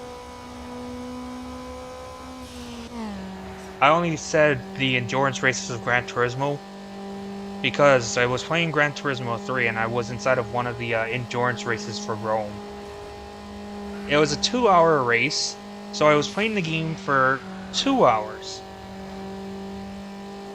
So I was playing from, I think 9 or 10 or something like that, all the way to like 1:50 to 2 o'clock in the morning.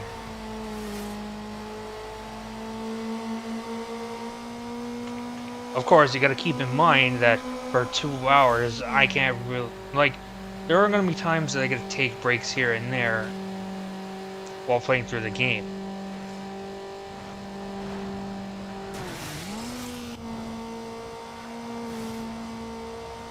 The vehicle I was driving inside of that race was a Nissan Skyline R32 tuned version.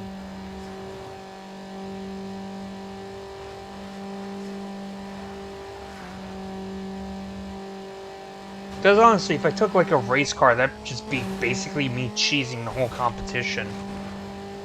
But even if I didn't, I still cheesed. I feel like I cheesed competition because I was driving a much faster car.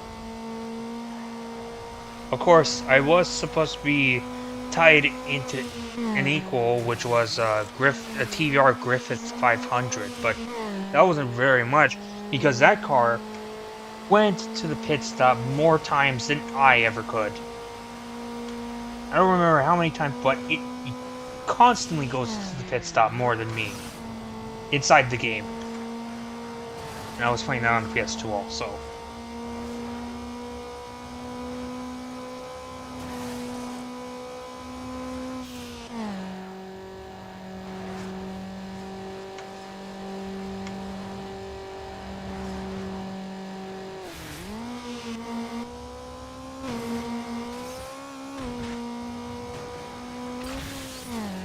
Look at this. I'm playing through the game without motion blur, and that makes everything more better now.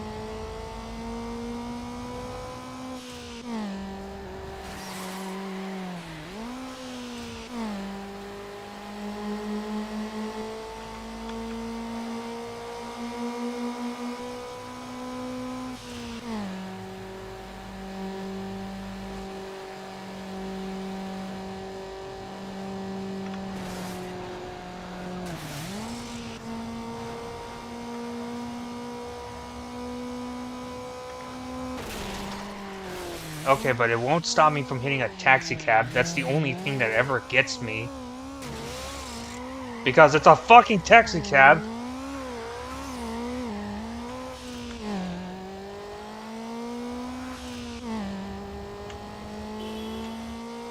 And a taxi cab can't seem to mind their own business.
And that's how you do it.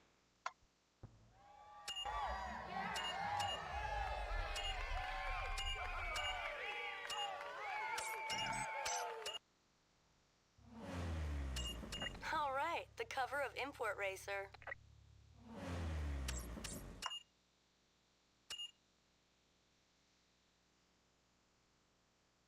Drift tournament.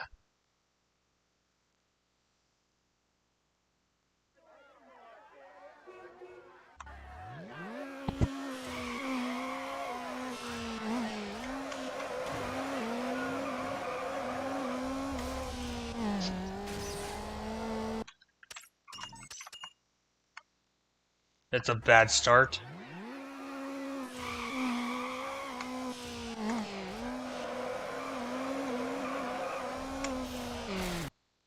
Damn it.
Come on, dude. Best I've done.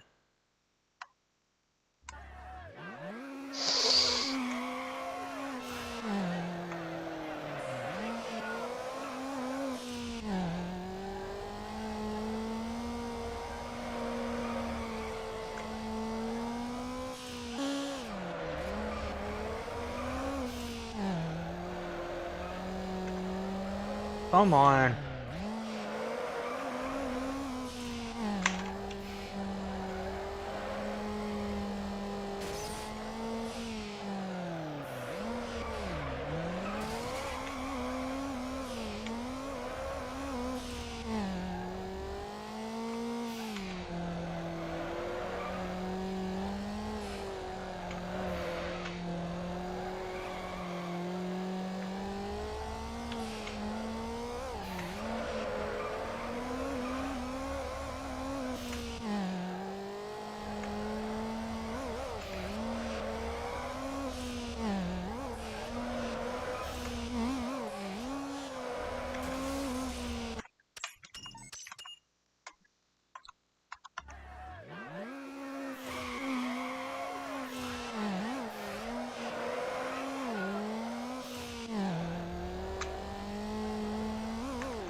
Like one crash and that fucks me over.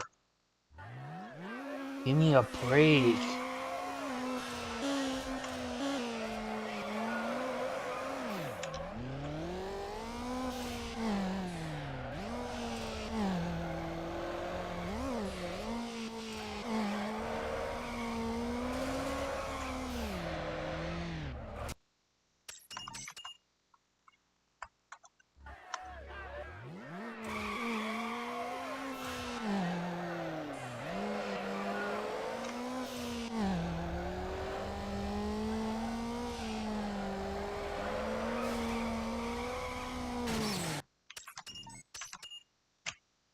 Ah.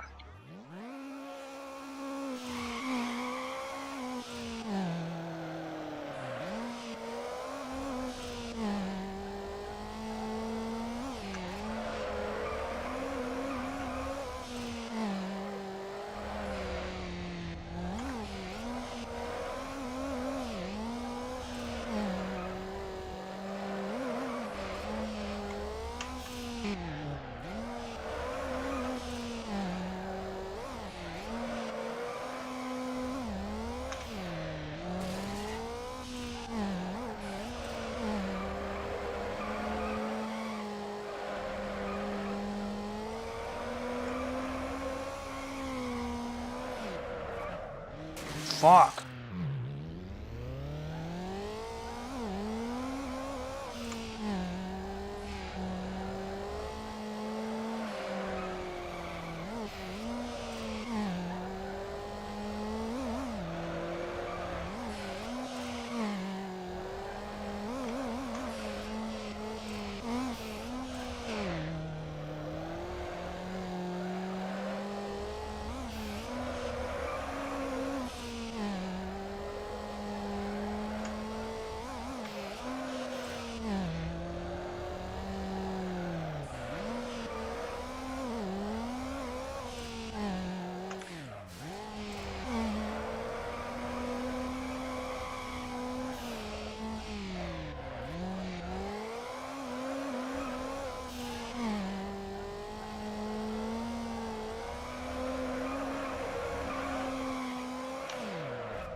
Come on, please.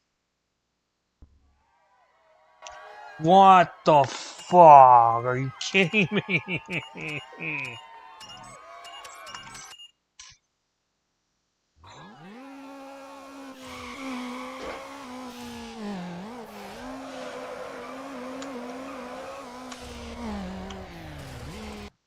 This has the worst type of cheese ever.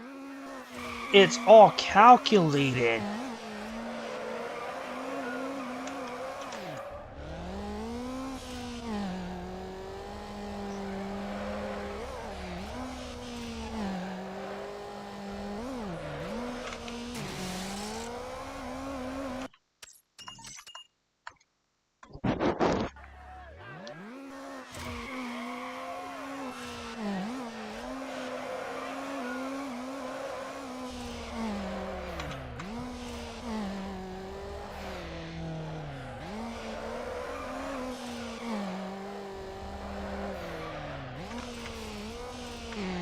What do you mean I lost 4,000 points? That should not even count.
Ah, thank God.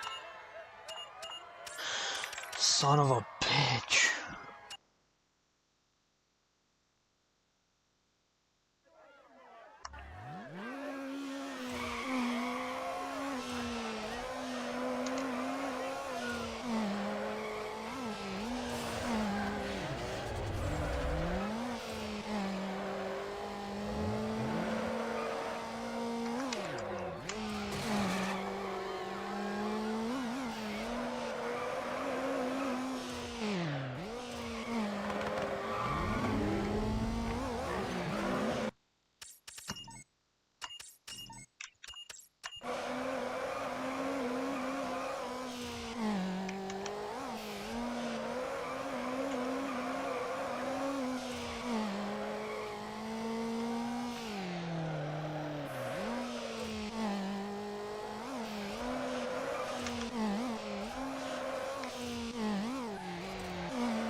And another win.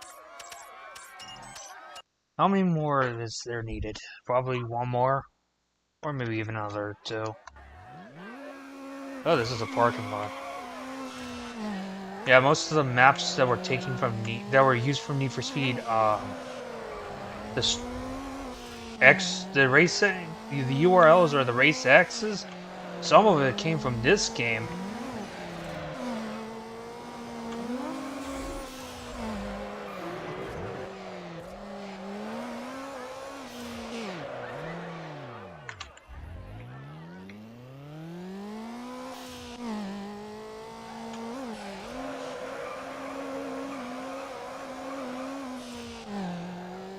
The only thing is that Black Box didn't implement time to make the maps more different in comparison to what we get in here. Which, of course, it cannot be always, like, it cannot be perfect, but it's something.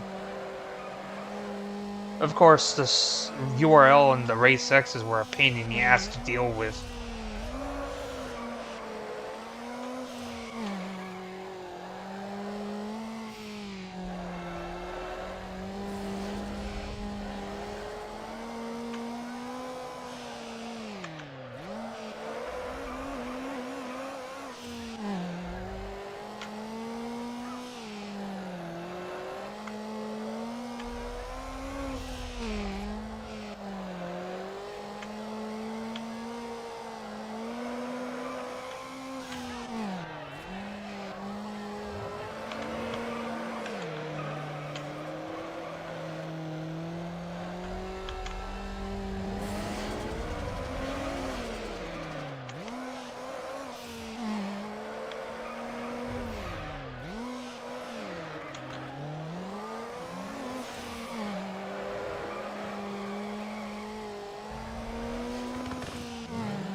That's another one down.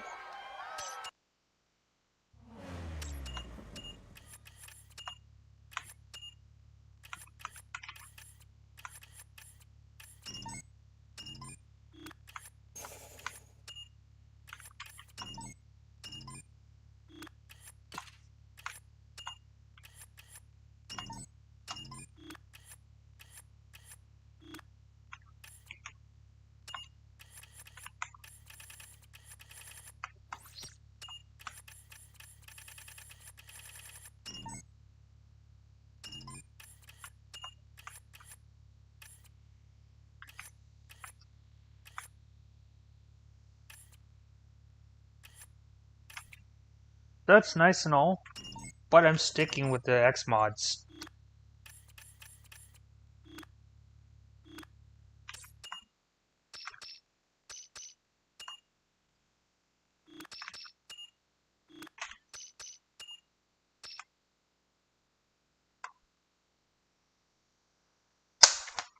Whoops.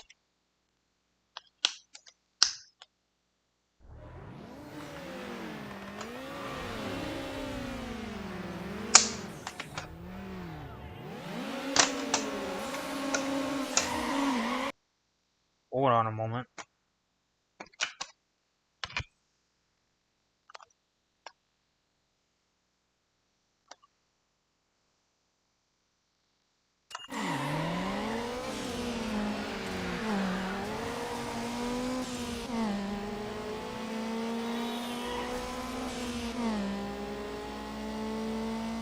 I might do these last few set of races, but then after that I'm gonna be done for the night.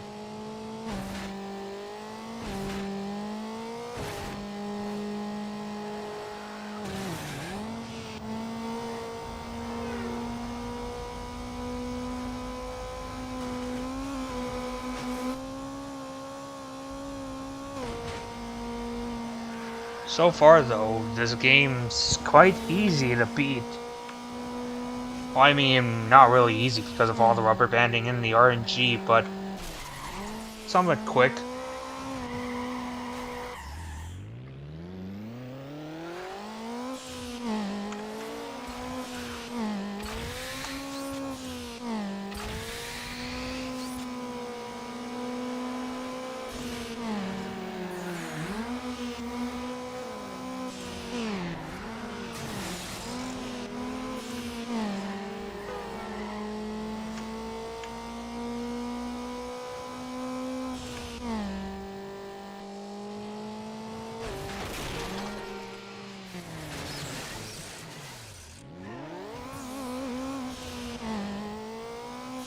Oh wow, the Celica just knocked himself out.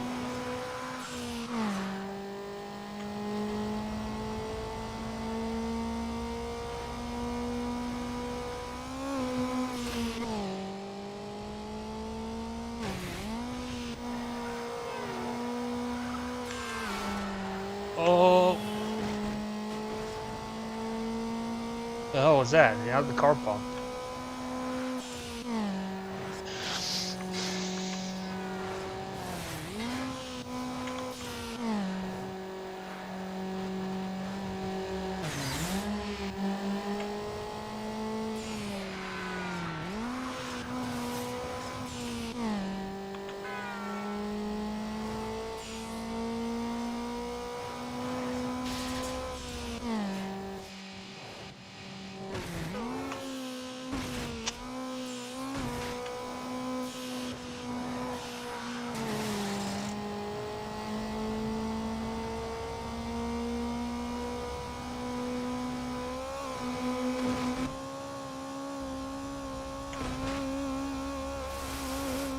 What the fuck?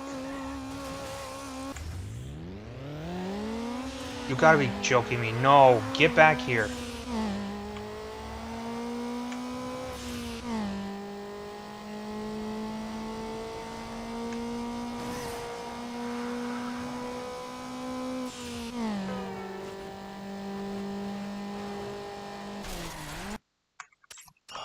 You gotta be joking me.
You gotta be fucking kidding me, dude.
What?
Import sooner, dude. You want on their cover, you gotta...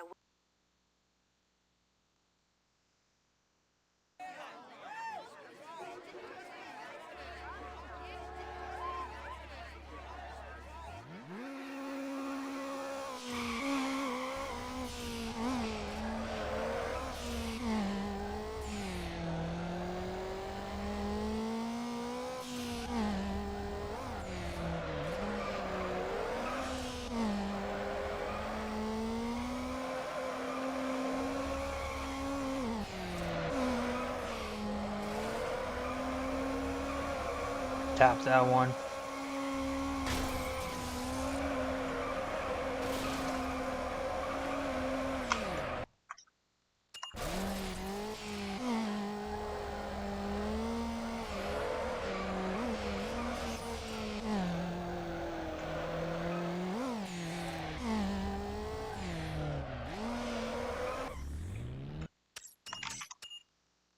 Let's try that again.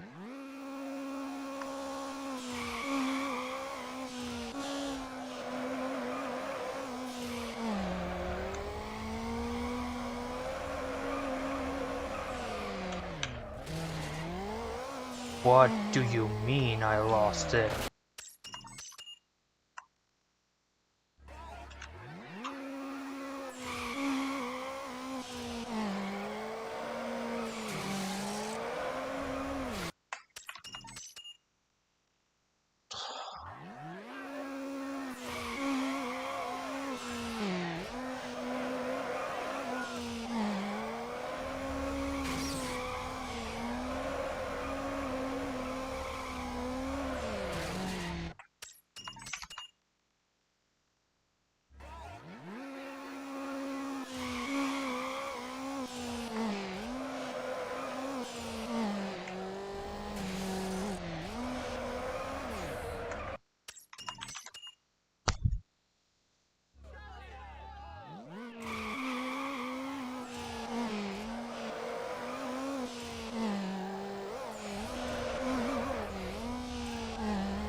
What the fuck do you mean?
Let's see, what's the poll?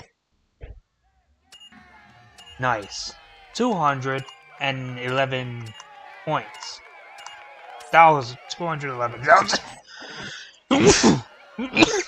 Excuse me. The cover of Import Tuner makes your ride look like the meanest thing in the street.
I swear to fucking God, that pickup truck ruined my run.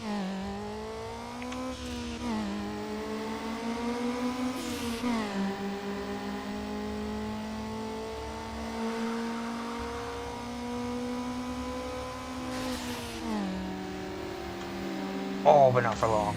There we go. Oh my goodness.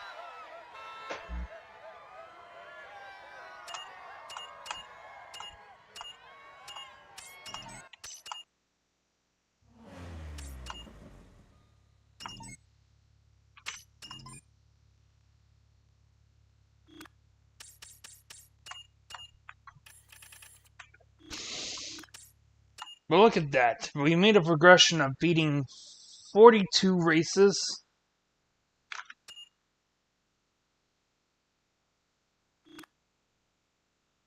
So, yeah, we made 42 races. We just need like a few more to go before we get 111. Which is all not too bad.